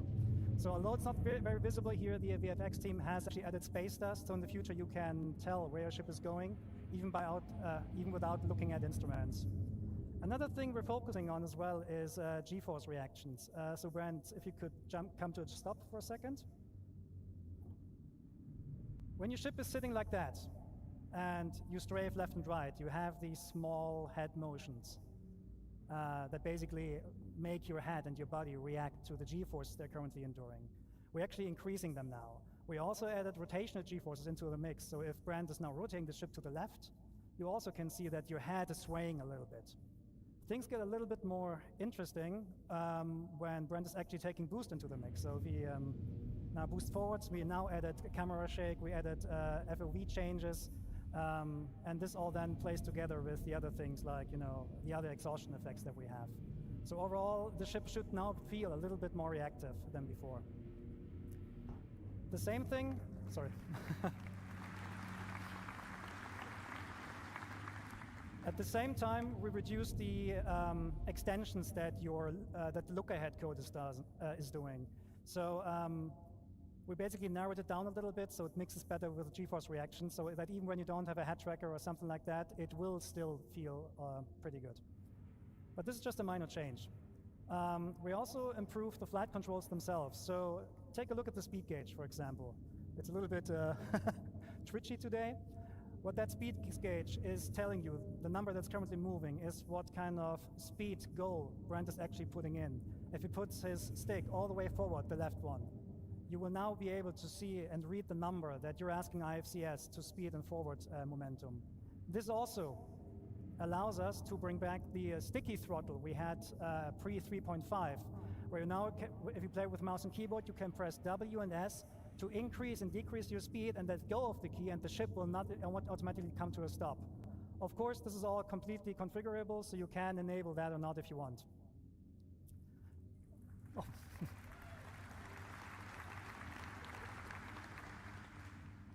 Okay, Brent, give me some hard flying now, like blackout and all that. Okay, so, Если я понял правильно, типа, another thing we changed in the flight model is that we actually там looked at the tri-coding не exploits. обязательно These are really держать important for такой PvP and racing players among you, because tri-coding gives us a Ну все. Слайдер двигаешь в ВС. А как сейчас Да. понятно, Some ships, when you как tri-code, у тебя корабль you get летит? actually up to В смысле, вот это вот... 50% more acceleration. Вон точка по That центру huge прицела. difference, То есть если он сейчас actually типа makes a lot of развернется things сейчас резко, то... meaningless, А, что-то не so we're работает. cutting back on those. В смысле? So, Ну, потому что... А, если вот сейчас- она, два треугольничка этих. Да-да. Просто стоит фейдинг, когда в центре исчезает. Типа если я сейчас лечу, Вот я она есть. разворачиваюсь... Во, видно, ушла в бок. Ну, ты увидишь ее, только они по-другому будут. Не в центр смотреть, а в разные стороны. Да, ты видишь противоположный вектор. А, вижу, и вот она. Да-да-да, она появляется только когда ты уходишь. Это настраивается. 3 режима. Исчезает в центре, фейдинг, все время видно или отключено. And the master mode is affecting basically everything surrounding everything on the ship. The ship itself, the flight model a little bit, but specifically the items and what they do. And there are 2 master modes we're going to talk today about. One is SCM, which stands for Space Combat Maneuvering, and the other one is Navigation. So let's look into SCM. SCM is the mode that Brent currently has active. So you see the, Brent, can you go into the indication, please, for the master mode? Just point with the mouse there, if you can. Yeah, so this is your current master mode. It says SCM. When you use SCM for basically all the gameplay that is not traversal. So combat, mining, salvaging, using it for that. You have full access to your combat system. Your shields are working, your thruster boost is fully active, your weapons are working. It's the high performance, high alertness mode that you're in. However, we will heavily restrict how fast we can go. We can go with your ship. Okay, Brent, go to full max speed. So this Gladius on max speed and SCM can reach about 225 meters per second. That might seem slow compared to what you have in the Pew right now, but it's still pretty fast. However, you can extend that speed. Brent, if you just go forward and boost. So the Gladius can extend up to 550 meters per second. On this slide here, you can see the speed spaces we're talking about. So if you're just flying around in SCM, which is like the max speed of your ship, you can reach 225 meters per second. If you boost, you can reach up to 500 or 550. However, that boost space is not spheric. That means if you boost forward, you reach higher speeds than if you boost backwards. That is really important for space combat maneuvering, or for dogfighting in general, because it discourages backstrafing. It actively actually punishes backstrafing, and it creates more interesting combat maneuvers. The PvP players among you, they basically call this encouragement to closing the gap, which is basically more forward-centric combat, which is much more exciting than backstrafing and just trying to get some shots on. It also forces you as combat players to commit to the decisions you did earlier in the fight. So it's going to be, we think it's much more exciting. Okay. So, in short, you pick SCM when you need to fight, when you want to fight, or when you need to fight, right? The thing with the master mode switches is that they do not happen instantly. They take a while to move over.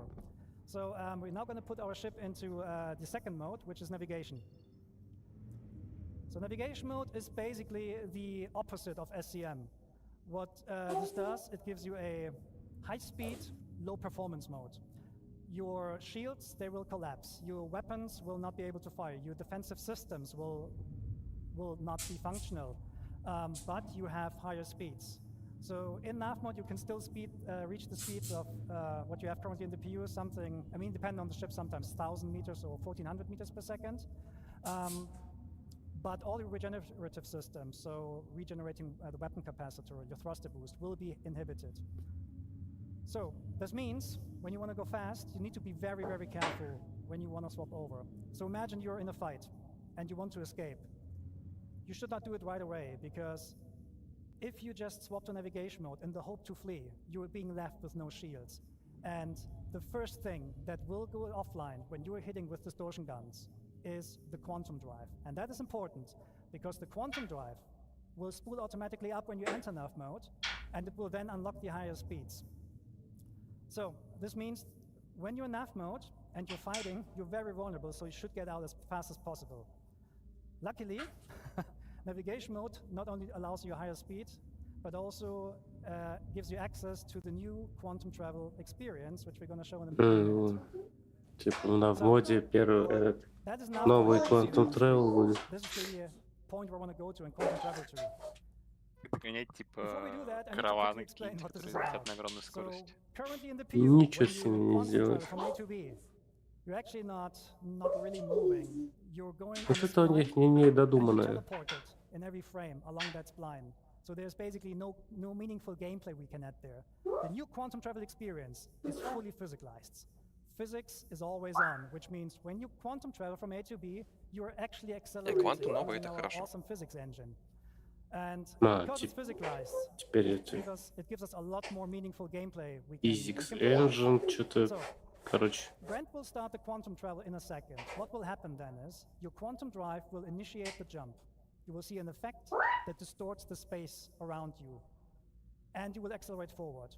During the acceleration process, and this is the time you actually reached your cruise speed, the ship will experience forces, and you as a player, you're responsible to counter these forces. Короче, сейчас квантовый двигатель дисперс пространство вокруг тебя разряжает, и ты просто начинаешь лететь в этой трубе сам. И ты должен не вываливаться, я так понял, из этой трубы. Это выглядит красиво. О, прикольно. 30 минут, пока ты летишь до конца на другую. Прикинь, как... Это фейлер. Слушай, ну это будет прям геймплейно. Да. Это уже не ФК геймплей будет. Блин, а как покурить ходить, пока, блядь, летишь до Микротека? Сука. Тогда надо ускорять все это дело. Да, тогда надо ускорять.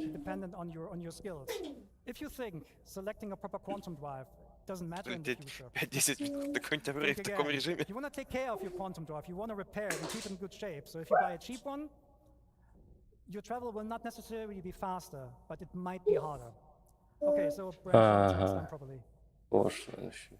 Типа, если хуёвый квантовый двигатель, то не обязательно, что он будет, недостаточно эффект прям классный. Быстрым, там еще что-то. Возможно, будет какой-нибудь топовый квантум, который типа будет полностью автоматически лететь. Ну, типа медленно. Bubble locked. А Bubble lock? Ты, короче, типа в начале выравниваешь, а потом автоматом летит. Все. Круто. Это классно. Блин, это классно. Блин. Ух. Okay, so there's a second variant of quantum travel, and this is for short-range jumps. Sometimes you jump somewhere or you go somewhere, and you see the next point of interest is like 12 kilometers away. We're not going to force you anymore to travel that by hand. You will use a technique called quantum boosting. It's a quantum-based short-range jump for like something between a couple of hundred kilometers. В любом направлении квантовые сейчас покажут, да? Каким образом? When you use quantum boosting, это тоже очень нужная штука. Раньше была, но practically the same, but the quantum bubble will not stabilize itself, so you need to be hands-on for the whole time. The speeds are naturally на короткие расстояния постоянно регулировать надо будет. И он медленнее, чем... Oh, reinforcement needed. Yeah, let's go there. Let's Quantum классный. Actually, sorry. Очень нравится. Thank you. Okay, so what Brent is currently showing here is, I think I forgot to mention, quantum boosting works in every direction. You don't need nav points. В любом направлении навигационные точки не нужны. Quantum boosting. Офигенно. Brent is awesome, thank you. Okay, so now please boost to reinforcements needed. So if there's enough point and you boost, your quantum travel system will pick that knife point to go to. Это удобно. Welcome to Pyro 3. Pyro 3.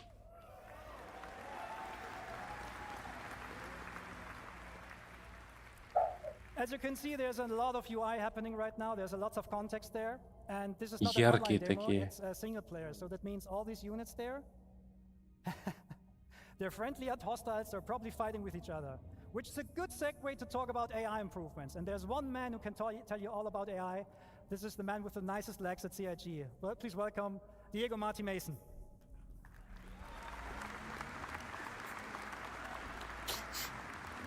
Что такое? Что это там за фейерверки? So who's excited to see the new AI changes?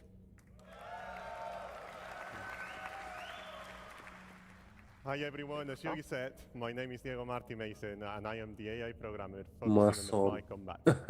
Over the past year, we've been working on delivering a thrilling experience to the AI encounters. Let me first walk you through our journey. We first started looking at the current AI behavior in the PU. We quickly realized how uniform fighting was and how we were not using all of the tech available to us to make a more interesting experience. We had the foundations and we wanted to learn more about how you, the players, do your combat encounters in the verse. Ну, они поставили почти как на тесте, только ярче сделали. Пожирнее. Когда вот это вот фоновая такая штука, когда у тебя рампа подсвечивается, так в рамочке лучше бы так же сделали.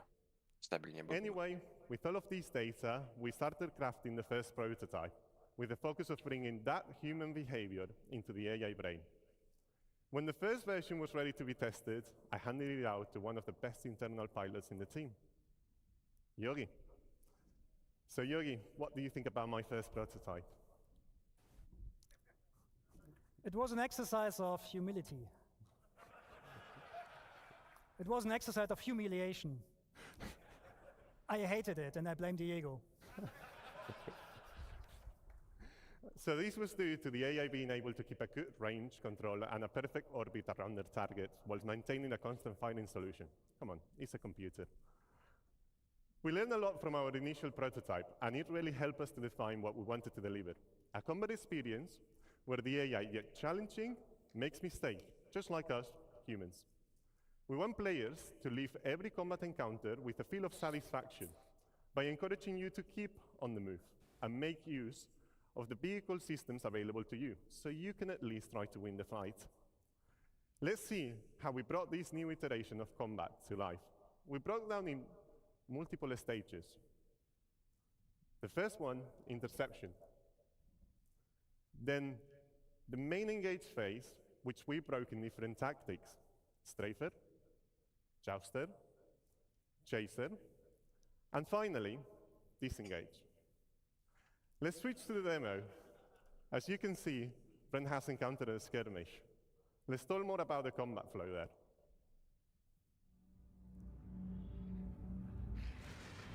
Okay, we will start with interception. After acquiring the target, the primary aim is to close the gap with the target. If the AI is already near the target, the interception phase is completely.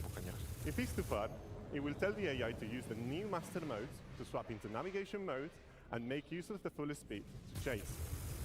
Swapping back to SCM mode when we are in striking distance. That leads us to our second phase, engage. Here the AI selects an adequate tactic based on combat environment. These are choosing via the traits and tactic selector system. You've heard more about them in the previous talk by Francesco. So let's talk about the strafer. As this is a 6 degrees of freedom game, it's the natural combat shape adopted by pilots. We have related the same behavior to our AI, ensuring also that orbits are close and adding variations to include rolling. Гатлинги беринговские не вращаются на Hornets. А, ну это боты типа. Ну и нахрен им, чтобы вращались. Performing straight attacks while outputting a lot of firepower, blowing through, smooth turning, and repeating. We added variations for the more skilled pilots, like skid roll attacks that provide a spiral-like fly path. Jousters are also good at monitoring for back strafers, so if they cannot get into strike distance, they will just spray. And finally, the chaser. Now, Brain is going to get there in a second, but the chaser is going to be the Cutlass, which is following one of the Hornets and is allied with the Hammerhead. Now, we are really far away, 10 kilometers.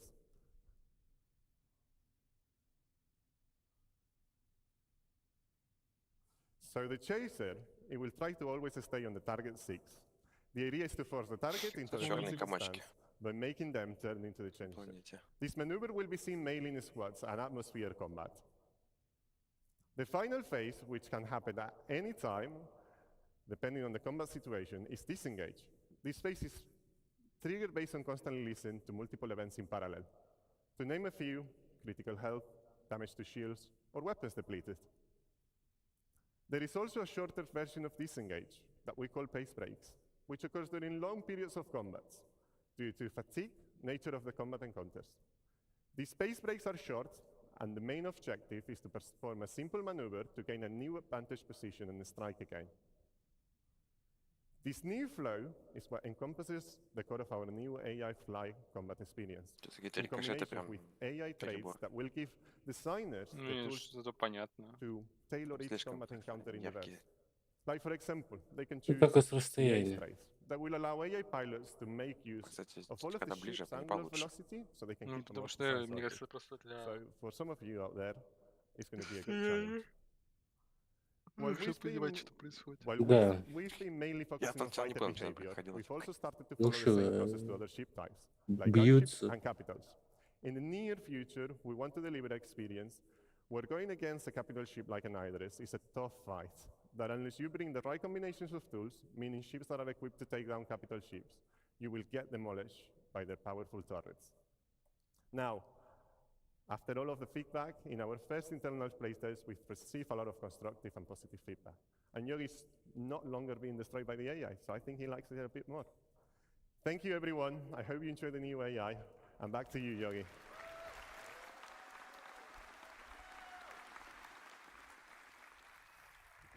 Thank you, Diego. Okay, so now we're going to talk about, we heard about how AI makes my life hard. Now let's talk about how to return the favor. We're talking weapons. So, the weapon and aiming systems in squadrons, they went through a lot of changes. I can only mention a couple of them, so I will go through them relatively quickly. First thing on our to-do list is basically weapon tuning. At the moment, almost all weapons in the PU are practically the same. In Squadron, that's not the case. Almost all weapons have different properties. They have like different projectile velocities, different DPS numbers. But they're not just different in terms of these numbers. They also feel different. Remember the cinch cannons from like a couple of years ago? They were very powerful weapons, but they were extremely easy to use, which made them meta weapons. So we're going to bring the cinch cannon back, but we make sure that the amount of work you put into these cannons is on par with the other guns. Кого возвращают? So there's a lot of stuff that we're Пушки с Defender, те самые оригинальные, которые в 3.5 появились. Like weapons have a lot of pros and cons, Которых and avoid meta. Specifically for this build, Brent is equipped with a nose, I think a close and burner laser repeater. Can you fire it once? Ну и как выглядели, помню. Там имбовые пушки за 4 месяца. Two weapons on the wings, which are Gats ballistics, Gats cannons, size 3. With one push, they're actually firing 2. So we're also gonna have burst weapons, and so on. Okay, cool. So a problem we have in space games is controlling the engagement ranges, because we want to bring the fights close. But the problem is that, well, how do I put this? Weapons usually, in order to bring them close, what the game devs usually do is they just restrict the ranges. Like in the PU, a lot of the weapons have exactly a range of 1,400 kilometers, which means often the fights occur at 1,399 meters. This is not a good way for us to control the weapons. And we tried out things like damage fall off, so that bullets get more damaging the closer you are. But the problem there is, how do you communicate that to the player? So we're going to do a couple of different things with that in the future. Let's see when the graph comes on. Okay, so show of hands or show. Which of you has an Маркер упреждения убирайте. Okay. As an Ares pilot, you might know the following problem. You have a target. You're going to aim at it. And then you This is, what the? Okay. Сведение как картошки. I need to go back. Okay, there's actually some stuff not there anymore. I don't know. What happens when you aim with your crosshair over the pip is that you actually not aiming at the pip. The legacy system gives you a pip which does not show you where the weapon needs the pip. The new aiming system actually produces the pips based on where the weapon sees them and reprojects them on the target. That means the aiming information you're getting is actually much, much more precise. And this is a very interesting, sorry, I said the completely wrong thing. I'm sorry, I'm nervous. Okay. Controlling weapon ranges, sorry. I'll do it now, sorry. Блин, что-то он нагрузил альтернативу. Короче, видишь, у них нету определенности. Controlling ranges. In the Последний future, момент all the что-то. weapons will get much, much longer ranges. Size 1 weapons will fly to up to 5 or 6 kilometers before the despawn. О. The way how we do this, the way how we do this is we're adding spread.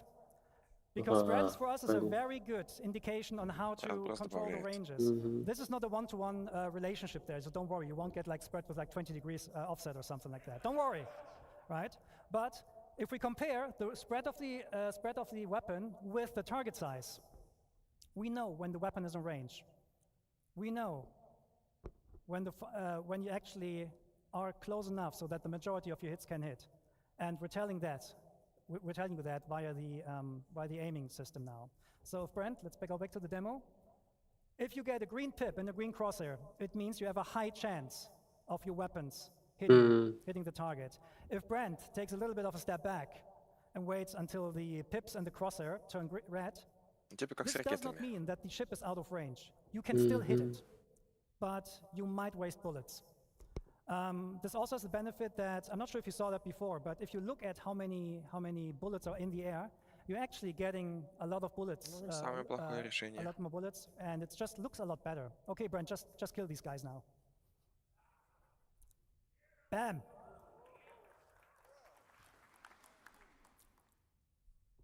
Нормально, они тут летают, убить друг друга не могут. Вечность, а у нас бэм и бэм. That was this one. Okay, a thing you might have seen is that Brent is loaded with size 3 guns on size 3 gimbals. That means we're removing the M-1 system. That Понятно. the reason for that is the original intention of like controlling the performance between joystick and mouse players just didn't work out, and the new aiming system is flexible enough to deal with these differences. So we're just removing it and keep going. So, next point, pip grouping. If you have different weapons with different projectile velocities, you will get different pips. Because merging the pips makes no sense for us anymore, because the weapons are gonna have vastly different projectile speeds. So if Brent, for example, enables all the weapons now, you get separate pips. So let's talk a bit about pip optimizations here. And this is the thing I messed up before. Again, who is an Aries? If you aim at your target, you get a pip, right? Your Aries owners know that.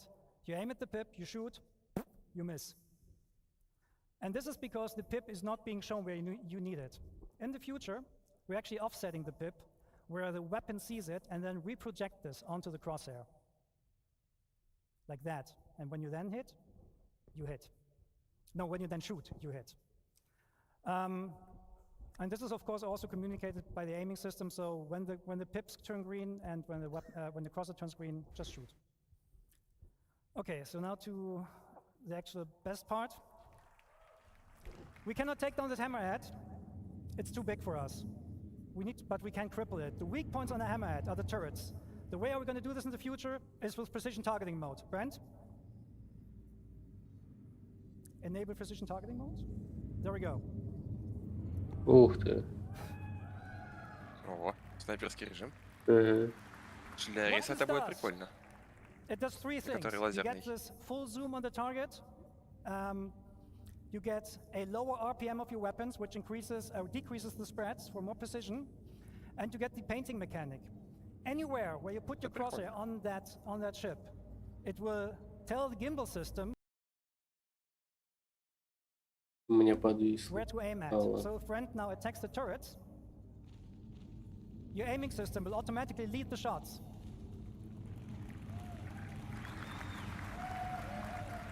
Bam! One turret down.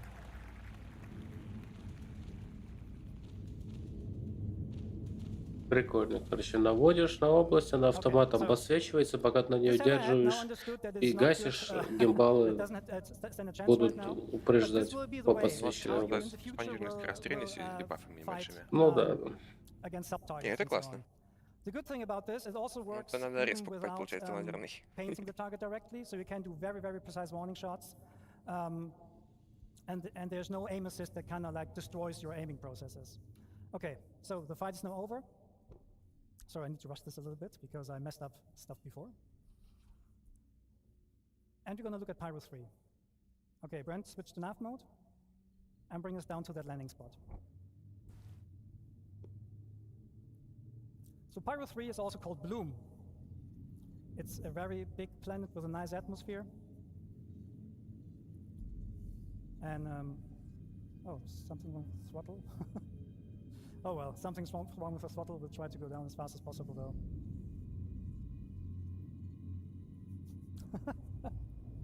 I said gameplay demo might have bugs. Okay, let me go there now. Okay, yeah, steeper angle, that works. Okay, so the thrusters on your ship, they do not like they do like the vacuum of space. We're talking spaceships here, right? And we have thruster efficiency curves on the thrusters. So at some point, especially the MEF thrusters, they will cease working because they don't like atmosphere. They will overheat very, very quickly.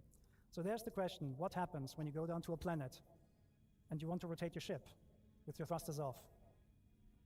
Well, we'll see. Can you go to external view? Can you waggle your tail? Ух ты. Неужели мы начнем, блядь? Короче, двигатель будет перегреваться, и надо будет отключать, да? Но они перегреваются, они просто, поскольку это водородные движки, они в атмосфере даже не работают. Because obviously our left stick is somewhat damaged or so, we can't be as fast as we want. Actually, Brent, can you try W and S on the keyboard instead? Oh, it doesn't work. Oh. No, it doesn't. Yep. Okay. Как говорил, из зала кричит, выключите движки. Affecting us. Okay, anyways, we're going to go down as much as fast as possible.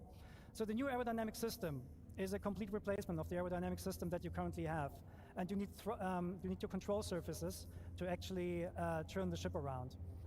It simulates the airflow over your lift surfaces, and therefore, the slower you become, the less effective those control surfaces will be in order to turn your ship. Короче, то про что я хотел, да, подъемная сила.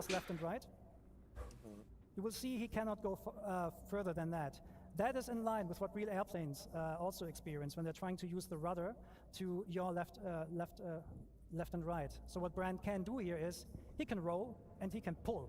Вот именно. О, да, ролл. Нужен ролл.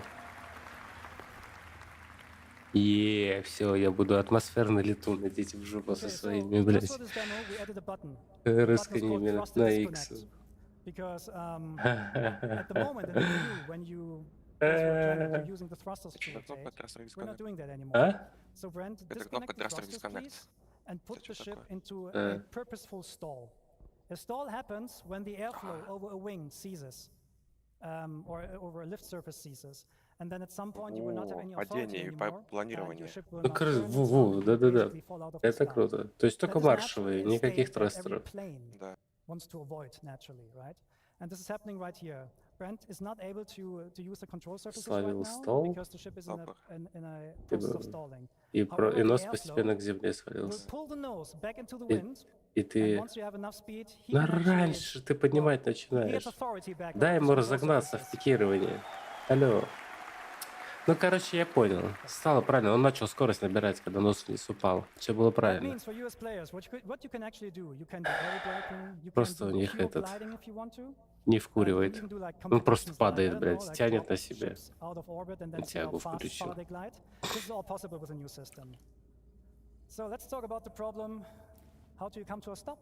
Давай. To come to a stop with the new system, you need to purposefully put the ship into a stall. But don't worry, when we don't have the thrusters disconnected, IFCS will help you. So bring down the speed more and more until you're reaching stall speed, which is about now, and then the thrusters will kick in and catch you. That means, however, you are now in a state that the thrusters don't like, right? So at the moment we have turned this up, but in the future you will not be able to hold this for long. So if Brent, for example, now from a hover, strafe is left, more left, more left, more left. The wind flow again pulls the ship over, and you go forward again. Это неплохо. Не очень понял. Ну, типа, появилась какая-то скорость, стала на плоскости давить, и тебя развернули. Ну, кили хвостовые просто. Ты бок-бок-бок летишь, ветер-то упирается, скорость появилась, она тебя развернула носом вперед. Тебя будет всегда стремиться, короче, носом в сторону движения, развернуться из-за килей и формы фюзеляжа. Короче, по самолетам летать надо быть в атмосфере, а вот посадка, я надеюсь, давай. Вертолет надо. Ну, в демке с водичкой это по вертолету летали. Ну, это мог просто зависать, а трастеры же держат.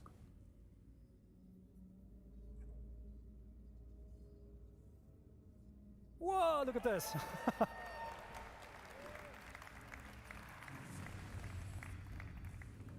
Yeah, that water is great, like, awesome.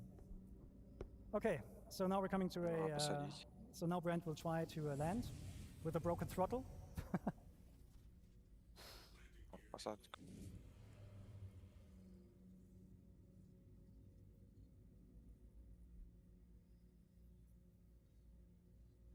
And yeah, he's aided a little bit here by the landing gear. So he has landing gear out, I think, because that automatically enables precision mode at the moment, so that you're a little bit slower. But you can of course like turn this off as a player.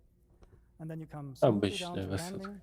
The best way to land your ship is in decoupled, because you can just like very smoothly land it on the surface.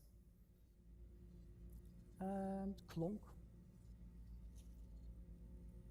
And now you're gonna power down the ship. Декапл здесь садился. Ну, такое. Engines off first. Then we're in the relaxed pose again, as Ines showed before. Двигатели выключились раньше, чем анимация проигралась нажатие. And the canopy off. No, open, not off. Don't put the canopy off. And get out of the ship. And probably go for a swim or something. Okay, that was a bit of a buggy, bumpy ride, but thank you for taking the time with us. Так, сейчас будет ланч-брейк, да? And we'll see you in the verse. Thank you.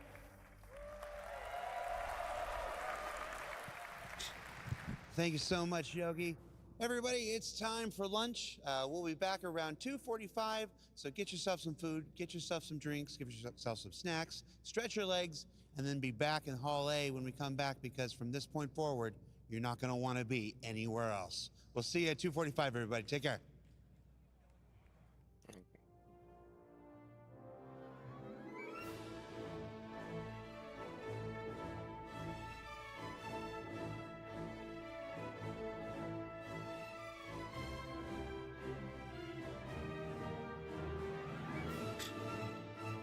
Так.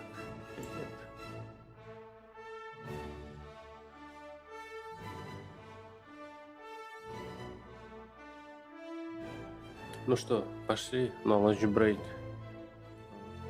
Через час. Ты же будешь еще дальше смотреть? Буду. Я тоже буду.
тут.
Раз.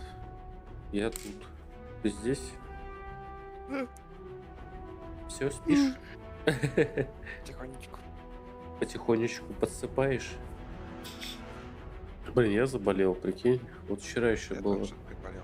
нормально вроде было, а сегодня все, нос весь этот горит.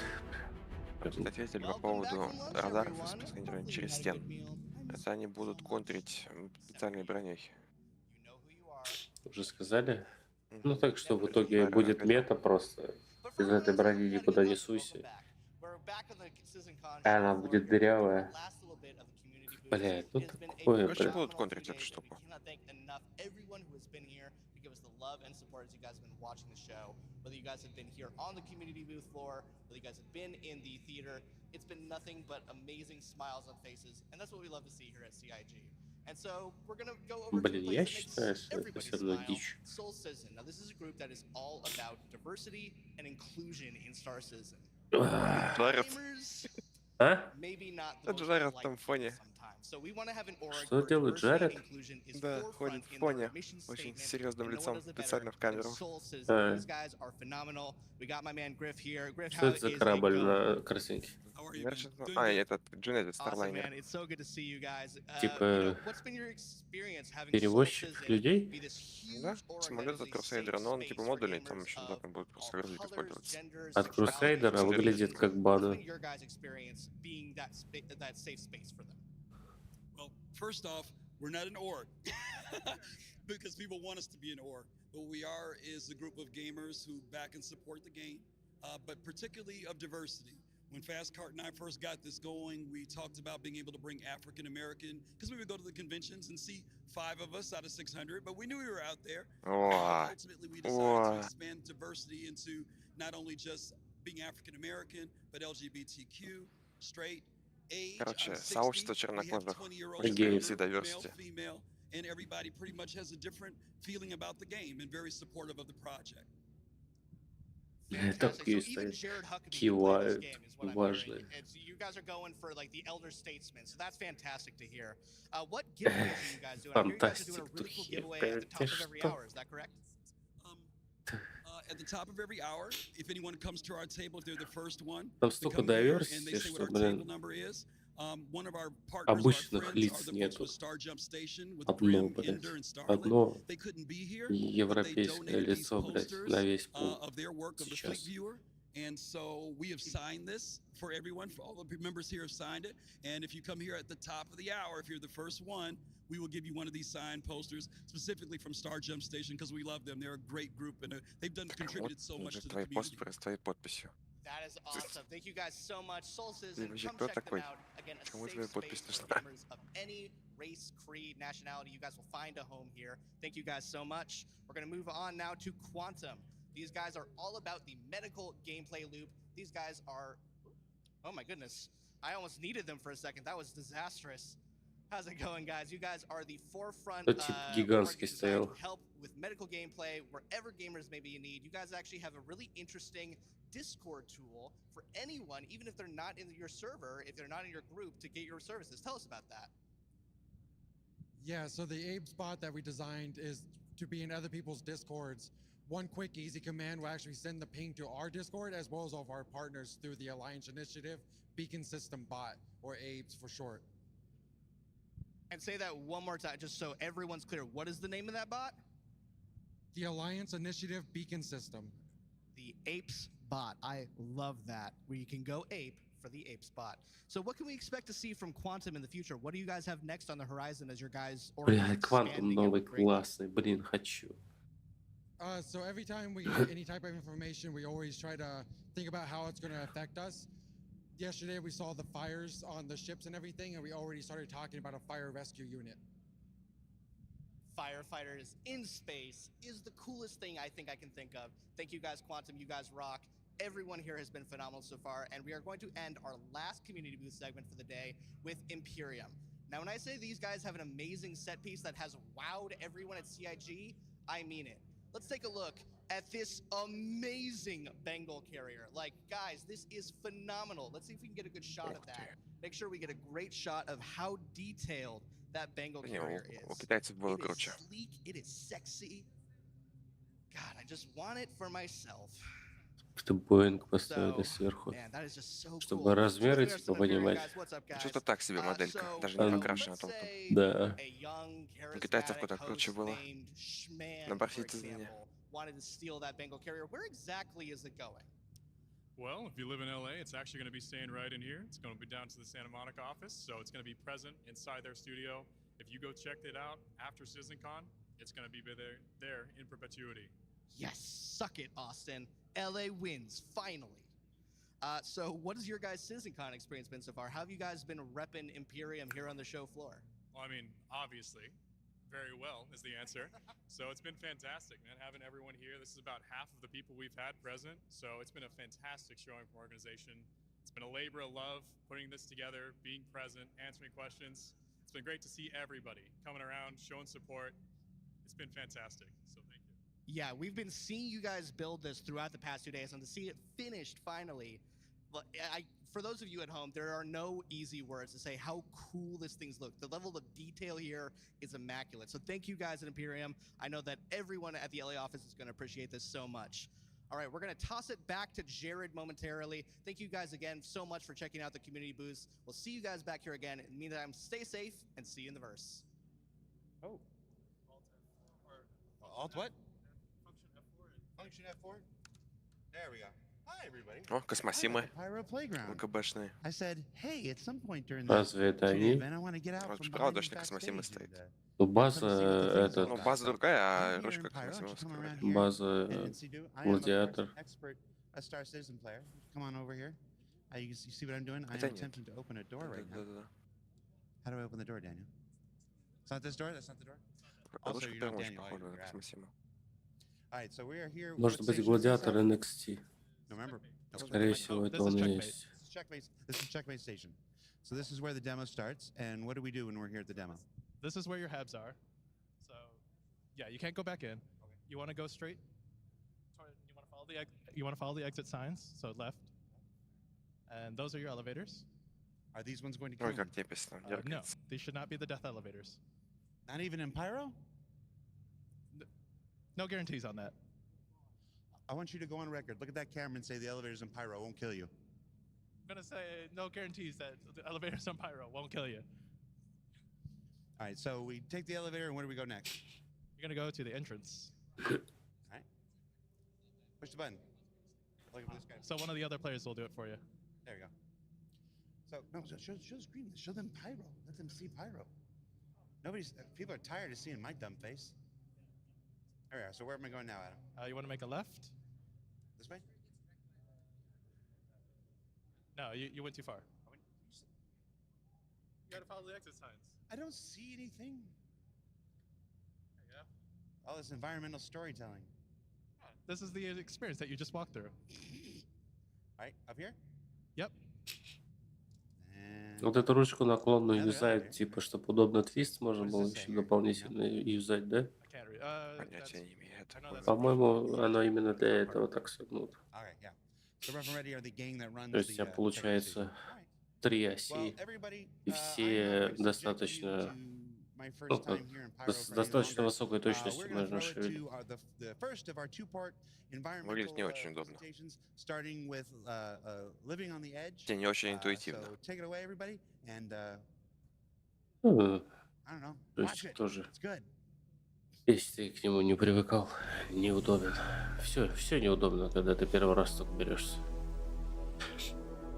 Ходить неудобно, когда родился. Сраку ловишь часто. Учиться надо. Hi everyone. My name is Kaan Chakut. I'm the lead level designer for the PU. I will give you an introduction to our locations when it comes to the design, a high level overview of the design of our locations. I'm going to describe you the processes of our workflow and the goals that we aim to achieve. So, to break down our process a bit, this is very high level, but it starts out with a pre-production phase, an ideation phase. Here everything starts out in the mind. We bring it down to paper, sketch, write, formulate a plan based on our overall design goals. And then it moves on to the blocking stage. You might have heard of this, like the white box and gray box phase. This essentially contains all of the gameplay that you would see in the final product. Basically, the way it's meant to be played, and we test this out with a lot of iteration and, yeah, a lot of testing. And it's basically, the white box is not in a stage where it's presentable, but that comes now. So on the right, as you see, the food court that Adam is going to be showing you later. Yeah, this is the final product, VFX, lighting, everybody had their pass on this. And level design or other designers still maintains the space and makes sure that the systems that get created are being retroactively implemented. All right, so one key aspect of game development in general is the balance of narrative, visuals, and gameplay. So all these interplay, they interconnect, and it's the foundation that runs through all game environments. So it's important to communicate context. Пока что выглядит очень And интересно. here in this drawover, you see that narratively, we see sort of a dangerous environment. The spiky shapes here are sort of threatening. We see defensive structures. We can expect some enemy NPCs here, but it's also an old village. Maybe there's some exploration, some loot to be found.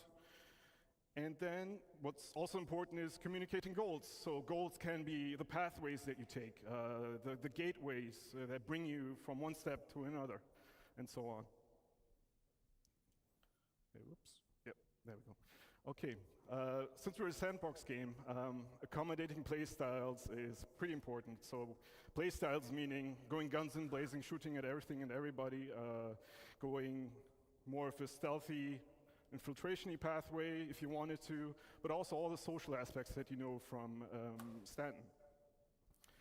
And to do this, we established, so one of the core design philosophies is granting the player the freedom of choice to do what they want to do at any time throughout their experience. And we do this by establishing А ты помнишь, как ты первый раз сыграл в шутер на ПК? Да, это был Flashpoint старый.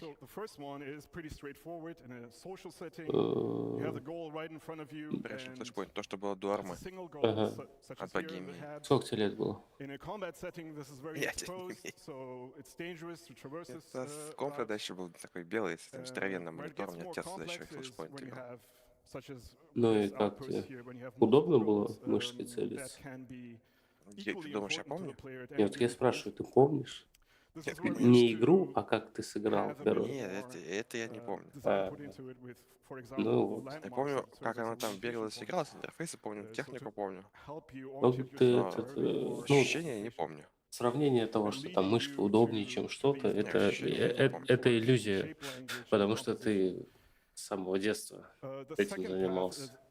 Я чуть постарше был, когда сыграл первый раз, и я прекрасно помню эти ощущения. Я в КС-ку сыграл. Сел за рандомную, ну не за рандомный комп, мне брат двоюродный повел в компьютерный клуб в КС показать. Я первый раз в жизни сел именно на ПК поиграть в шутеры. Это было, ну, просто земля, потолок. Ну, то есть я просто сориентировался в пространстве немного, мышкой шевелил. И до этого я тоже не работал на компе, не серфил интернет, ни в Excel не работал, ни хера. Вот просто... Я точно помню, что играл не в шутер, это была игрушка «Звездные войны» Battle for Naboo. Когда играл в мышкой, особо проблем туда не почувствовал. Вот я ее точно помню, как в ней играл. А именно прошу, что было... Это да.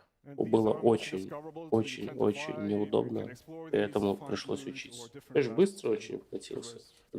Мелкие, там все быстро происходит. Мышки быстрее учиться, чем геймпадом целиться, допустим. Одинаково. Одинаково. По точности, мне кажется, очень не разные. Одинаково. Я вот сейчас пытаюсь играть и...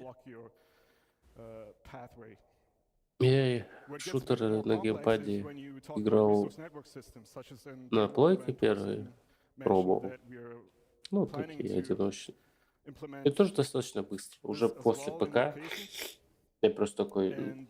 Там было, помню, несколько раскладок предлагалось. И одна вот на стиках. Я такой что-то раз ее попробовать взял. Ну, каждую попробовал, как она играется. И вот это со стиками взял и такой... О, как, блядь, левый это как... WSD, типа, а правое место мышки, такие то же самое. Сейчас подожди, и что-то буквально немного там приловчился и пошло в итоге. Но сенсу надо поставить. Как с мышью надо все под себя подстраивать, так и там все под себя подстраивать.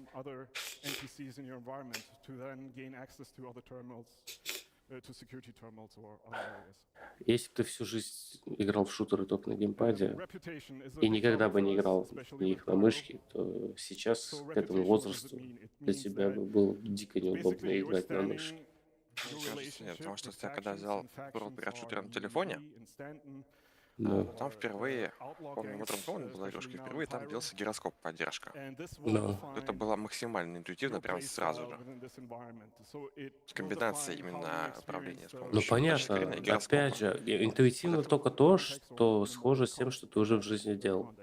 А где ты еще до этого гироскоп использовал в жизни? Да не гироскоп, а просто любой, не знаю, возьми карандаш в руку и попробуй. Ну, то есть, или любую фрейм-рамку и просто смотреть, не знаю, через что-то. Это то, что тебе... Ну, ты с этим сталкивался. Я говорю, мышка удобнее людям не потому, что она сама по себе такая удобная, а потому что синапсы уже есть, уже нейронные мосты образованы на этот навык.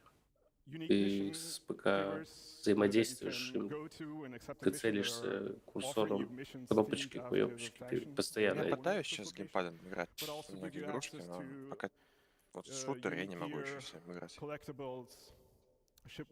Что даже в Armored Core я вот играю в основном на геймпаде, точнее, процентов 99 на геймпаде. Пытался играть с мышкой и... Тебе, понятно, удобнее мышка, потому что, говорю, у тебя все развито. Тут надо учиться заново. Ну, это такой же шутер. Но тебе надо классический какой-нибудь шутер, навык этот развить, потом будет понятнее. Если ты хочешь это понять, не надо.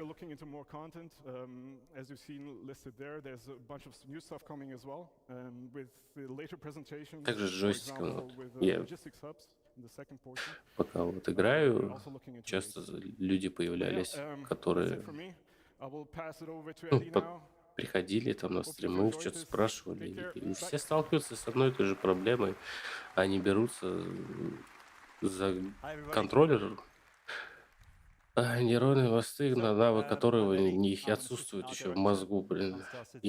Они не могут прицелиться, просто прицелиться не могут. Летать еще более-менее корявенько дергаясь могут, а когда надо прицелиться, то все начинается расколбас.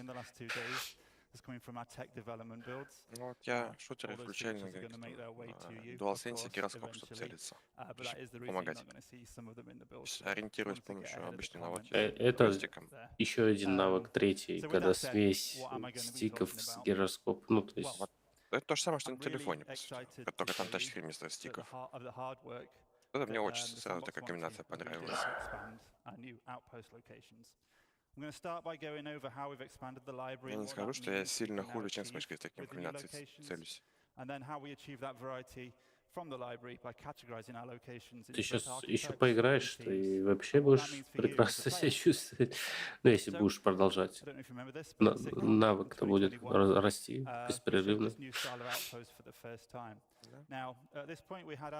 Потому что немногие шутеры мобильные вот, гироскоп добавляли. На мобилке это, конечно, не то же самое, что на геймпаде. Все-таки геймпад, он как джойстик, он тебе всегда дает тактильную информацию, где сейчас у тебя стик, в каком положении. Мобилка ты помнить должен. Первичное движение, откуда, в какую сторону ты потянул. Мне дико нравилась эта игрушка, 10-е годы была, года. Modern Combat 3-я часть вышла, просто офигительный мультиплеер был для мобильной игрушки. Я помню, 4-ю проходил, прям вообще понравилось очень, типа колды. 4-я тоже классная была, но у меня 3-я любимая. We go broad by making more modules with different purposes, and we go deep by creating multiple thematic overlays for each of those modules as well. And I'll go into what that means a little bit in a minute. But the challenge of a sandbox location like this, as you can see, it's not about building a single unique location. That can be quite straightforward, to be fair. Короче, процедурная генерация будет из этих наборчиков собирать всякие, да, вот посты. Пока интересно. Ну да.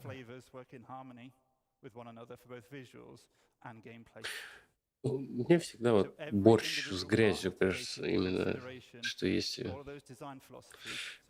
беззаконие, то обязательно прям такая разруха, что Да, они уже это 4-й год показывают эти домики поселений. Как ты, блядь, смотреть, это что такое?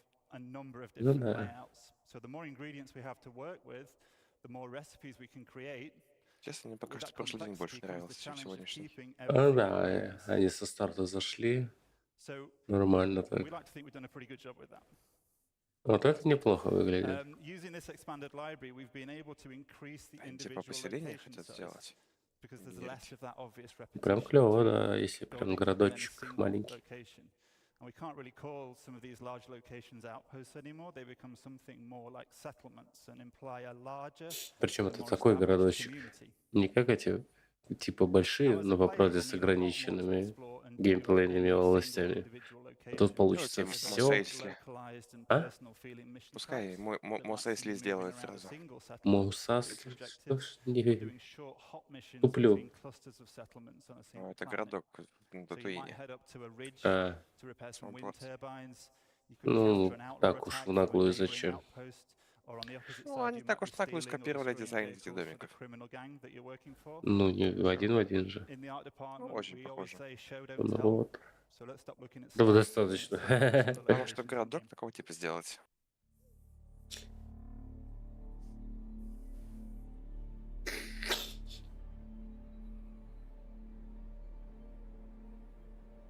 Прикольно. Мне нравится.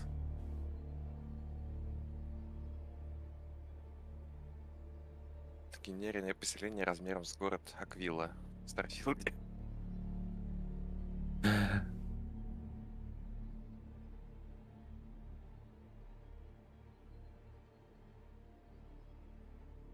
Вот та, что была на мхе, ну там вообще стрёмно выглядело.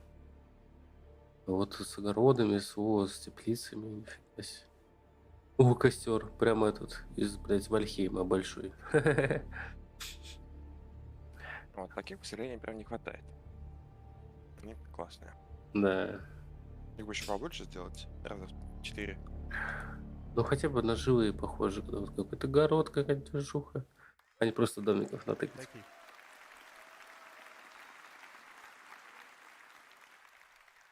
So, what flavors of outposts did we just see there? Well, we categorized them in two different ways, as I said, and then we mix and match those categories together to provide that variation. Now, the first and primary category is the archetype, and they provide that core gameplay hook and define the main function of a settlement. Да, вот интересно, функциональность какая-то есть, хотя бы условно.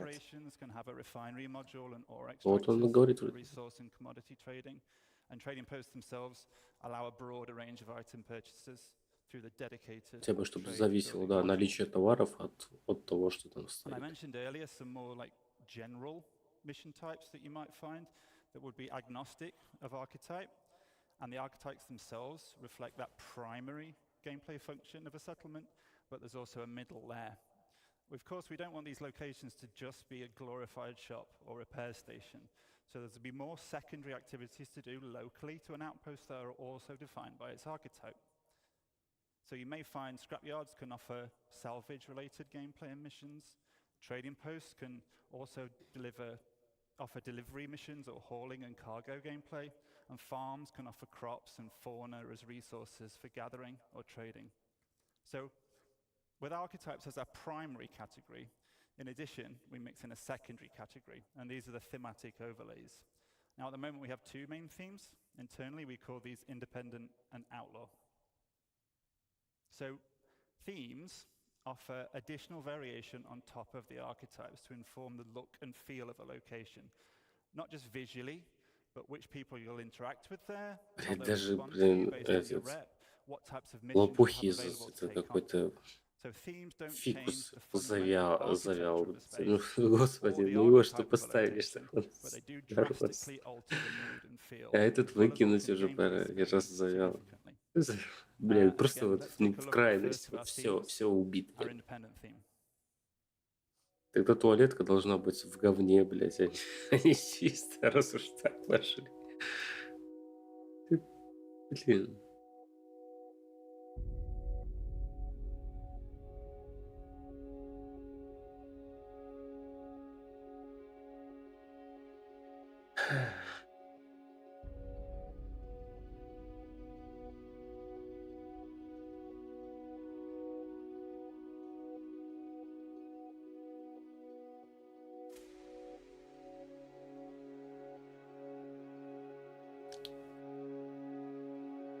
Слишком желтый мох.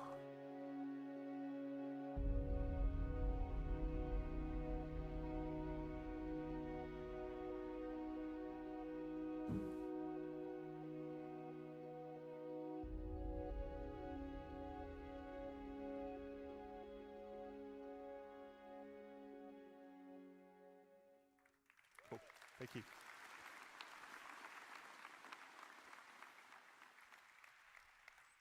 So, as a neutral player, the independent theme presents a much more social, visual, and gameplay experience.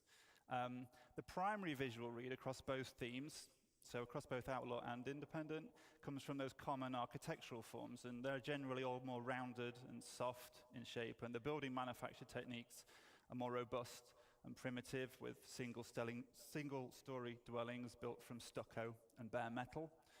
But for this theme specifically, we use soft textiles, warm lighting and color palettes, foliage, decoration that layer on top of those utilitarian structures to give that sense of home.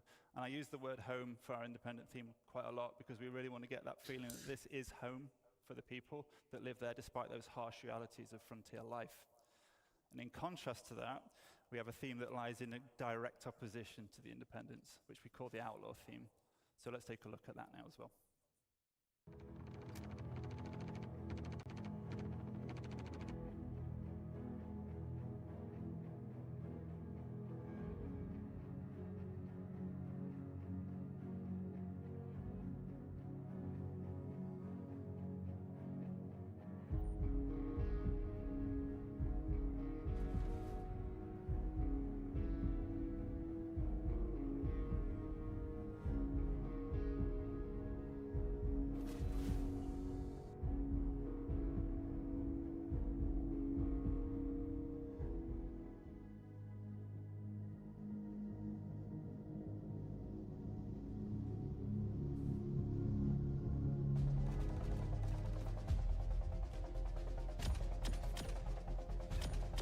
Вообще не попал. Один раз. Если ты ТК увеличить, дробовики вообще бесполезная хрень получится. А интерфейс старый еще. Да, записано. Там, кстати, в Пайре, в технодемке этой, которые там поставили, старые карты еще. Это печально.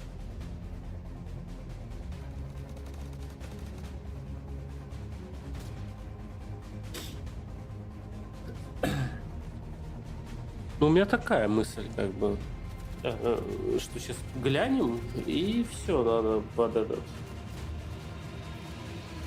Ну, уже играть неинтересно, пока хотя бы что-то из увиденного не появится. Бенуа Бассижур сказал, что этот сервер-мешинг появится в течение 12 месяцев. Еще год ждать. And visually, we have themes of a regressed and subverted civilization.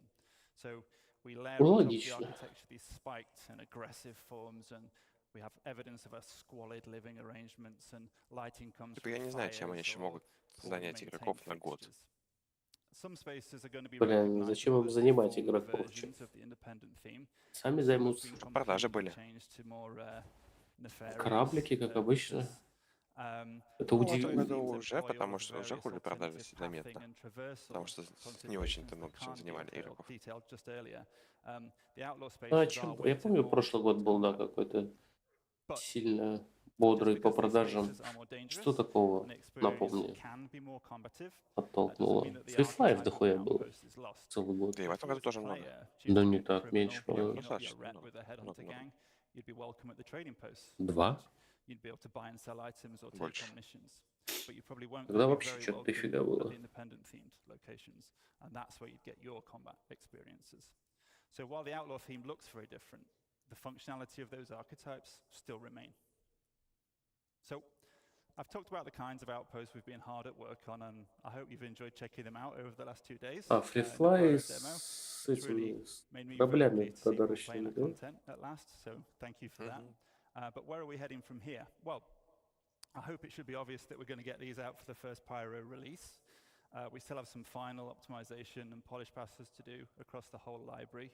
We're also going to be expanding the amount of these locations throughout Pyro and beyond, and our tools allow us to do that very quickly now. And we've got the library as well to do it. And the new outposts are not limited to the Pyro system. They're completely system agnostic, so you can expect to see these outposts in other systems as well. And of course, we're going to look to add more ingredients for Короче, those modules to the вот эти library as well. поселения из центра можно будет встретить, да? Variety and depth you'll be able to see at these new locations. Ну, он сказал, что они не привязаны к We want Пайро to поселению. encourage more on-foot gameplay within a smaller ecosystem of a planet to give that more localized and personal feeling experience. Our goal with these locations, as with many of the others we're going to hear about today, is to continue to work on the gameplay so that every location offers a rich Опять же, playground to прилетает от вас, explore. скидывает бомбу и And все. I guess I'd like to finish just by thanking everyone Просто по for приколу. listening today. It's really great to see you all. I'm going to pass you over to Nick. Это да, ну, система закона очень уже Пайра нет закона. проработана. We are French Canadian on the here. Cool. All right, guys. My name is Nicolas Pinchot. I'm from Montreal.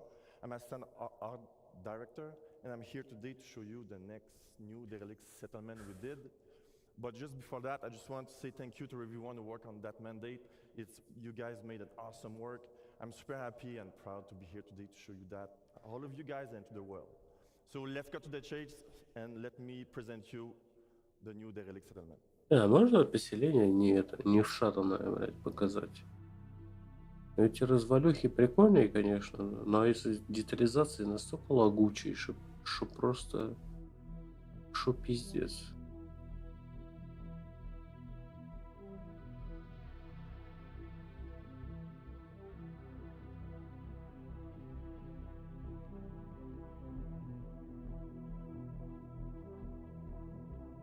Морозов костюм.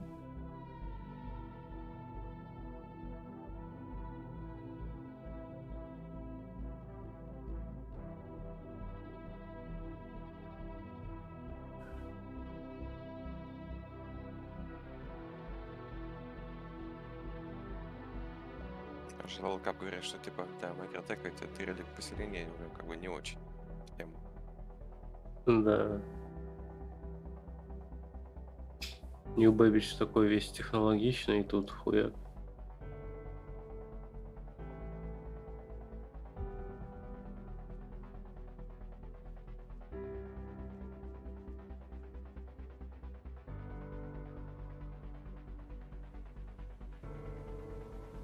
Я там 600 ржавая остается. Бар.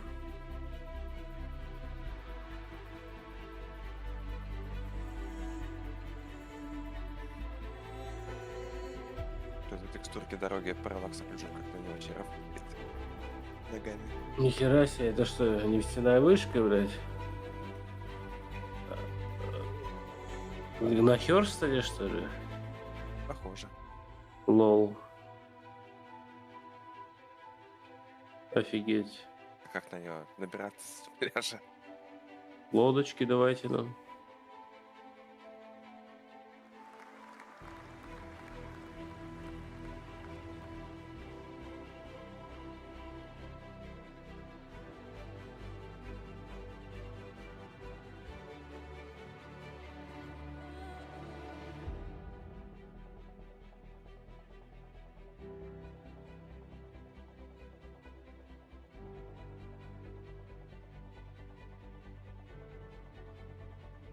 Провисшие клеенчатые типа. Где реклеймер? Вон задница провисшая, торчит. Да.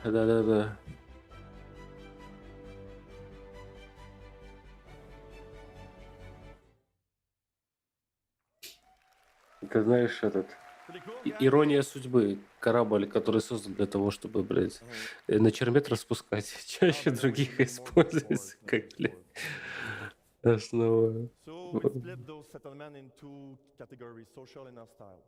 In the social one, we will have drop-off mission, shops, food, loots, and drinks. And hostile one, obviously, will be more focused combat. Let me show you what it looks like.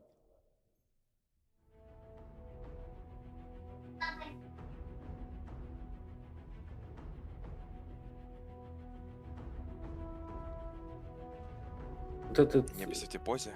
эффекты снега, блин, без теней, ну, Да. такое себе. Во-первых, слишком жирные, плотные, их бы попроще, помельче сделать, даже если вы не можете их правильно осветить, тогда лучше их минимальными сделать.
Дали деревню всю погасили. За что?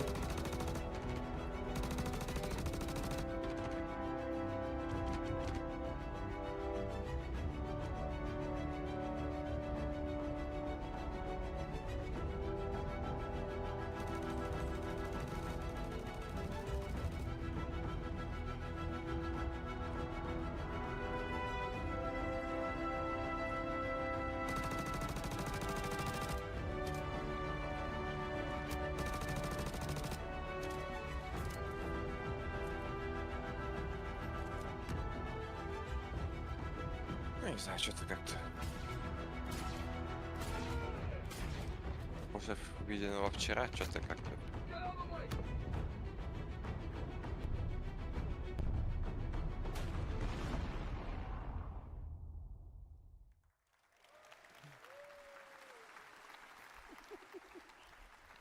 I like the end. The end's awesome.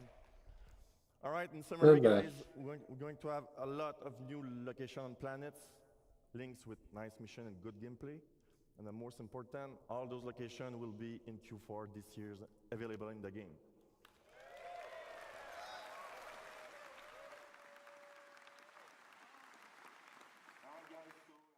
So thank you very much. I will let now Adam to show you more good stuff. Thank you. Well done, mate.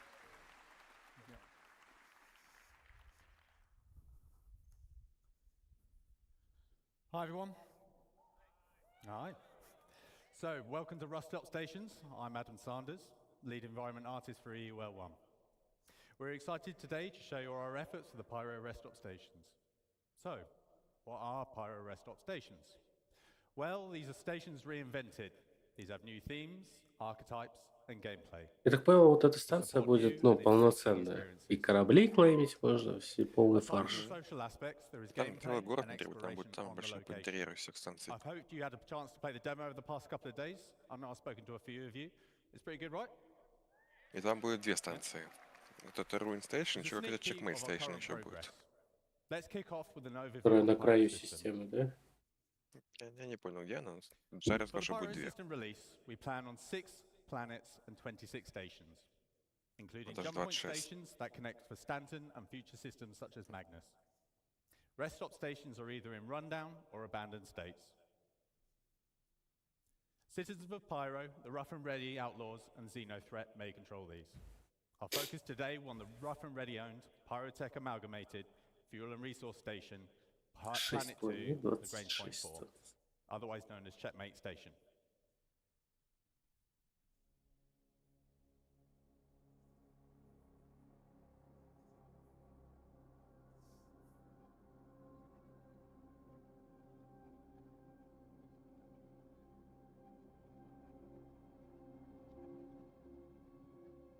Checkmate Station.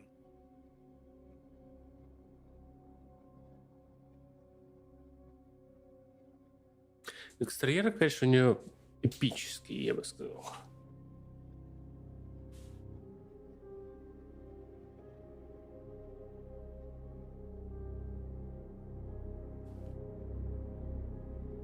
Интересно, сколько там полигонов. На Омегу похоже. Чуть-чуть. Омега? Из Mass Effect 2. Та, которая тоже типа аутловная, да? Да. Ну, там на Медузу была похожа. Ну, сверху, да, снизу вот это похоже на то. Такие же эти висюльки не запускаются с красными лампочками. Ага.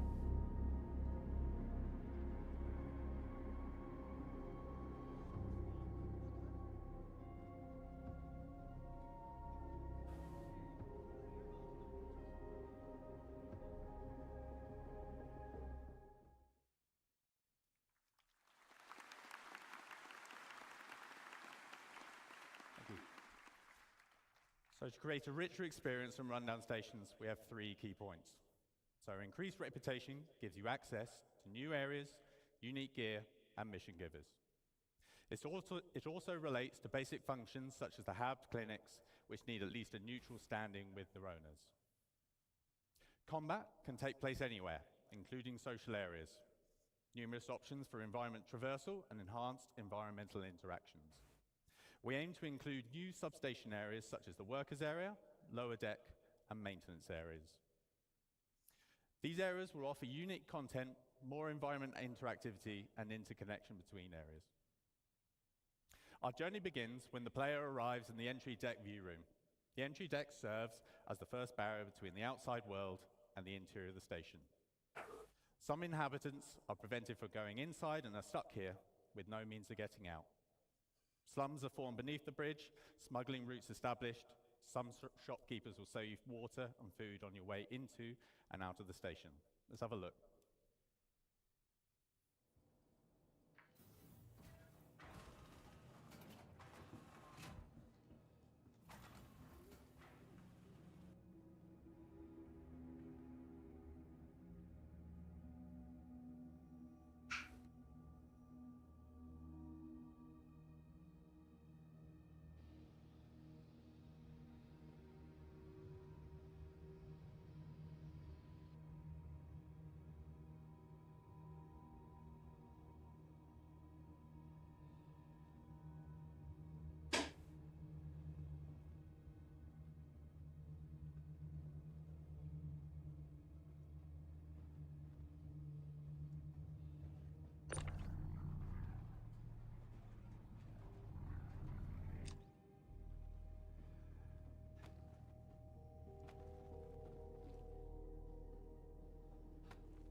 Khan touched on reputation earlier. Let's see how that is applied to the stations. So how does the reputation gate in the entry deck affect gameplay? What happens if we have good reputation? So if you had good reputation, you could go straight through. This is no fuss, and it's the quickest way to maneuver through the station. However, you've got to put the time and the effort in to get to this point. What happens if you neutral reputation? So you might be waved through, maybe you have to pay a bribe, and you don't want to pay, so you can have to find an alternate pathing. Or you can have to build up your reputation. If you have bad reputation, and for all you naughty ones out there, I know some of you exist, this applies to you. In short, you're going to have a tough time, but you have options. So stealth via other pathways might be one of those options. You build your reputation up from scratch, or you could probably fight. Let's focus on those alternate pathways. The modules in the station are broken up into several traversal areas. As with the other location archetypes, we define these spaces as secondary or tertiary routes, as opposed to the more official primary paths.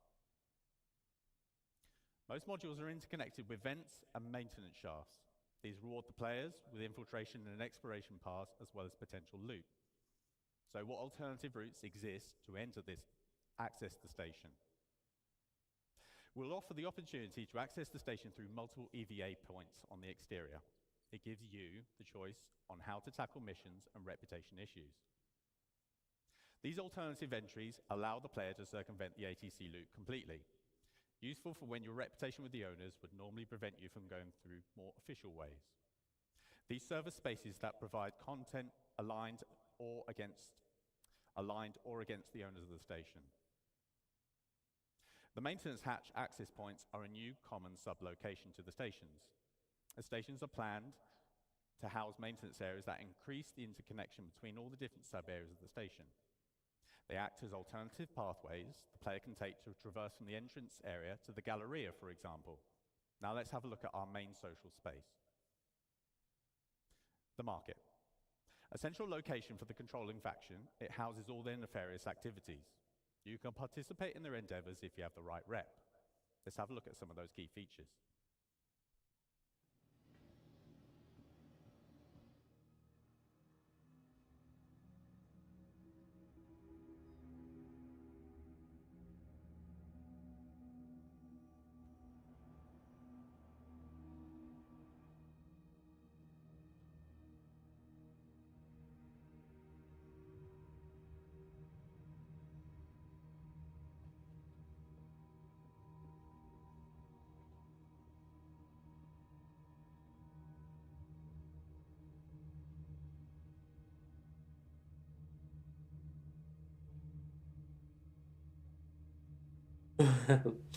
Можно съесть живую котинку?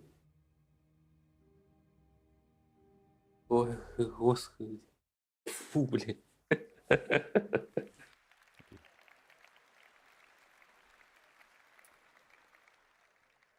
So the market is a social hub and a good example of mixing social and gameplay space, as mentioned by Khan earlier. Another reputation gate can be found in the market. The ground floor is open to the common public.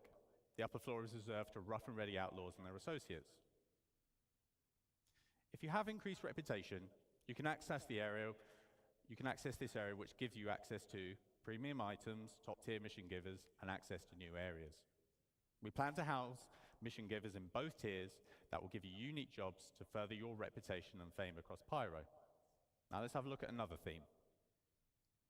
Abandoned is a new, non-social location theme. Let's have a quick look at the current abandoned area on Checkmate. Платформер какой-то. В стиле побега из тюрьмы. Для чего-то там.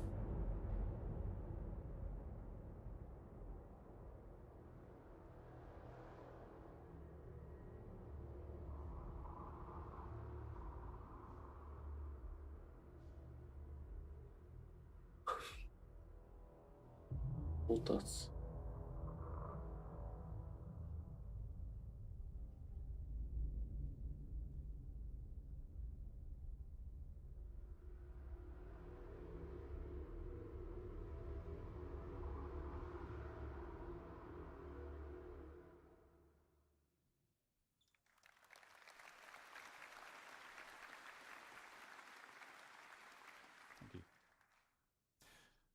So we have entire abandoned stations as separate locations. On top of that, there are abandoned areas within the rundown stations, much like the ones you probably see in the demo. There will be around 15 of these around the Pyro system. These are accessible through airlocks and breaches or other means. We aim to enhance all the space locations with a lot more gameplay content. Loot runs, exploration, creatures, missions of various types with PvE and PvP content, just to name a few. We're also laying a focus on environment interactivity with potential retrofitting of occupied stations. With the future addition of security systems and the resource network system, we will have the means to further improve the experience within these spaces and offer new challenges. with power, life support, and gravity playing a key role to give the player a unique experience, especially in abandoned stations. So, what do Pyro Rest-Stop stations bring to the game? So lots more variety in space stations, with more gameplay opportunities within a station location. Opportunities for exploration, hidden areas, multiple options for access or traversal. These are faction-owned, and reputation will affect the location and gameplay. These feature lots of new mission opportunities within social space and multiplayer opportunities for combat on location. So I hope you have enjoyed this sample of what stations will offer and had a chance to have a go on the demo the past couple of days. That concludes the Living on Edge presentation. Thank you for your time. Все, презентация закончилась. Living on the Edge. Hey, everybody. Я покурить хотел сходить. А это уже все? Almost to the end of Citizencon 2953. Can you believe it? 2 days? Pyro? Star cloth? Star hair? Star citizen? All right, we still got one more presentation to go, but I have a couple announcements I have to make. This was just handed to me by the facilities team, so bear with me. Astropub, you're going to need to redo your lore video on the history of the Zeus. Geo, you need to get some money. Authy, I need to be invited to the next ladies' night. Burks, this just says get good. Is he even here?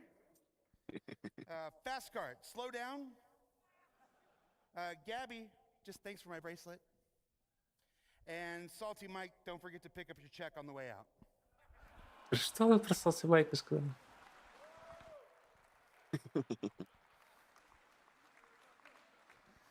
You know, that joke is so old, we would never, ever pay him. All right.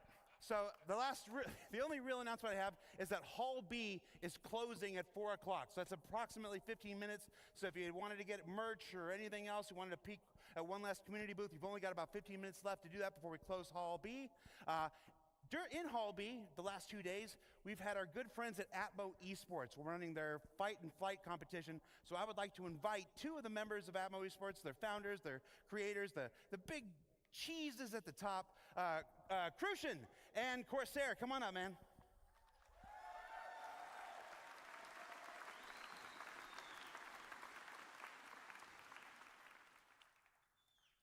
You got 90 seconds to tell people about who you are, what you're about, and how the event went. I'm Corsair, and this is Crucian, and we're from Atmo Esports. And we've just run Fight or Flight, the first live tournament experience here at Citizencon 2953. We'd love to thank the staff and competitors. Who are the competitors? What are you doing? Yeah. Is that what that big group is? Yeah, these guys. Yeah, just get them up.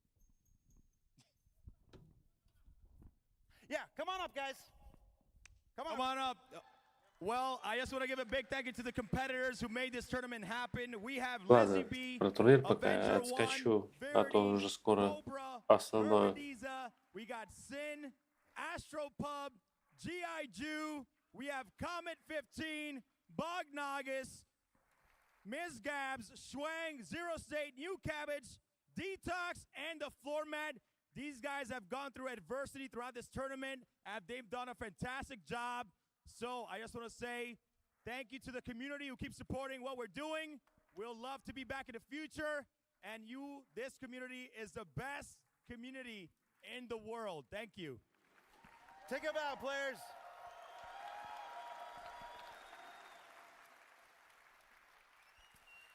And of course, if you were here watching this, you can check out the stream, the Hulk event, up on their Twitch channel, I presume. Yep. I should have checked beforehand. Thank you very much, everybody. Watch your step on the way down.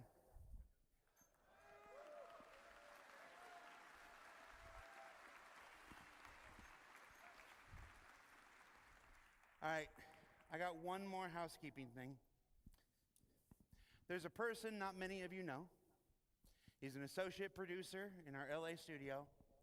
And when the workload for this event became as heavy and as detailed as it was, we turned to him to help with our broadcast this weekend, and he rose up and he excelled like a champion. So I would like to formally introduce you to Dan Howbrick, who's been co-hosting the event. Dan, get on up here, man.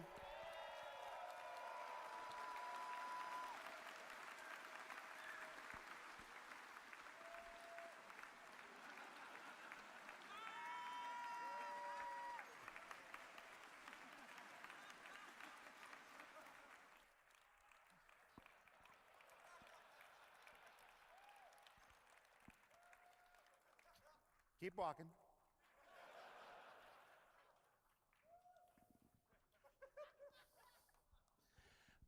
Now, we've got one more presentation. That's Destination Adventure.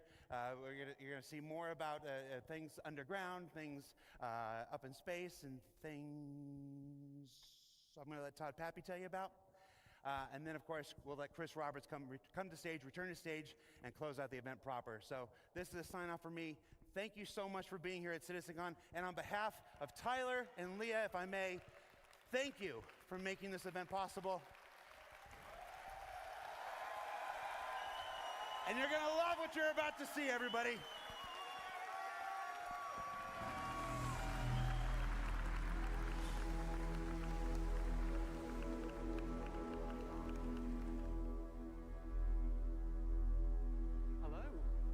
Hello and welcome to Destination Adventure. My name is John Griffiths. I'm the lead environment artist for EU Sandbox 2, and I'm the product owner for the distribution centers. Before we delve into, I'll put my slide on for a start. Before we delve into it, everything that you're going to see is currently in gray box, so just keep that in mind. So, these distribution centers, what are they? Well, first off, they're the biggest location we have on the ground outside of landing zones. The reason why they're so big is intentional. We wanted them to accommodate as much world and mission-based gameplay as possible. Each location supports multiple landing pads and hangars, making them accessible to as many players as possible at any one time. There's even a road network to support transit from the planet's surface, into the main building and to any berth ships. So every distribution center will be owned by a faction. Depending on the faction and where the distribution center is located on the planet will determine its specialism. Now, each specialism will lend itself to different missions and gameplay opportunities. So let's talk about some factions for a moment. So an example of a major faction would be the UEE.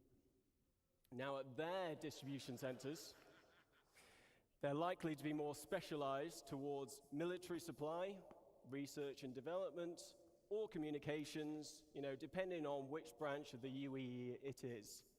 They will have a much stronger military presence in the area, and missions here may be more hostile with combat-orientated, team-based raid opportunities. Other examples of hostile gameplay that we're thinking of is hacking and stealing, searching for and destroying a specific item, tracking and eliminating any VIPs, and everyone's favorite, eliminate all. Grey Cat Industrial would be an example of a minor faction.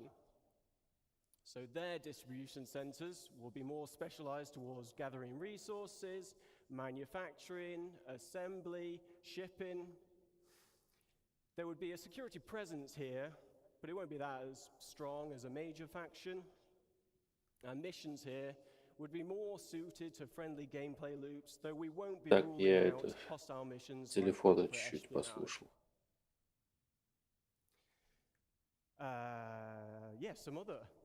Короче, наземный транспорт будет, да, на больших каких-то станциях, городах.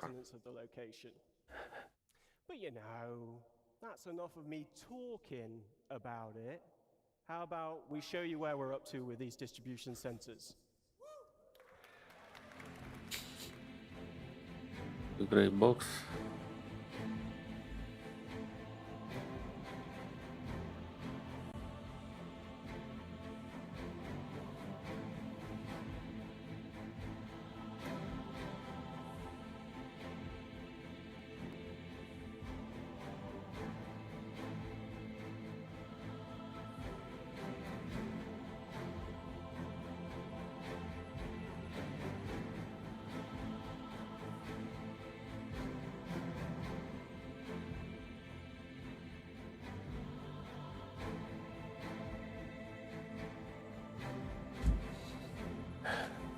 Это типа большого аутпоста, да?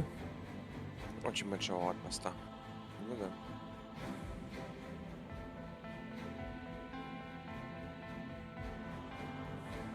Едет и шатается. Вперед назад, вперед назад. Что за испорченные амортизаторы, блин?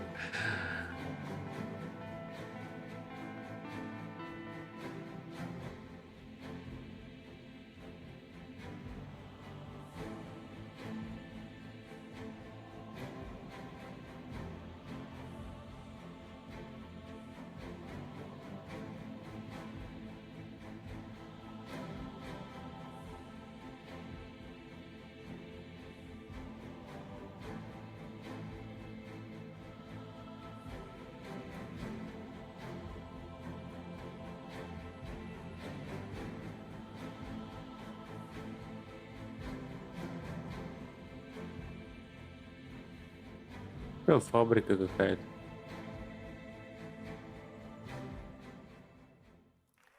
Но если честно, хочется еще ее крупнее So to увидеть. talk you through the corporate spaces at these locations, please welcome Rainer Rick to the stage.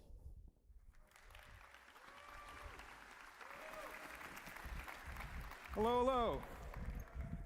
So my name is Rainer Rick. I'm a lead environment artist at the Montreal studio, and we've been working with John's team on the distribution centers. So John just showed how massive these locations are. He also presented the industrial sections on the ground level. And I'm here to present the administrative area of these facilities that the Montreal team has been working on. So they're located above ground, just below the tower highlighted in the picture. Inside, you'll be able to explore the corporate office space and interact with the administrative personnel. Accessible via the lifts in the hangars and also the industrial sections we saw earlier. In addition, we've added also landing pads in front of the lobby, specifically designed for smaller ships and ideal for short stays like pickup or delivery missions. And we can't ignore the fantastic views we have from these platforms, a reminder of the vastness of these facilities. Now, let's step inside the lobby. You'll find the atrium, which is a central point of the administrative area, providing access to various locations of the corporate space. Within this space, you'll find the reception desk, and as a newcomer, you'll be expected to report here first. So here you can hand over your deliveries or pick up packages and earn reputation points with that faction. So also expect to see corporate ownership reflected through branding, color schemes, and product placement throughout the corporate hub. And with the use of overlays, we'll be able to swap these out depending on the ownership. And here's an example with Grey Cat showcasing their vehicles and some shiny armor.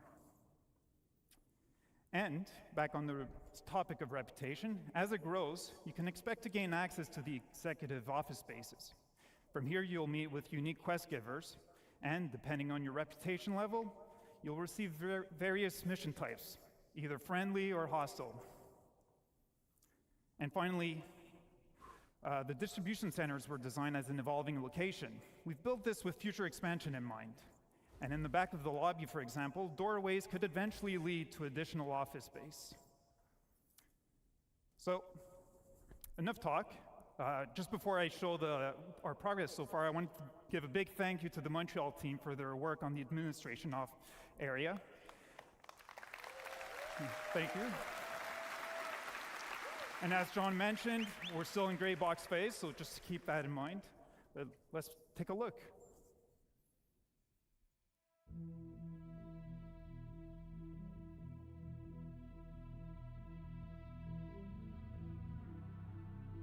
Очень нравится мне этот центр, если честно.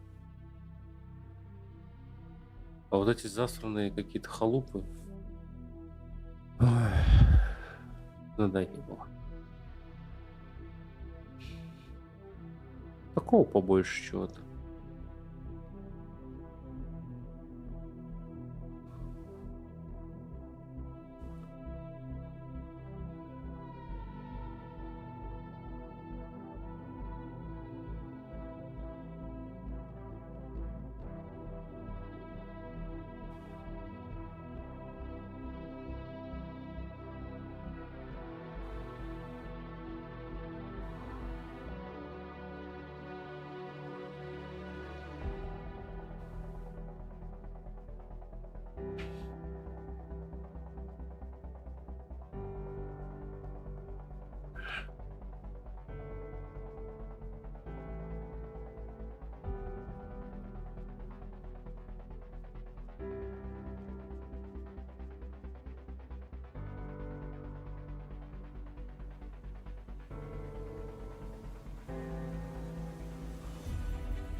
И кого он там бомбанул?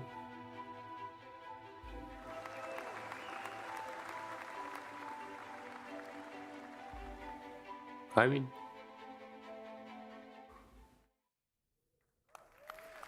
Thank you very much. And now let me welcome back John on stage. He's going to continue the presentation. Thanks a lot, guys.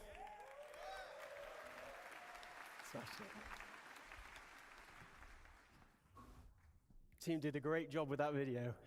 Okay, so something we've been working on that's unique to this location is raids. Click on.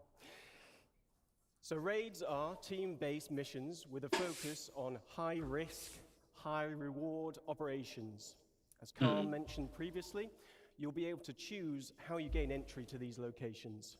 Coming prepared and geared up will make the difference between success and failure. Ultimately, you'll need to work together in order to succeed. So these raids will have you breaching the interior of the main structure, highlighted here. Now, each interior will comprise of rooms that reflect the location's specialism. For example, a shipping-focused distribution center will have rooms dedicated to the storage of cargo. Looking to the future, we're planning on having distribution centers with subterranean levels that will be accessed from this interior space. These will expand upon and increase the difficulty of these raids. Потому что там еще подземелья будут, да? Эти подземелья они еще в том году показывали. Большие, да, бункеры? Это вот под этими зданиями, да? А, или же рейд там покажут.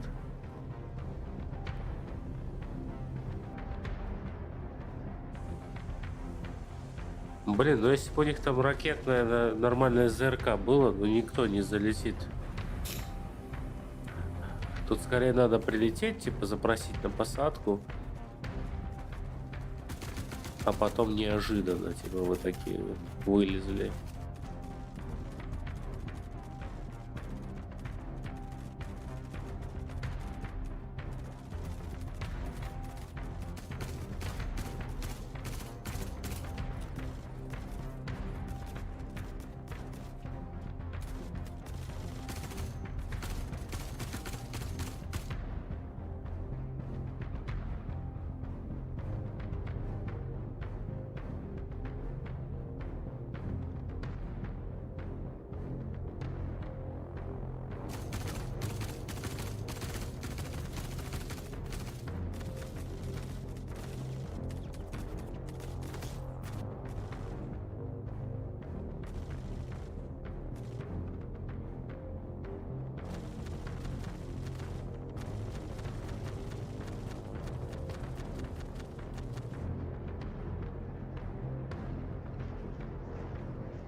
Thank you. Неплохо. So, as you saw in the video, the team took a more aggressive approach to getting inside and taking what they wanted. But this isn't the only approach you can use. You know, multiple points of egress allow you to be stealthier, and it may make it easier for you to avoid obstacles in your path. Now, reputation will also tie into these raids. Missions will have varying objectives depending on the player's reputation level, and dynamic events may also be triggered during the raid, so players will need to adapt to an evolving situation. This could range from dealing with additional security personnel to other players arriving to defend the location against you. Something else we've been prototyping is how we can utilize the multi-tool to create gameplay puzzles. Physically interacting with the environment around you changes the puzzles for everybody. With multiple add-ons for the tool available, you may have to get creative when finding a solution to the problem in front of you. In this next video, we show you how using the tractor beam attachment can open up new paths to your objective, but it's up to you to decide what path you can create with what is available. Let's watch the video.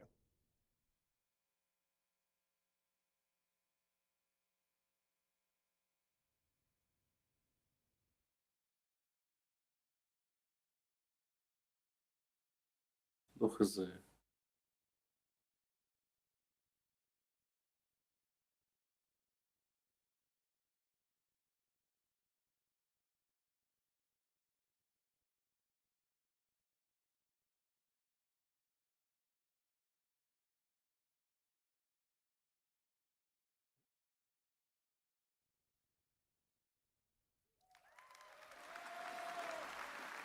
So, yes, thank you. Now, obviously, it was, you know, this location would be possible with several people at CIG, so my thanks go to Manuel, John, Jack, Martin, Fruit, Luke, Chris, Mustafa, Sam, Tom, and Rob. You've been excellent. Thank you to Rainer and his team in Montreal. You know, none of this would be possible without their efforts.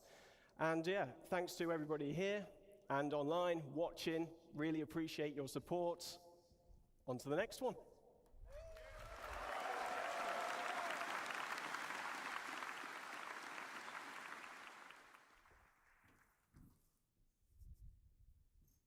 Hello. This is a good segue from the distribution centers, as I'll be talking to you about different aspects of cargo and freight on behalf of Art and Design. My name is Nick Etheridge, and I'm an Assistant Environment Art Director. So obviously, cargo isn't just about boxes. It's a big part of the game. Almost every aspect of the game has some kind of involvement with cargo. And I'm going to briefly go through some of them now. So let's start with missions. How will hauling contracts work in-game? We'll be introducing the Interstellar Transport Guild, as well as formalizing some of the main hauling and cargo companies that you'll be working with. As you do more hauling contracts, you will build up your reputation and relationship with the guild.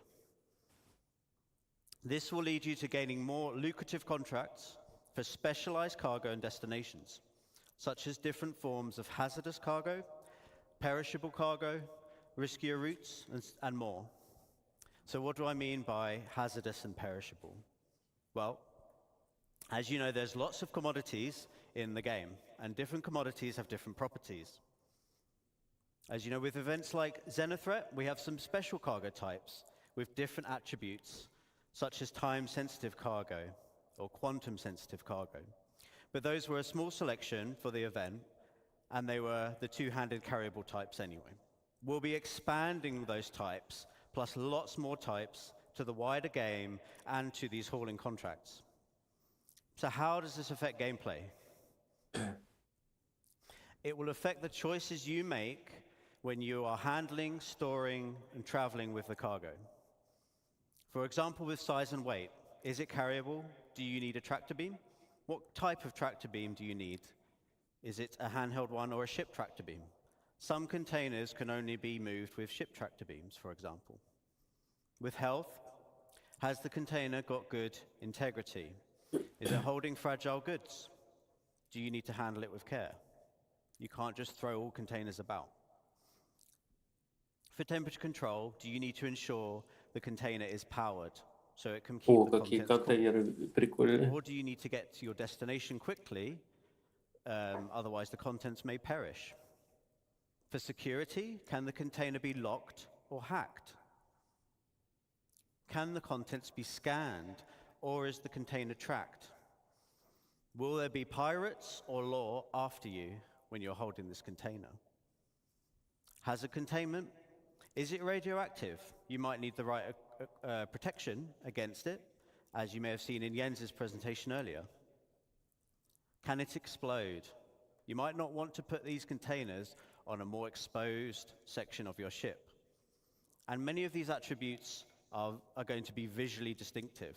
So conversely, if you want to steal, for example, some cargo on a hull C, which does have very exposed cargo containers, you might want to avoid shooting blindly and accidentally blowing up your potential profits.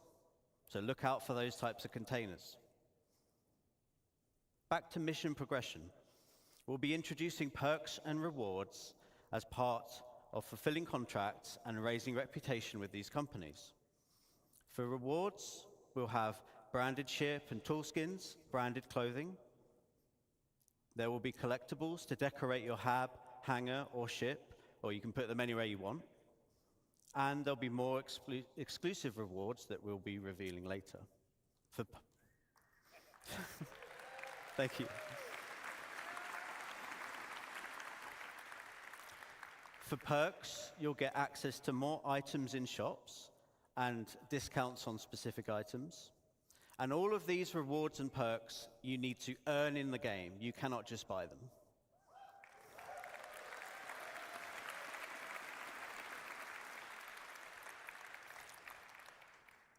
Next, let's have a look at freight elevators and hangars. I knew you'd be excited for this. I'd like to show you a short video to demonstrate how freight elevators will change how you view your hangars and how you use your hangars. Это интересно.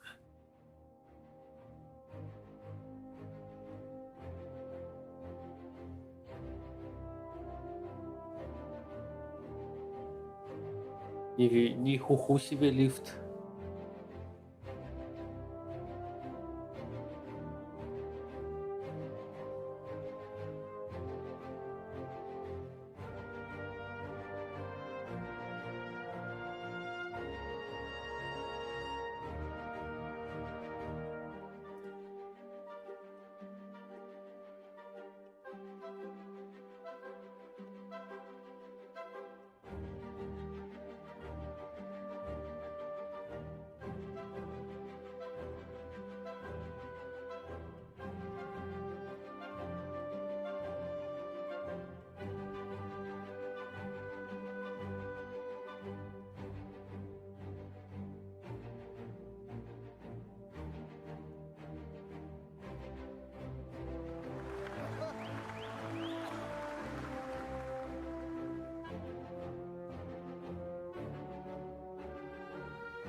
No.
Thank you.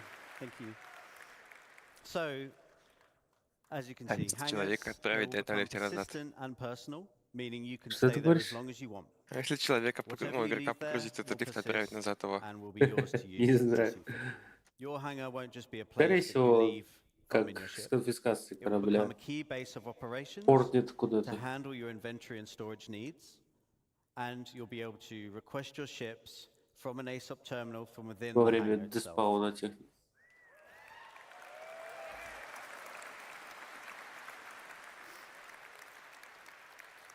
Location inventories won't be magic and instant anymore. This means that the freight elevators will be one of the main ways you interact with your local inventory.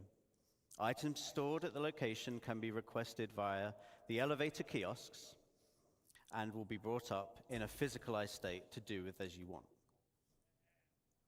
This would be done through a dedicated interface screen to manage large volumes of items. It won't be using the personal inventory system.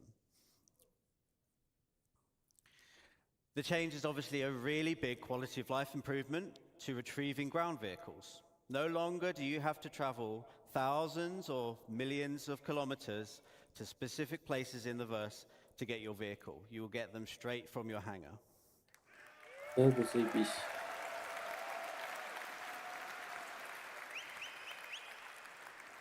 You'll also be able to bring up ship components, so your hangar is now more of a maintenance bay and outfitters where you can do repairs and swap around items and things like that. So in short, persistent player hangars in combination with freight elevators will dramatically change what you can do in your hangar. It will be a home to do as you want, which has always been the dream. That concludes my presentation. Thank you very much for listening.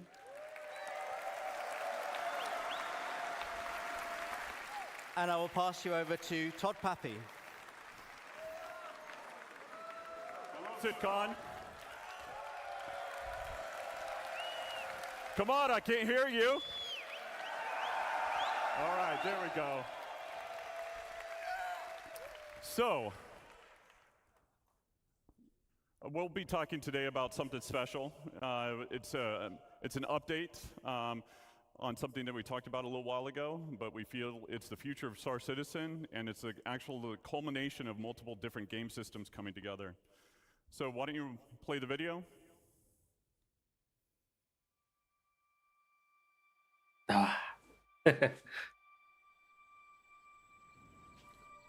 Something special. Пионер, да? Да не похоже. Нет. Пул А, да. Такого. А что ж спешл такого?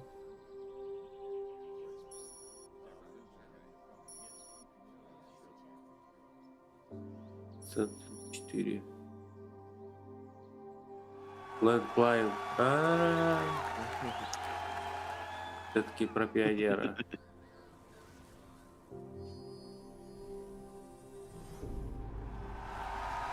Ебать, колотись. Вот тебе и пионер. Пионер?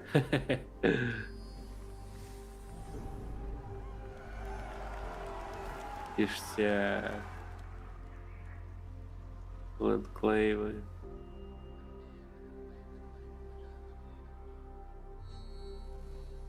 Вайпы же. Ух ты.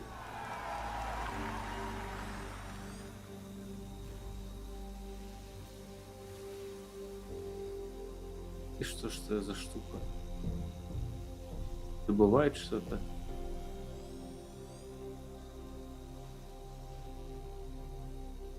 И на продажу? Пассивный доход?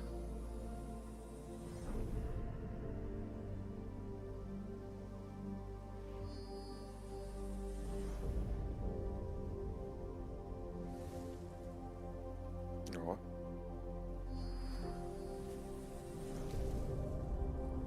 Ебать, колотить. Что такое? Зелье там. Это теплица. Ну, наконец-то, блин. Это прикольно. Не эти самые, ну, что будущее какое-то чистенькое, без этого, без разрухи этой утомительной. Пионер теперь покупать. Давай будем деревья строить.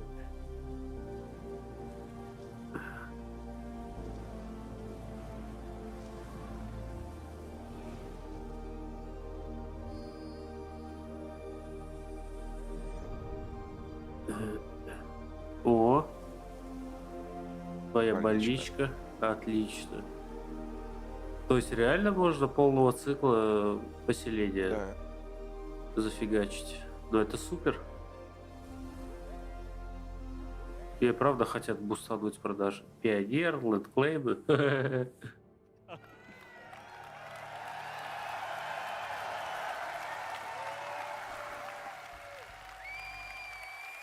All right, so base building. All right, it breaks down into two really large gameplay sections: planning ahead and prepping, and then you've got the on-site where you're actually going to build. Ну песы нужен. So with that, you need to figure out what your goal is. Нихуя Is it to have a ничего home with a нет. Ну, nice view FPS. and relax? Is it to have a trading post where you want to create and sell items? Is it to gather resources available and move on to the next area? Or is it to be off-grid and be completely self-sufficient? So with that, with your prep and everything like that, we've got blueprints. So the recipes. Everything in the game is fabricated from a blueprint. Players acquire blueprints via reputation Офигеть, вот это шагнет геймплей. With any blueprint, you can actually do research on it and then create different variations. Базу построить не With так-то и просто. materials ranging from the common to ultra rare, you might find them at the local shop or have to travel Пионера around the universe to недостаточно. collect them. Потому что как-то без пионера можно. Refined, simple materials, or even complex components will all go into the fabrication.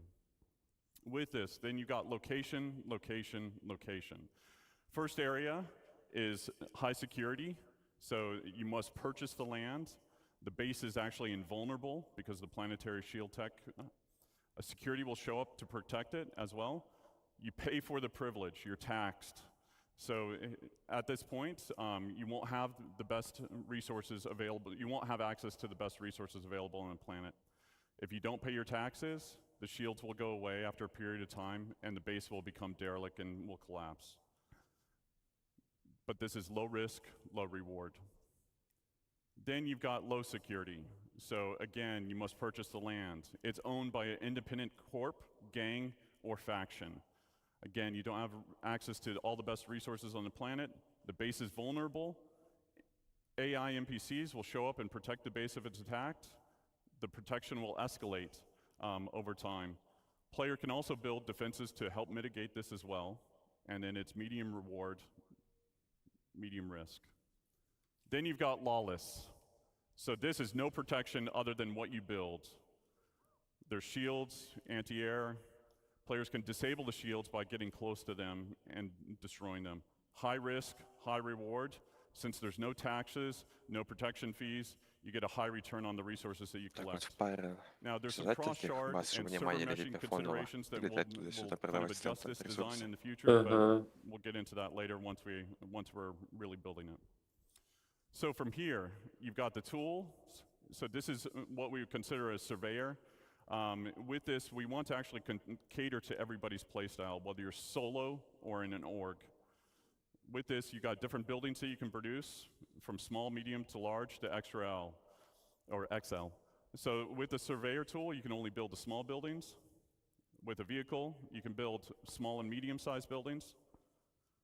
With the Galaxy, you can build small to large structures. Ага, с помощью нее And можно then строить. obviously with the Pioneer, Galaxy строить сможет? Ага. Pioneer can do it all. Она у тебя And it есть уже, still да? works as a mobile base. And we'll talk about some of the more expanded features that we're Вот adding to it так-то. and Не зря later купил. on. Ну So, всё, блин. and then it's Конечно, also, тоже нужен. we're exploring what's Очень going большой on баз. in space, not just on Он, the брат, planet. стоит Сколько? So from here, you set off 750, on your и journey. ну апаться нельзя. So with the land claim, you put your tool Что-то, down where you наверное, нет want, смысла. you launch the drone that is built into the machine, and then from there, Внутри this игры. allows the player to access the base building and also land claim mode. Да With хоть the land маленькую claim modes, базу. the player can actually change the size and position of what area they want to claim, and it also shows you the cost and taxes associated with it. If it's in a taxable zone, and you don't own the land, this interface will default to it. So if you own the land or it's in a lawless area, it'll automatically go to base building mode. So with the overhead view of the land, you can actually place down buildings exactly where you want. You can see the resources beneath the surface, and then you can also place multiple buildings before you actually build. So you can see how it will all come together. You'll see the resources that are needed for it. And then you can also switch back and forth between different modes, which are showing off the resource network and how you link basically power generators to consumers. And then the player can move or deconstruct existing buildings right now with no charge. Fabrication. So when you basically build these buildings, they don't come with any furnishings. And if you didn't bring any with you, then you want to build a fabricator. So depending on what you want to build, there's different sizes of them that support buildings from decorations, armor, weapons, components, and even ships.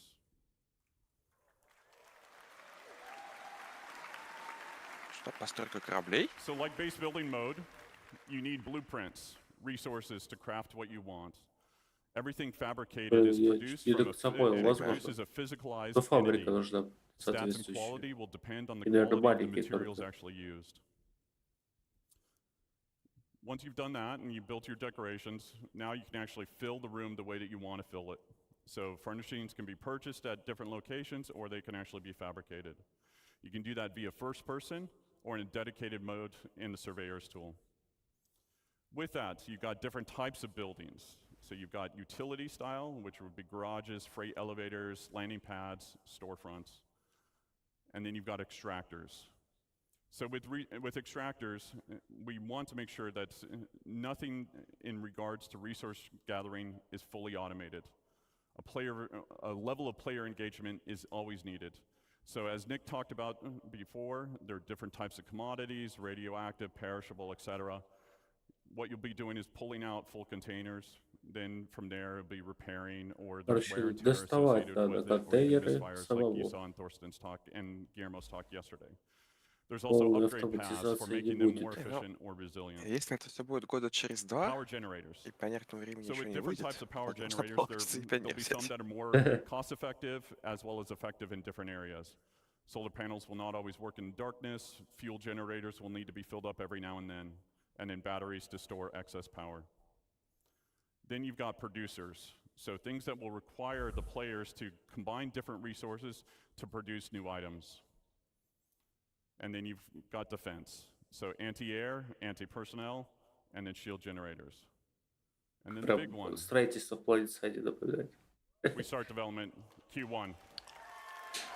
So, that's me. Thank you all. Thank you for coming. It's wonderful to see you.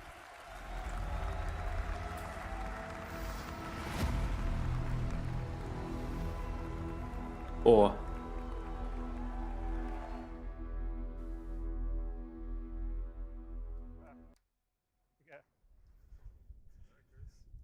Hello? Hey, everybody.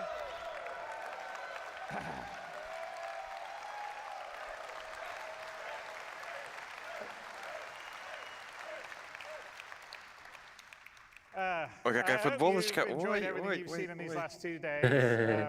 We were really excited to show you a lot of it. And I've sort of seen some online comments about, okay, well, that's very cool, but when are we going to get it in the game? But one of the real reasons why we wanted to show you this Sitizenscon is because we've hit an inflection point on a lot of the features, as in they're either finished or they're in polishing stage, which is why we're showing them. So everything that we've been showing you here at Sitizenscon is our intention, to get them into Star Citizen through next year. So it's not going to be gated on having to be after Squadron 42. So we are... Типа все, что показывает, не будет ограничено So we're выходом сквадрона, planning да? over the Q1, Q2, Q3, Q4 of next year, hopefully everything that we've shown you, you will have in your hands playing inside Star Citizen. So,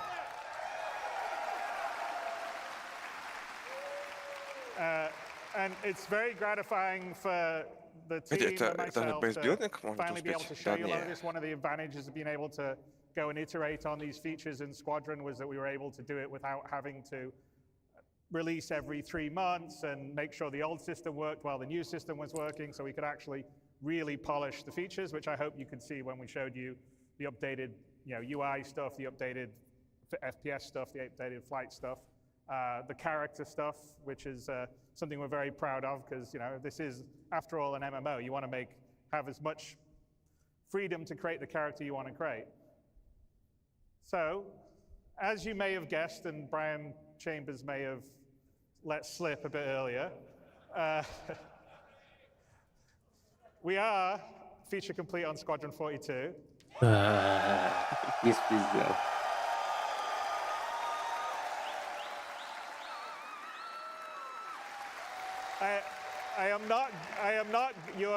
You will not get a release date from me today because, first of all, you always get very angry at me when I give dates.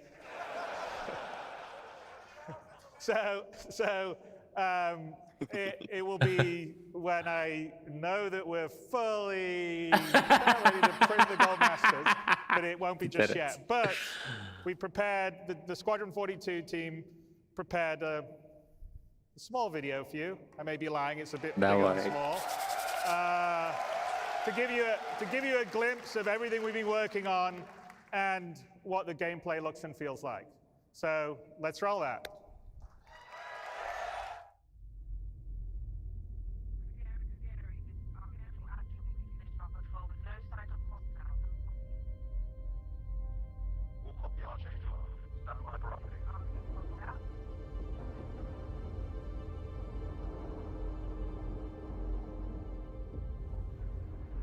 Archangel 6, come in. Go for 6. I'm getting a faint contact on bearing 287. You picking that up? Yeah, got it. Scanning now.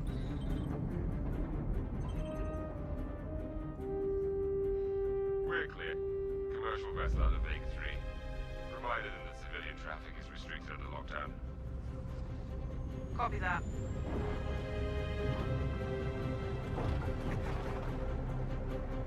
Archangel, this is Krugeri. Come back, Krugeri. Redirect to sector 7 Bravo Echo for immediate tasking. Copy that. On our way.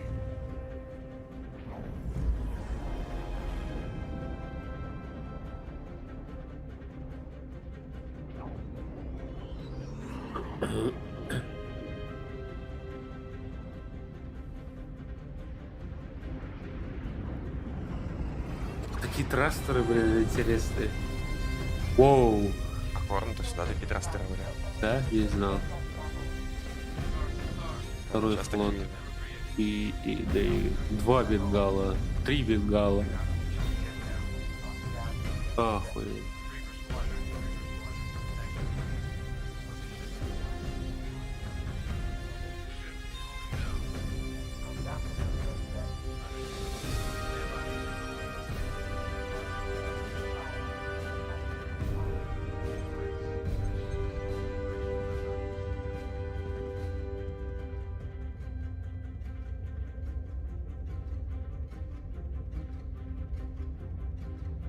Там еще один 4-й бенгал.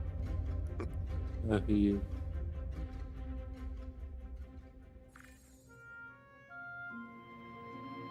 I know I just wrote you, but a couple of hours ago, proximity sensors on the other side of the jump got twigged. Word is it might be that clan we've been battling with. I guess that last fight didn't scare them off quite like we all hoped it would. Это типа игрок? Honestly, we've been out here so long, I don't know what to pull for anymore.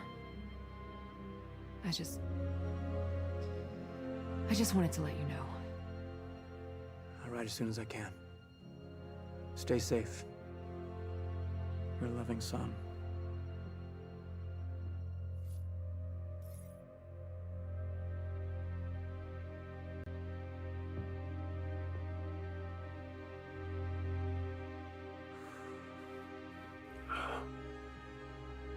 Хэмилл молодой или не показалось?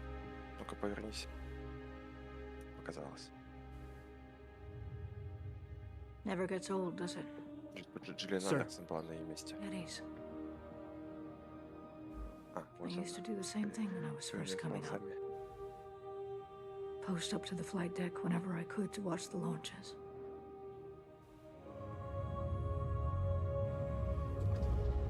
Have you seen the F-8s up close? No, sir. Бля, она охуенно сделана вообще. По сравнению с вертикальным срезом. 12 maneuvering thrusters and 3 mains. It sure sounds like it. Sir. И трейлером. Captain McLaren to the bridge. Captain McLaren to the bridge. Прям это половое воспитание. Мамаша пришла прям. I saw you apply to the flight academy again. Yes, sir. Keep your head up. Что интересно, она была Took рыжая. me a couple times before I got in. Thank you, sir. Очень круто.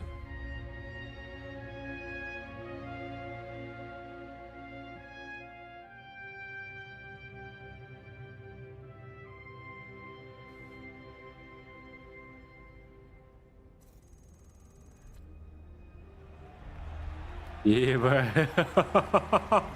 Манчестер? Это... А, это офис. Я чуть не понял. Сука, нахуй так делать?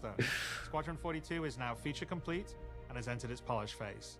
To celebrate this milestone, we've gathered some of our core leadership together to share what this means. Или обгоняет. Ведется, да. As Chris says, we've moved into the polish phase of Squadron 42, which means extra emphasis on ensuring things feel fun. This means focusing on the small and large elements of the game, such as dialing in combat encounters, but also looking at the feel of how you control your character or vehicle and making sure it's immersive as possible.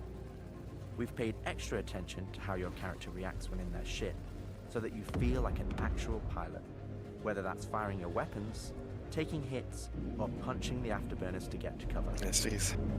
Ship AI has also seen huge improvements, with closer engagement distances and more varied behaviors. And with our new precision targeting mode, the action has never been as close.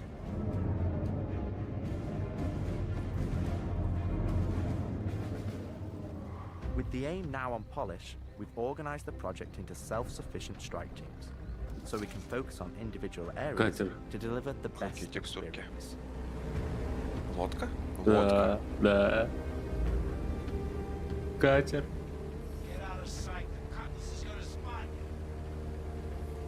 This allows us to bring all disciplines together with a unified vision of enhancing the gameplay by seamlessly blending it with polished visuals, final cinematic performances, and our ever-improving technology. Старый Атлас? Нет, понравилось.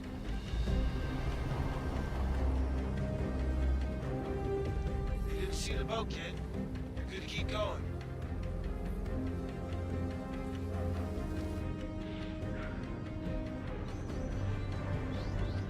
We're also dialing in gameplay features, such as the ship flight model for both atmosphere and space, which covers master modes, control surfaces, and our gold standard HUD and MFDs. Our interaction system for both the world and your character have also seen additional improvements, allowing us to hone and craft environmental puzzles unique to each location, while allowing us to tell the story of the world around you.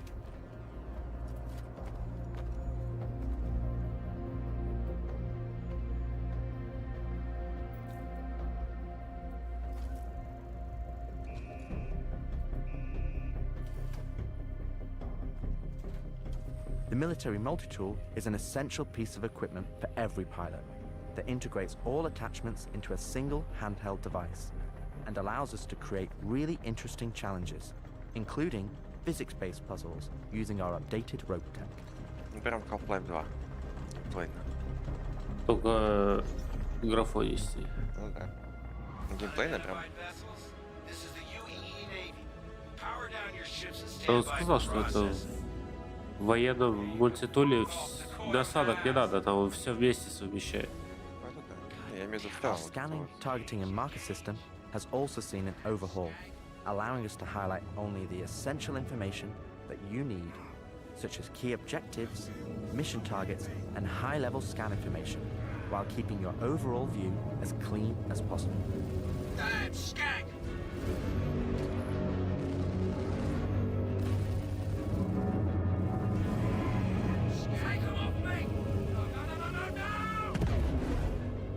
Tactical FPS combat and stealth, which has seen a suite of improvements, from improved looting, weapon feel and balance, realistic scopes, and smoother locomotion, alongside our new and improved FPS radar and scanner that provides you an overview of the battlefield, but at the cost of ramping up your own emissions.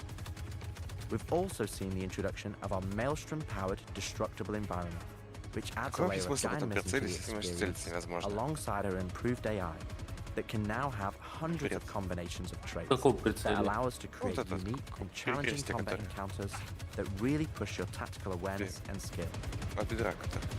Почему невозможно? Просто пистол шатает, как ты двигаешься. Ну это для близких дистанций. Близко ты можешь и без него стрелять. Ну вот нахуй не нужен.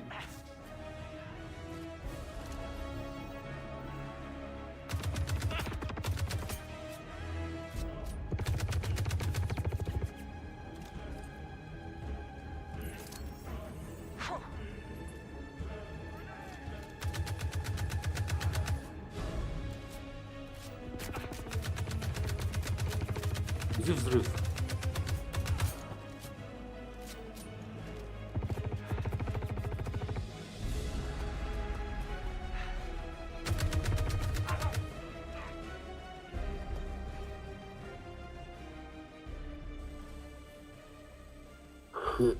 We play and review the builds regularly and call out action points in each level from start to finish on where we need to improve the gameplay.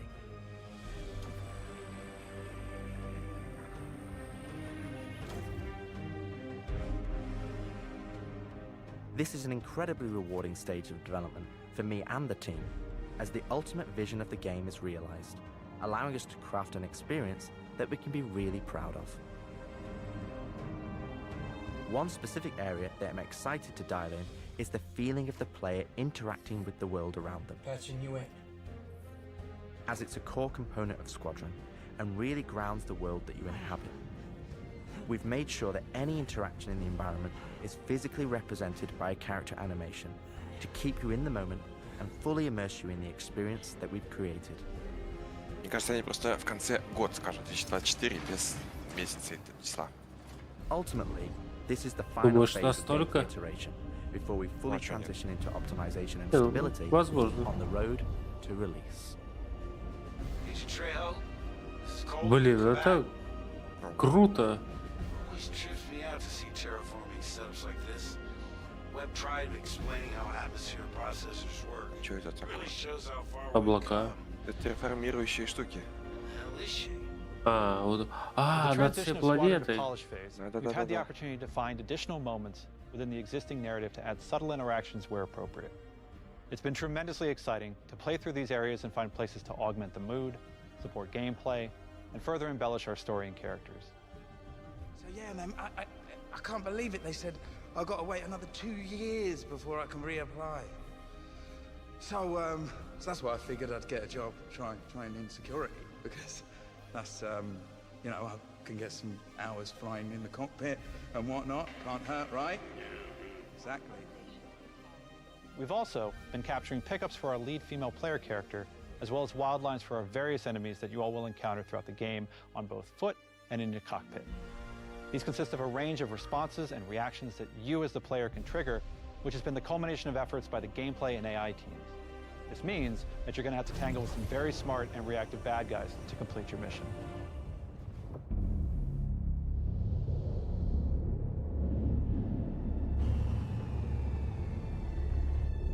Какой Катлас.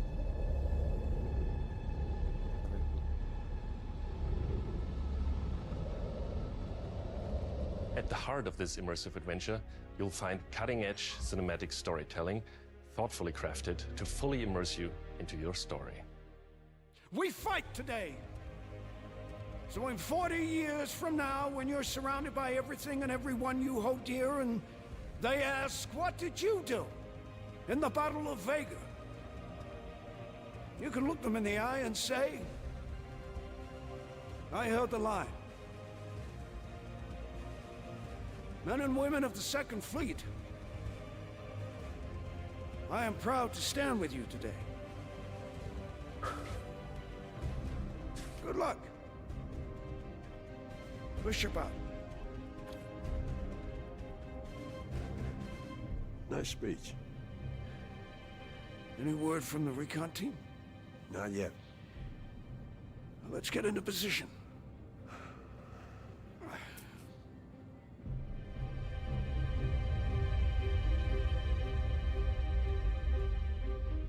Бенгал был, да? Как же мне бенгал внешне нравится по форме. Артема дизайн. Ну да, он такой фаллический. Throughout the polish phase, our team is taking every opportunity to push things to the next level. Tell me you're expecting company. This is not good. The Cine team is focused on finalizing edit lock on all of our big action as well as all smaller character sequences. Параллельные миры, как-то так назывался. Смотрел, вот, то есть, о, как было. Да. This is ridiculous. How so? We are now able to adjust our shot composition to final cameras thanks to recently crafted space vistas and level art being content complete now. It'd be nice to know how much of a shitstorm we're flying into. More like a hellstorm, Blue. One you ain't gonna fly out of. Shut up.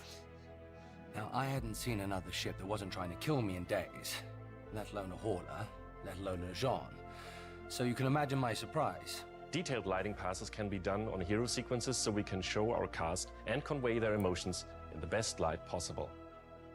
And we're making sure our cinematics are triggering as fluid as we can craft them so they form a coherent concerto with the rest of the player's narrative experience. Mr. Wexler, this is Lieutenant Commander Colton. Oh, Commander, hey. Julian Wexler, I'm the field manager of this little operation. Welcome aboard the Archon. What brings the Navy to this little corner of the universe? We got you flying with Lieutenant Commander Colton. He's one of our best. As others will share, this is the most rewarding chapter of development, which allows us to truly experience the visceral and oftentimes emotional moments that our narrative provides. How did you handle it after Vega?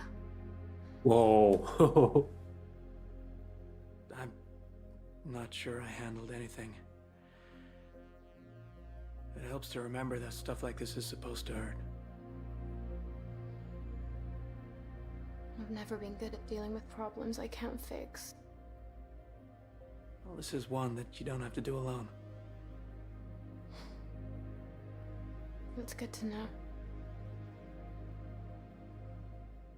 For the animation teams, polish phase means refining the social aspects of Squadron 42 that occur between the various missions, and getting the behaviors implemented across all of its chapters. Here we're dialing in the hangar to make it as immersive and believable an experience as possible. Done. Okay, all right.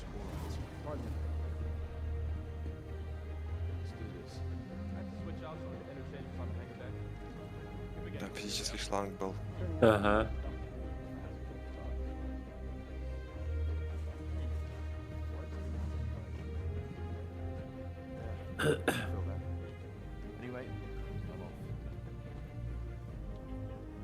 For example, we're launching off a space carrier, but we still ground the feel in real-world actions, refueling, repairing, and inspecting, and making sure that your next flight mission is a success. This means we're looking out for pops, hiccups, or awkward transitions, and ensuring that everything flows and looks like all the great mocap performances we've captured.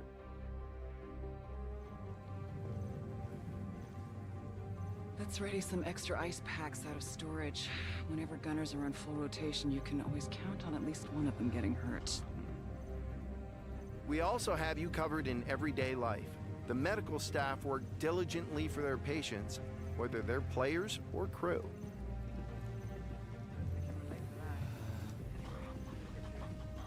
We really want you to feel part of an authentic crew, an important part of the UEE Navy in an enormous universe of people going about their everyday lives.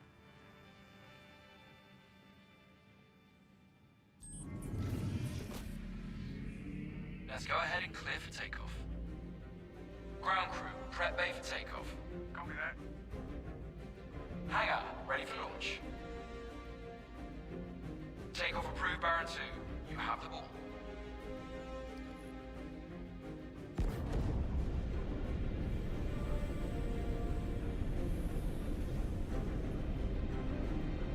Square the deck and line it up.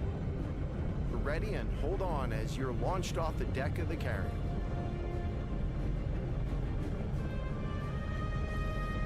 Baron 2, you are cleared for launch. Have a safe flight, Baron 2.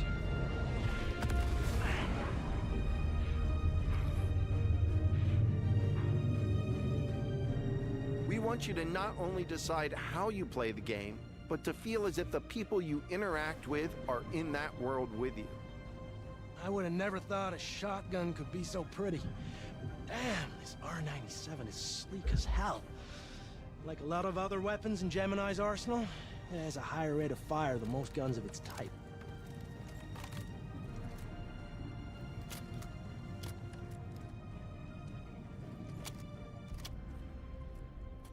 We're working to support a feel of authenticity through world traversals, running, jumping, and climbing, interactions with objects and the environment, Что за флаг?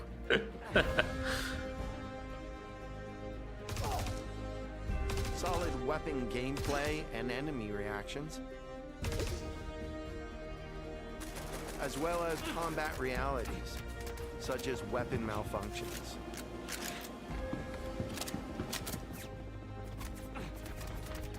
Or in close encounters of the more lethal kind. Ooh, that's gonna hurt in the morning. As we continue to focus on the quality experience, we've been working closely with our art teams, and it's been exciting to see their environments come to life alongside us. While animation and design have been populating the locations, polish phase for my teams means making huge advancements in the quality of our characters and environments.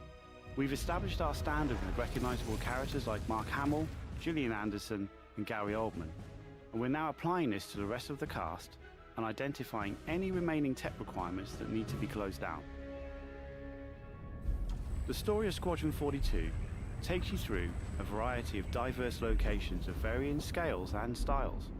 We've shared glimpses of several environments before, and there's still plenty out there for you to discover. One of the main challenges the art team has had to face during the development of Squadron 42 is ensuring the visuals are complementary to the narrative of the script. The mood and feeling of a space is just as important to us as it is making sure we hit the visual quality that CIG has become known for. Oh good, we can't hack it from this side. Graves, we got a locked door. Can you give us access? No, I'm afraid that's a negative, Steve. I would have to add you to our system to give you override permissions, and there's a lot involved in that. It won't happen quickly. Okay, we'll figure something out. Everything you see during the campaign has been heavily inspired by the classics of 70s and 80s sci-fi, but with a modern twist. We want everything you see to feel like it has a soul, its own personality, and tells of a history long before you arrived.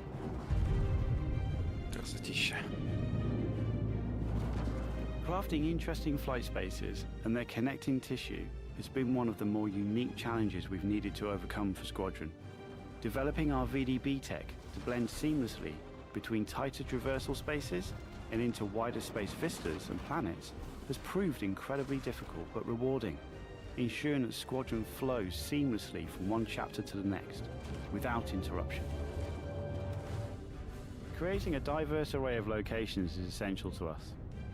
Our environments need to work from a variety of scales. We need to pay close attention to detail, whether we're working in a dirty engineering event or navigating the debris of a dying star, wondering what may be around that next corner, or even who may live there, how would they have survived, and what state of mind may they be in.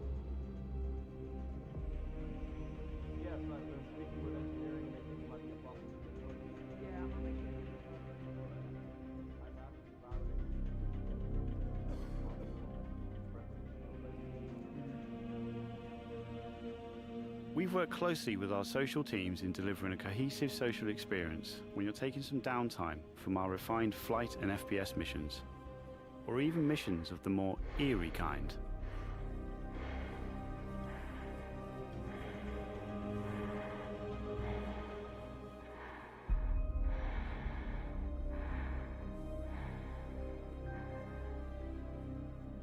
We'll be introducing new space stations on a massive scale, all brought together and designed to be as tangible as possible. We've thought about their function, their age, and tried to ensure there's a progression in artistic style with each station as you progress through the game.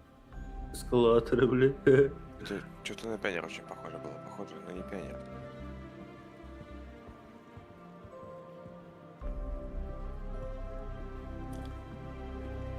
Там было сказано про новые станции.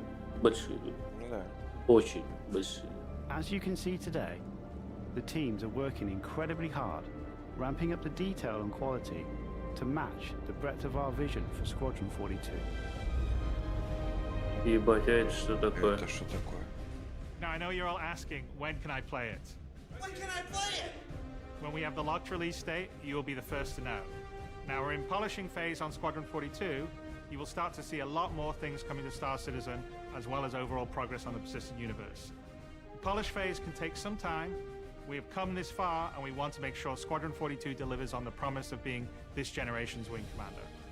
Now, even though there's only a few of us in this video, I'd like to extend a big thank you to all our staff around the globe who have been putting their heart and soul into bringing Squadron 42 to life. And I would like to thank everyone in the community for your patience and your support. To paraphrase Admiral Bishop, when people ask, what did you do in the development of Squadron 42?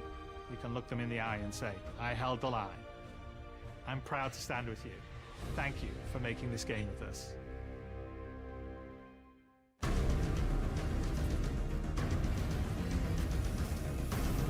Whoa.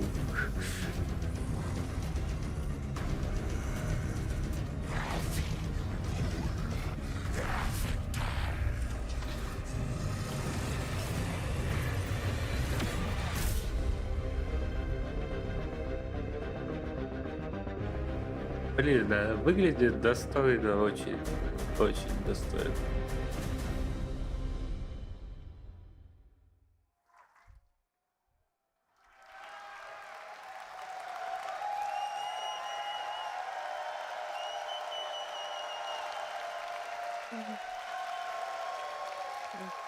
Забавно, Слоти маленько пошутил.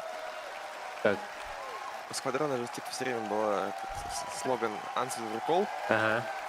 А у Слоти Майка подкаст называется Answer the Recall. Говорит, типа, в этот раз я не смогу сделать Answer Recall, потому что я типа буду удерживать линию.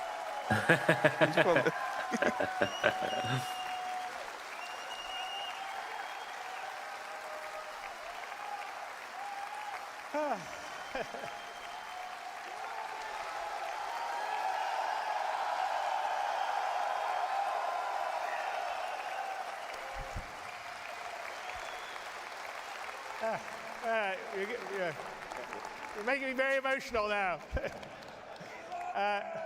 Thank you so much. It's been definitely a long time coming. We're, as you can see on that video, that's Squadron 42 gameplay. So we are really dialing it in and polishing it, and we're really proud of what it is. I mean, anyway, I think it's going to be something I'm very, very proud of.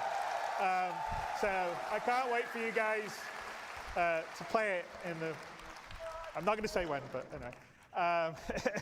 And anyway, couldn't have spent the time to craft something that's that beautiful with as much attention to detail and love without your guys' support, just like we couldn't be building the universe of Star Citizen without your guys' support. So I am, on my side, incredibly grateful, as is everybody at CIG, for your continued support, because we're building, I mean, a universe of dreams and stories of dreams, and it's a really wonderful thing to be able to do as a creative.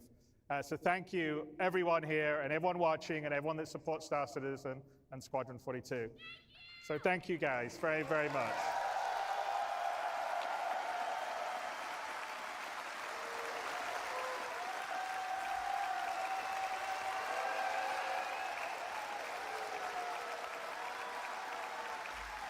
And then I'd like to call out everyone that's put the show together here. It's been an amazing job. Tyler Whitcomb headed up, but there's a lot of other people. I mean, obviously Jared's been doing his great job emceeing. Leah has been organizing the show, and there's 1,000 other people that are part of our community and marketing side that have been doing it. There's been volunteers that have been helping to do this. The companies that we've had, like Envision, have put the video and stuff all together. So everyone's done an amazing job of the show. So thank you to everyone, and sorry if I didn't call everyone out by name, because there'd be a lot of names, so I had to call them out. But putting all that together, and thank you to all the devs that worked really hard to put the presentations together for you guys, because I think you could feel that they really love what they do, and they're very passionate about what they do, and they're really excited to get it into your guys' hands.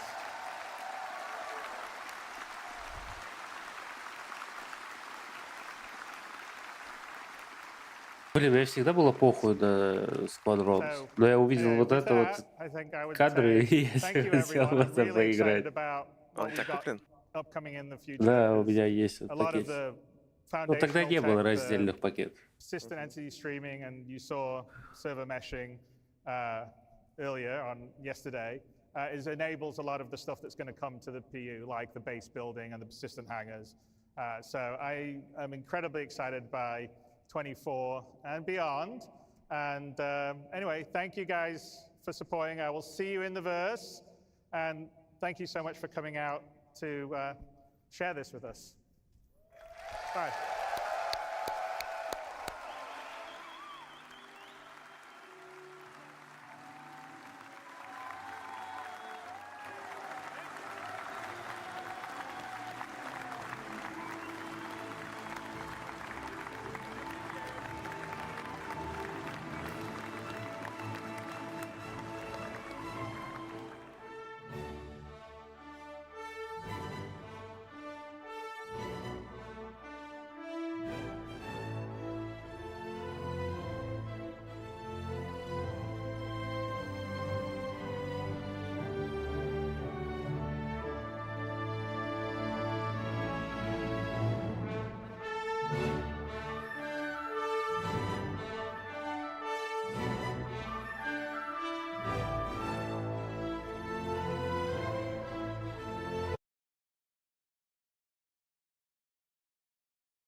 Ну вот и все.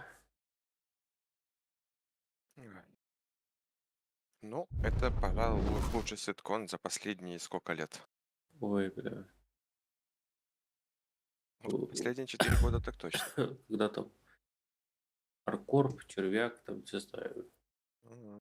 Это последний вау ситкон.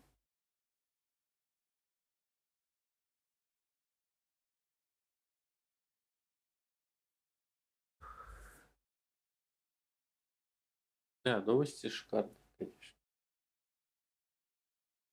Он не сказал вообще, когда. Понятно почему.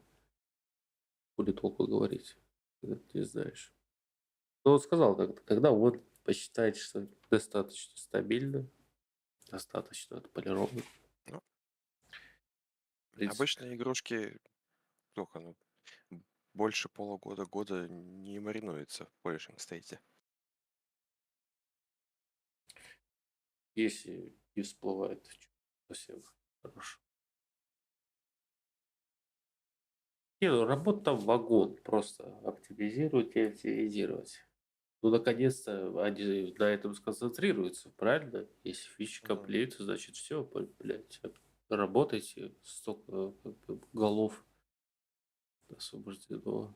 Плюс надо с этой, с вулканом, с графикой все доделать. Короче, Вулкан искали, вроде его почти доделали, там просто какие-то статоры у них остались.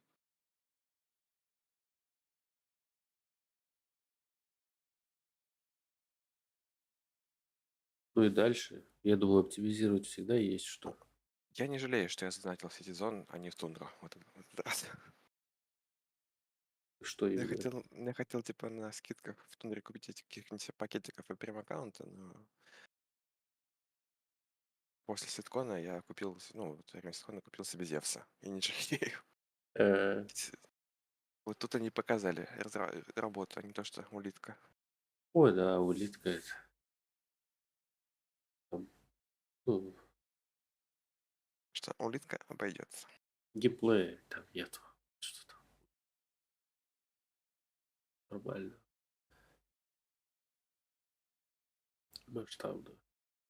Соответствующего парку техники. Блин, я под впечатлением. Правда, нос совсем. Ох.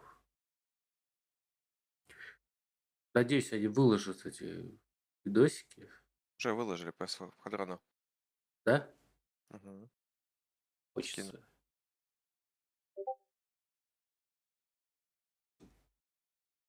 Все заглядывал. Он 4К есть. Теперь hold the line. Как это? Держать строй, блядь. Да? Еще бы строительство баз выложили отдельным видосом. Ну, раньше помню, когда на Ситконе ништяки показывали, потом по каждому аспекту видосов был. А ладно, у меня нос все вытек уже. Бумажки кончились. Пойду.